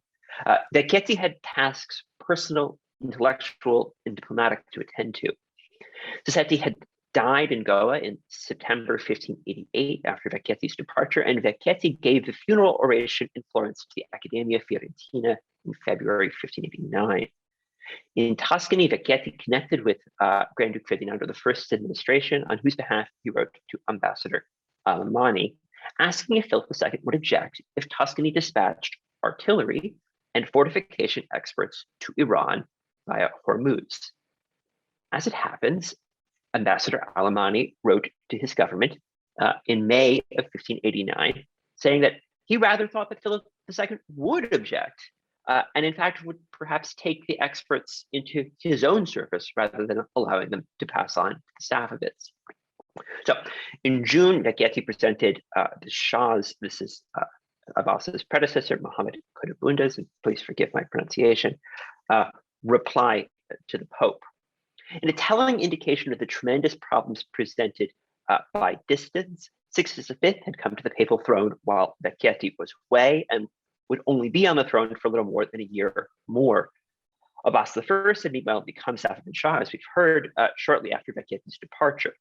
Following Sixtus V's death in August of 1590, Urban VII, Gregory XIV, and Innocent IX would all complete their short reigns by December 30th, 1591.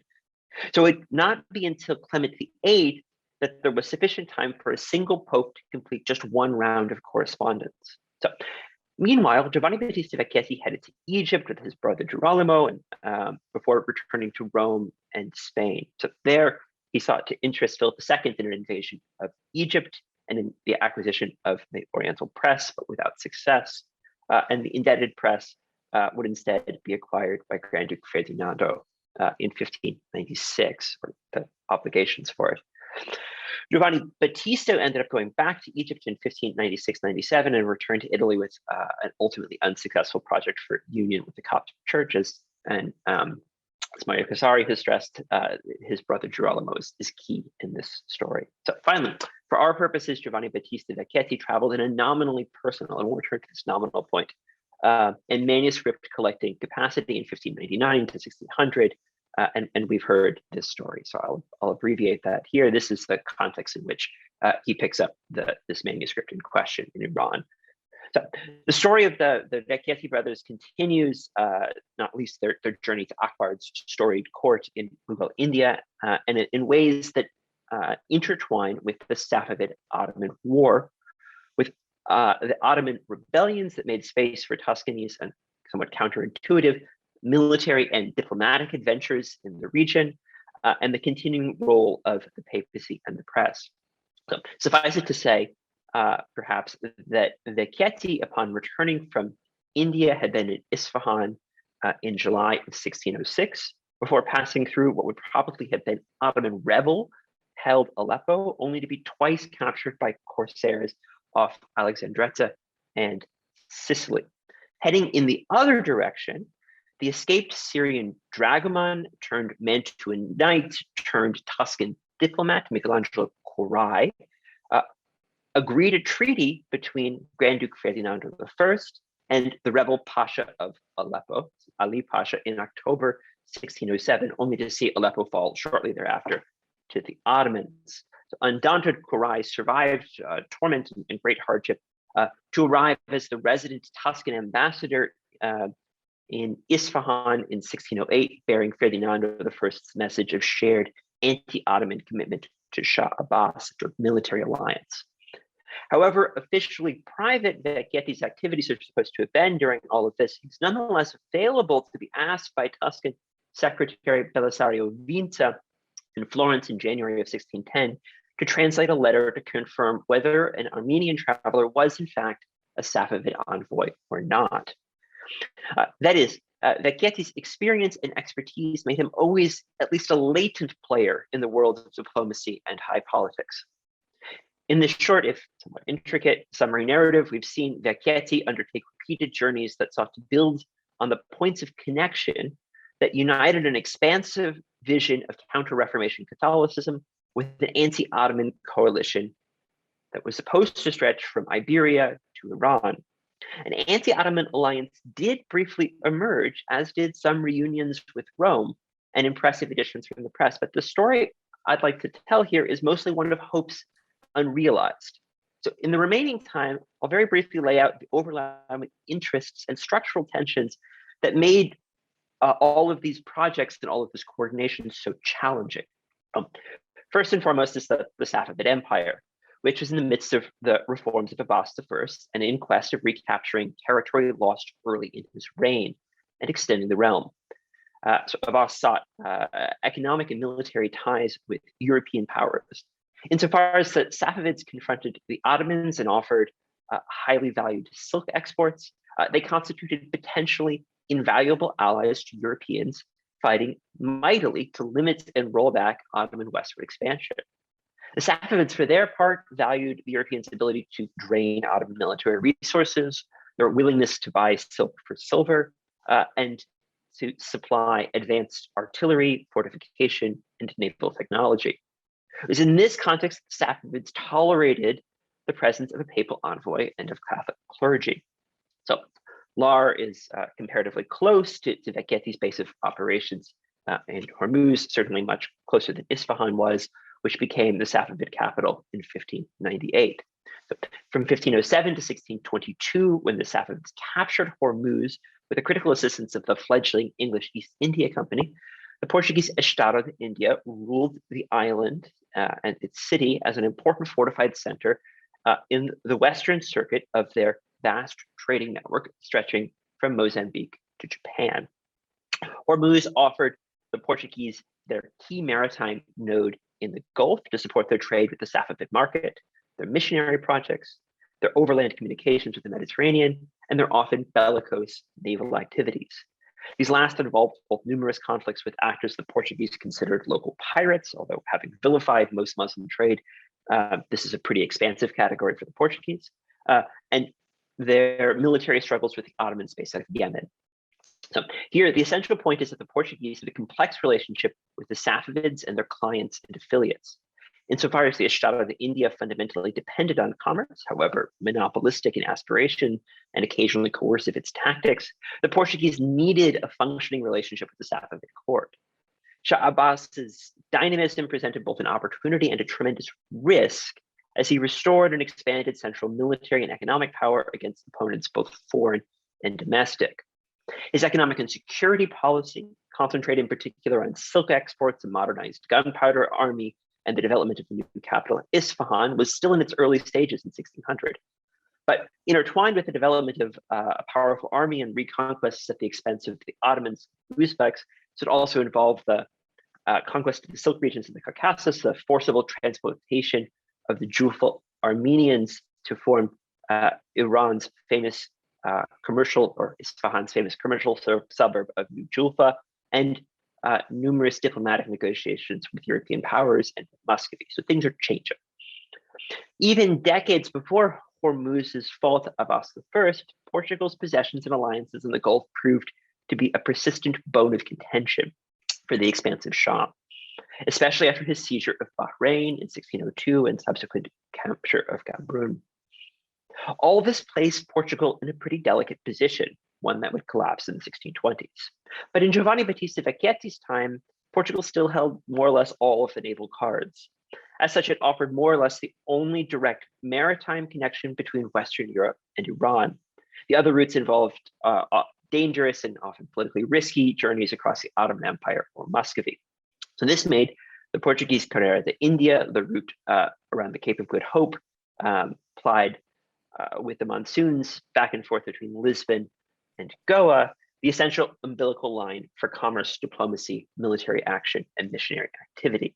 So as if this bilateral relationship was not sufficiently complicated, Portugal itself had been forced into a dynastic union that sharply constrained its foreign and religious policy.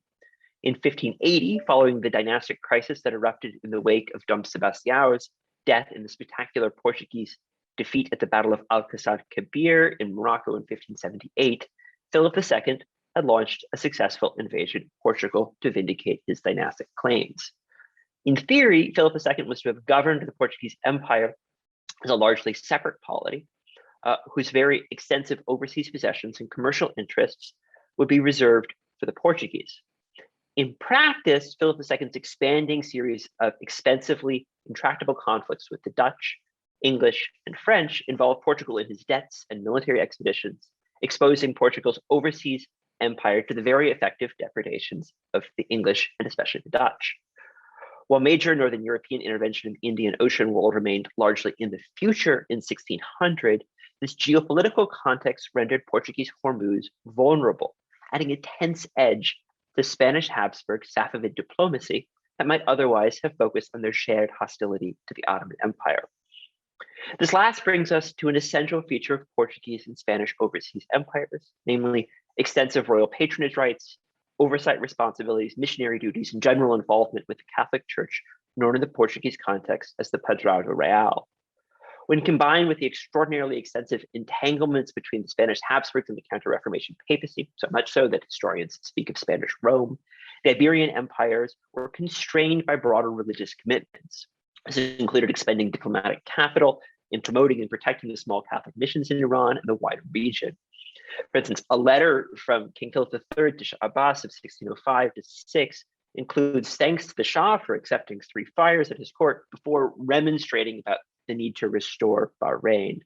Just in this context of a shared vision of expansive Roman Catholicism, a corresponding commitment to an equally ambitious program of linguistic and cultural study intended to underpin that global Catholic project, and anti-Ottoman bellicosity, that the papacy and Cardinal Ferdinando de' Medici, later Ferdinando I, the Grand Duke, patronized the Tipographia. Sarafani and Margherita Farina, of course, have been fundamental and are really the basis of their exhibition at the Lawrenciana and subsequent catalog of my familiarity with this topic. Okay. More recently, Mario Casari has stressed the press's initial focus on producing a polyglot Bible, and we've heard about this under the ambit of Gregory XIII's policies of ecclesiastical unification. And Cardinal Ferdinando is tied into this through his responsibilities for serving as protector for the patriarchs of Alexandria and Antioch and the Kingdom of Ethiopia. So when Ferdinando becomes Grand Duke following his brother Francesco's untimely death in 1587, Ferdinando retained a strong interest in this expansive project, continuing to patronize the press and pursuing an aggressively anti-Ottoman foreign policy based out of the expanding Tuscan port of Livorno.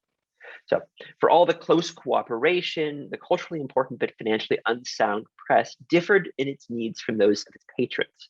Insofar as the Tipographia sought to collect manuscripts to publish and to distribute printed books in the region, it would have benefited from peace and cordial relations with the Ottomans and all local religious actors.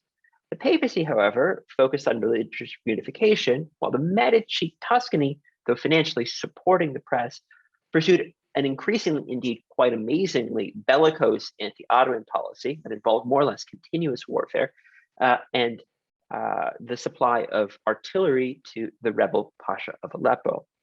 So in sum, to conclude here, the Safavids sought anti-Ottoman alliances that would equip them with advanced weapons and the profits of trade, but they also wanted Portuguese Hormuz. The Spanish Habsburg-run Portuguese Empire wanted trade with the Safavids and fought long naval struggles with the Ottomans in the Indian Ocean, but they also sought access from missionaries in Iran, retention of Hormuz, and a measure of restraint in anti-Ottoman policies in light of Spain's many other military commitments and Mediterranean vulnerabilities. The papacy agreed with anti-Ottoman policies, but was preoccupied with reunification of the different churches, was unwilling, of course, to fight the Ottomans on its own, and struggled to balance its many global commitments. The press was a potentially important agent of cultural integration, but its scholarly commitments, high quality production and scale, and limited ability to enter its core markets made it really a financial ward of the Medici. The Medici were comparatively eager to use violence and to distribute weapons, as we've heard with their plan to send weapons to Iran. not least because Tuscany's geography, heavy fortification, and alliance structure basically insulated it from the consequences of its actions. So in principle, the Medici supported all of the projects of their various allies and asked Vecchietti to help them with this. But they evinced no particular concern with Hormuz, and they're not that concerned with the religious complexion of their allies. In fact, they're really happy to work with people of many different faiths, as long as they're anti-Ottoman. So the Tuscans sought to support both the press's cultural project and an anti-Ottoman military coalition that would fracture the empire into pliant successor states. So a propitious concatenation of circumstances made it seem possible for a time for Vecchietti to successfully connect these diverse actors, to rewrite the script of regional history, but structural tensions, differing visions of what success would be, and limitations in the depth of commitment of the different parties when confronted with other priorities proved ultimately insurmountable. Thank you very much. Thank you very much, Brian. Thanks very much. And great. Share. Thank you. Stop share. So we have plenty of time. Don't know how many minutes. We have some time for Q&A. Is V still here? Yes. Wonderful. Can we have the screen for Zvi and Brian? And so, two very rich papers. Brian just gave us a wonderful context, a geopolitical context for Vecchietti's activities.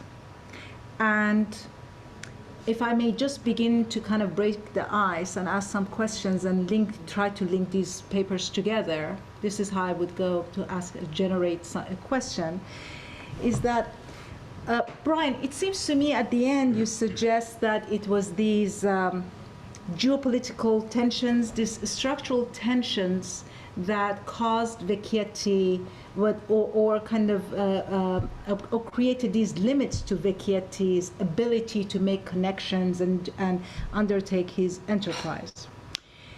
I want to suggest whether there were some tensions within the work of Vecchietti himself, and not only that, whether today we are talking about, not only on this panel, we've been talking about two different codes, one more mercantilist, a mercantilist code at work in this context, and also at work in Tobit, at work in Florence, and so on and so forth.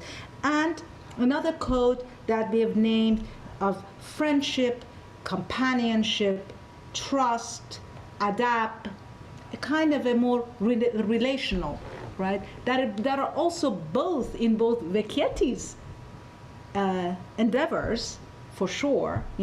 He's on his way to, in the story that Brian just told us, he's on his way to India and he gets stuck in Persia, and he gives up the whole idea of commerce, right? He's doing something else. So it's a question for both of you, and I also want to then bring these two double codes also in Tobit, in the story that Zvi said. If, Tobit is given an example of the exilic Jew that is great for business because they have all these skills or proto-capitalist skills of bills of exchange.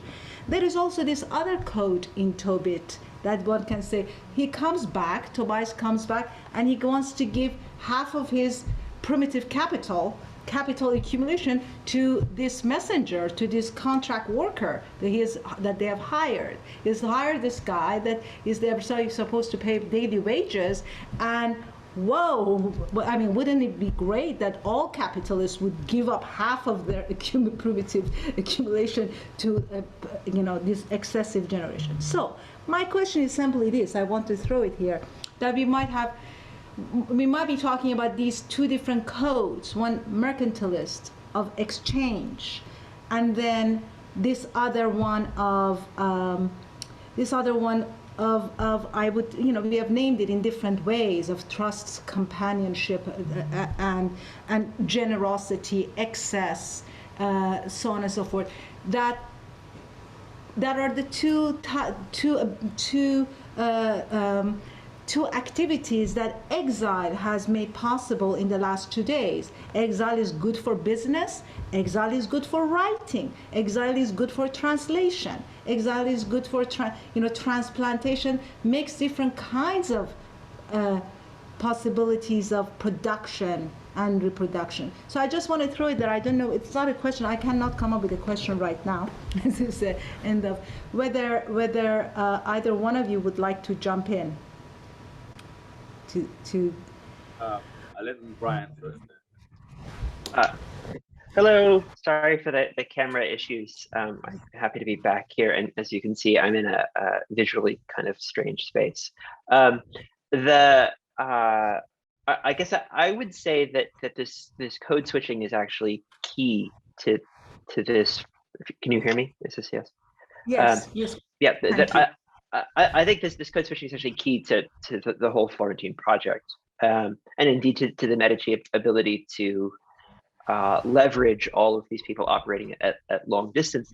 They lack, of course, an empire, and indeed the resources, or indeed the willingness to expend the resources, to have a formal network of people. So it's always about those who are there for other reasons, right? So Filippo Sassetti, who I highlight there, is both a Medici agent, but he's also the agent of the Portuguese pepper monopoly contractors, right? So he's wearing multiple hats.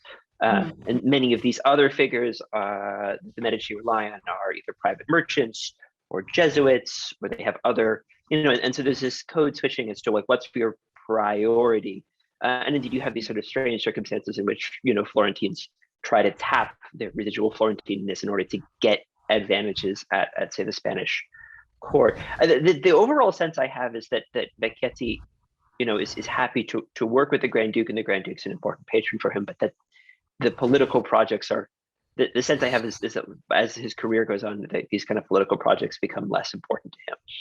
And maybe we might think more that, that everybody playing with multiple hats allows sort of some priorities to displace others fairly smoothly as opportunities arise, or as they dissipate. So and I think Vecchietti is a very interesting case as his brother, right, who seems to slide between quite different political contexts and loyalties, and questions about whether the priority is the church or this cultural program or his own social status or his economic status, or his relationship to various political authorities who don't all agree as to what's a good thing to do. So I guess that's I hope that's a reasonable. Thank you, Brian. Let me begin with let me begin with the exciting possibility of the socialist Tobias.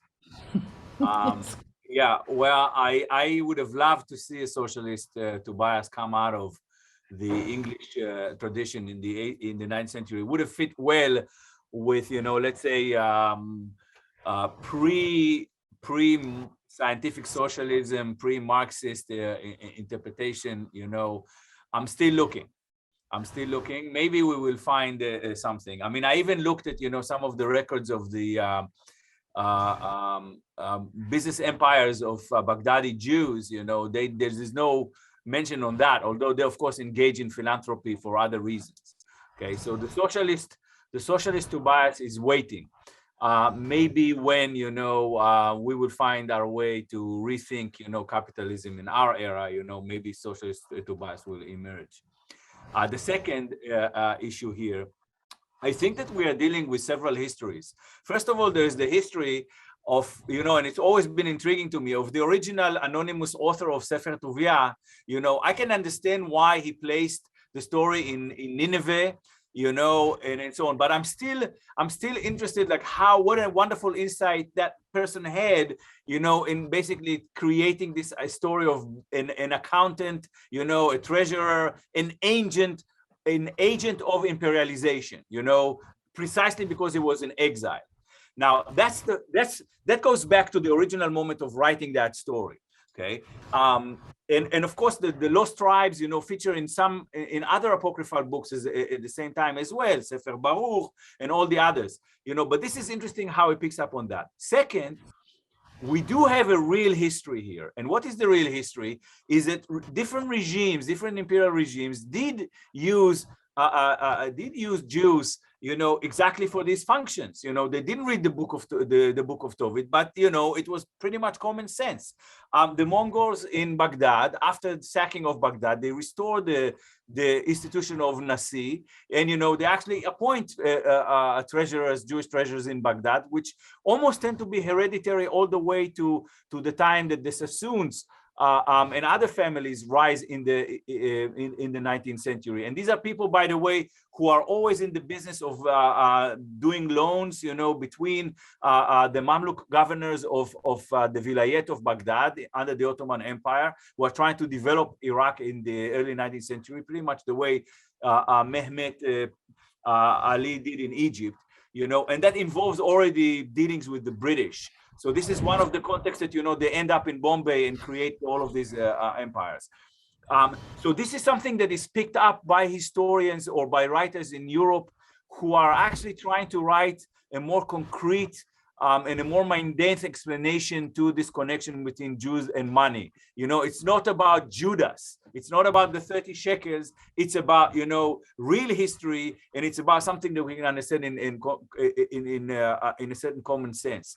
You know, what was interesting for me with regards to James Rennell, that he tries to do, at the same time, he tries to do both. He takes certain myths about the Jews very uncritically, but at the same time, he deploys a very critical examination, particularly as a geographer, in order to come up with the idea that, in fact, Tobit, even if Tobit is invented, is actually a very, very real historical possibility, which indeed happens 32 years after he wrote the book. If I might also just jump in on that set of comments there, and I was particularly struck by the presentation of Francesca Trivolato's recent book, because I was thinking instead of her previous one on the familiarity of strangers and on the development of Livorno, right, which is this key port for Tuscany in Becchetti's day, which is all about trying to craft, as Corey Tatsara and others have shown, right, a set of policies to attract, in particular, Sephardic merchants, right, as a program of economic development in Tuscany, one which is actually ultimately extremely successful, and which ties Livorno into the world of Amsterdam and into trade, including all the way out to India, right, with Mediterranean coral and so forth. So there is, you know, this program as well, now that I'm, you know, thinking about this here, which is exactly contemporary with Becchetти, right, in the other meanings of these kinds of trade ties, you know, and of course the Medici are all about these sort of cultural projects, you know, so it's quite interesting to think about, you know, the sort of symbolic work perhaps that some of this is doing for somebody like Becchetti. Thank you.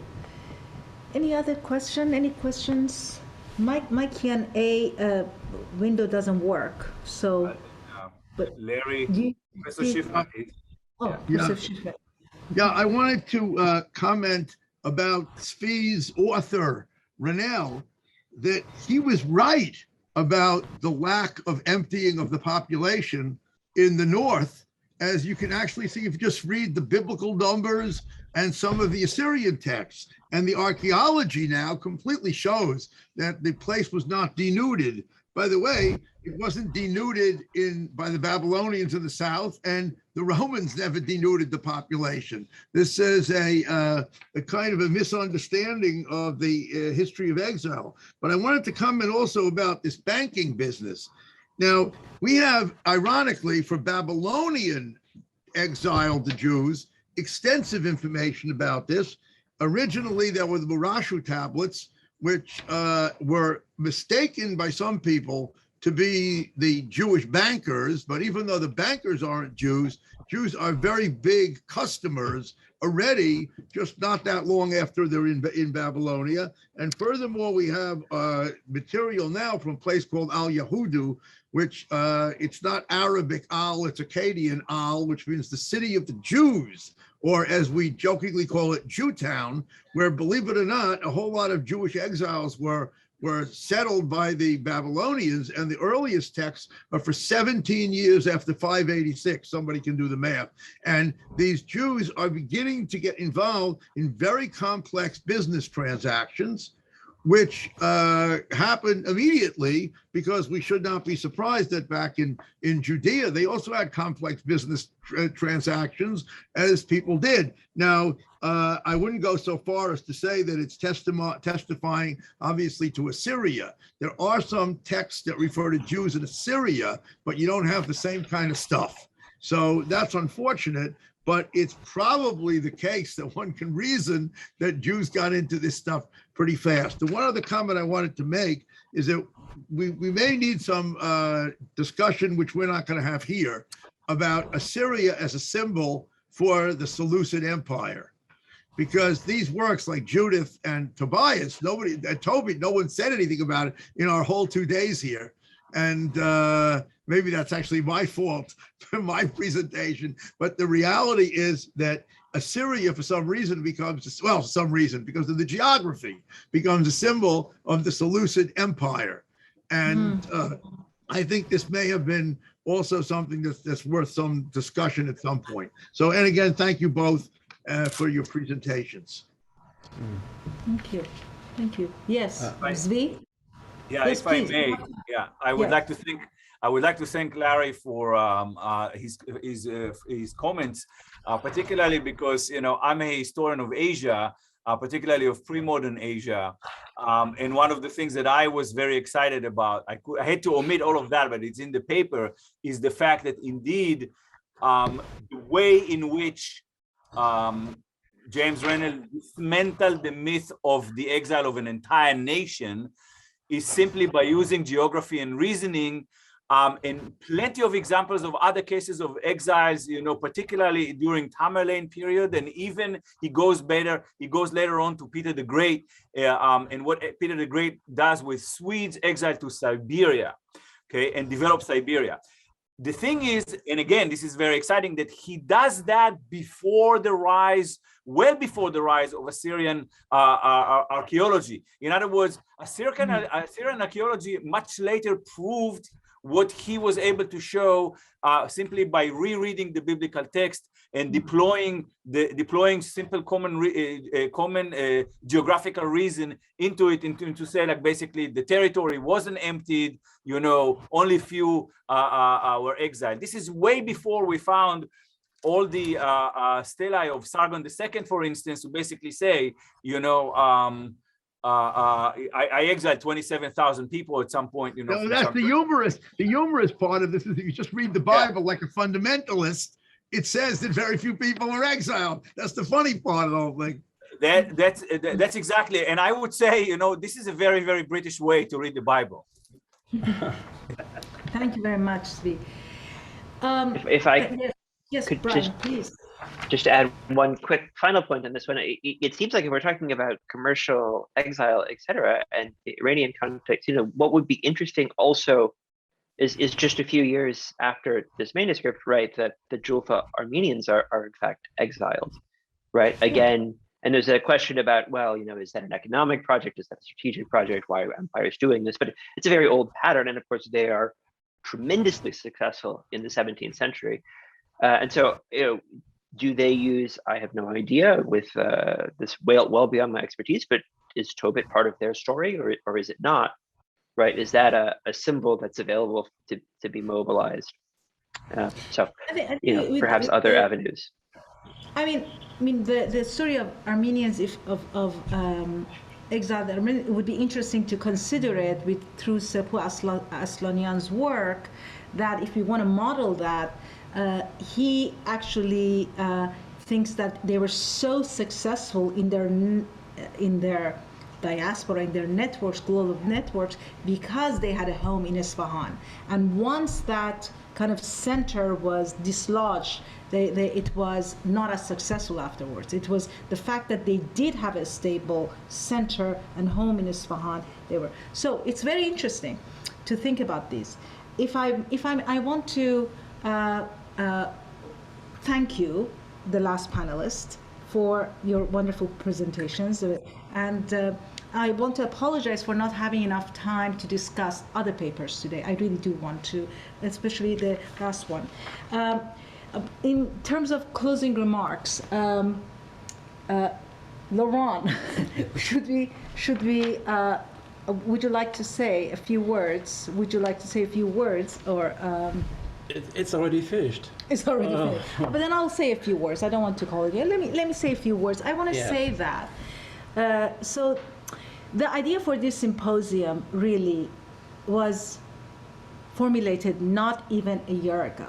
And I think it is remarkable that we have all, we have come together, and the fact that it happened, here is what it tells to me, that this kind of, the groundwork for this kind of interdisciplinary global work has already been made for a while, right? It is already in the last kind of 10 years, maybe 15 years, we have already had the groundwork. And I think that, Vecchietti's context is early modern European humanism, early modern humanism. It is diplomatic relations. It is biblical studies. It is, we have named these. And I'm a historian, and I think I want to say something about the role of kind of the method of, we've ended with two historians, the role of these case studies, these microhistories, being able to do interdisciplinary work and to develop new heuristic or interpretive models. That's really what was something that I want to note. I have some notes going through the various panels we have heard today, and it's been long 2 days, and I don't want to hold many of you here. I do want to say that beginning with Professor Angelo Michele Piemontese's work today, and because I see him in the screen and he is here today, I want to thank you so much for starting us yesterday, Professor Piemontese, on both grounding us in your work and elevating us both in the symposium for the last 2 days. Does anybody, perhaps rather than me giving closing remarks, I want to thank everyone, first of all, who is still here, and to say that, of course, we want to publish a volume of transliteration and of the Book of Tobit, and publish it with the papers that were presented here in different ways. But does anybody want to speak, to make comments today? Can we have the screen for and everybody is present? Is that, or can somebody raise hands? Maybe they can, the view for everyone, the view of the gallery, yeah, to see who is here. Yeah. Hello.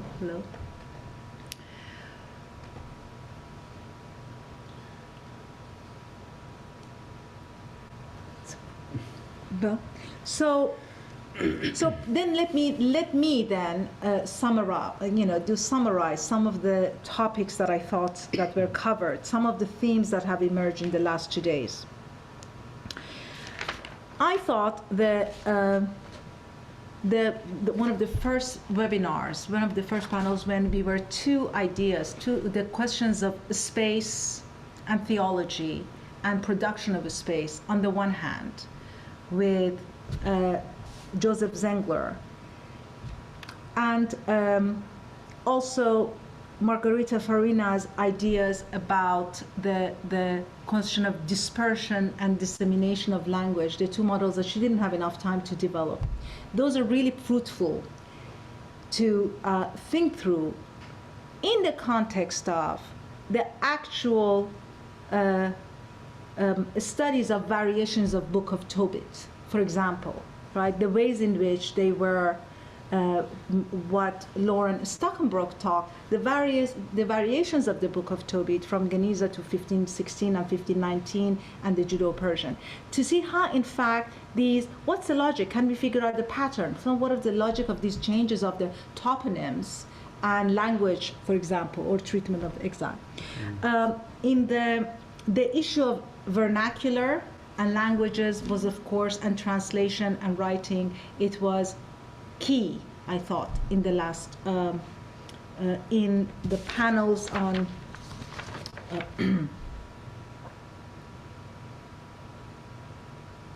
yes, in the panels of course, of the Judeo-Persian and Judeo-Arabic languages, but also of the vernacular in Florence. And I thought it was very interesting to now speak across cultures when we talk about vernacular, right, and the question of translations. And usually these topics are studied in silos.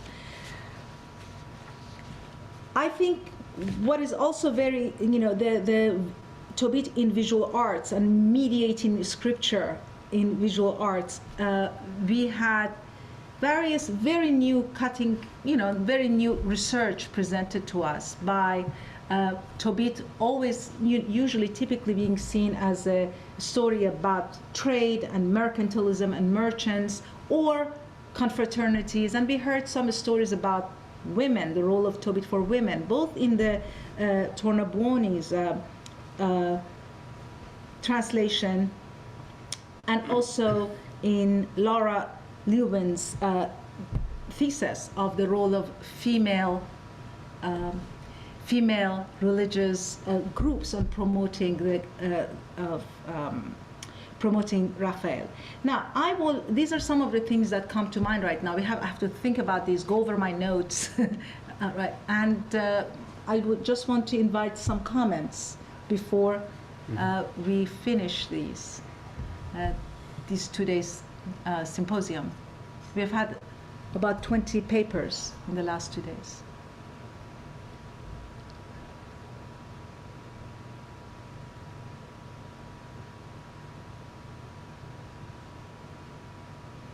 So, without anything further, thank you very much for joining us. Thank you very much, Professor Piemontese, for being with us. I hope to get to see you in Florence or in Rome this summer. That's my wish. Thank you for all the speakers who are here and the attendees who are still here. There is still more, about 35 people listening to us, which is really marvelous. Thank you. Thank you. We will be in touch. Bye-bye. Bye-bye. Thank you. Bye.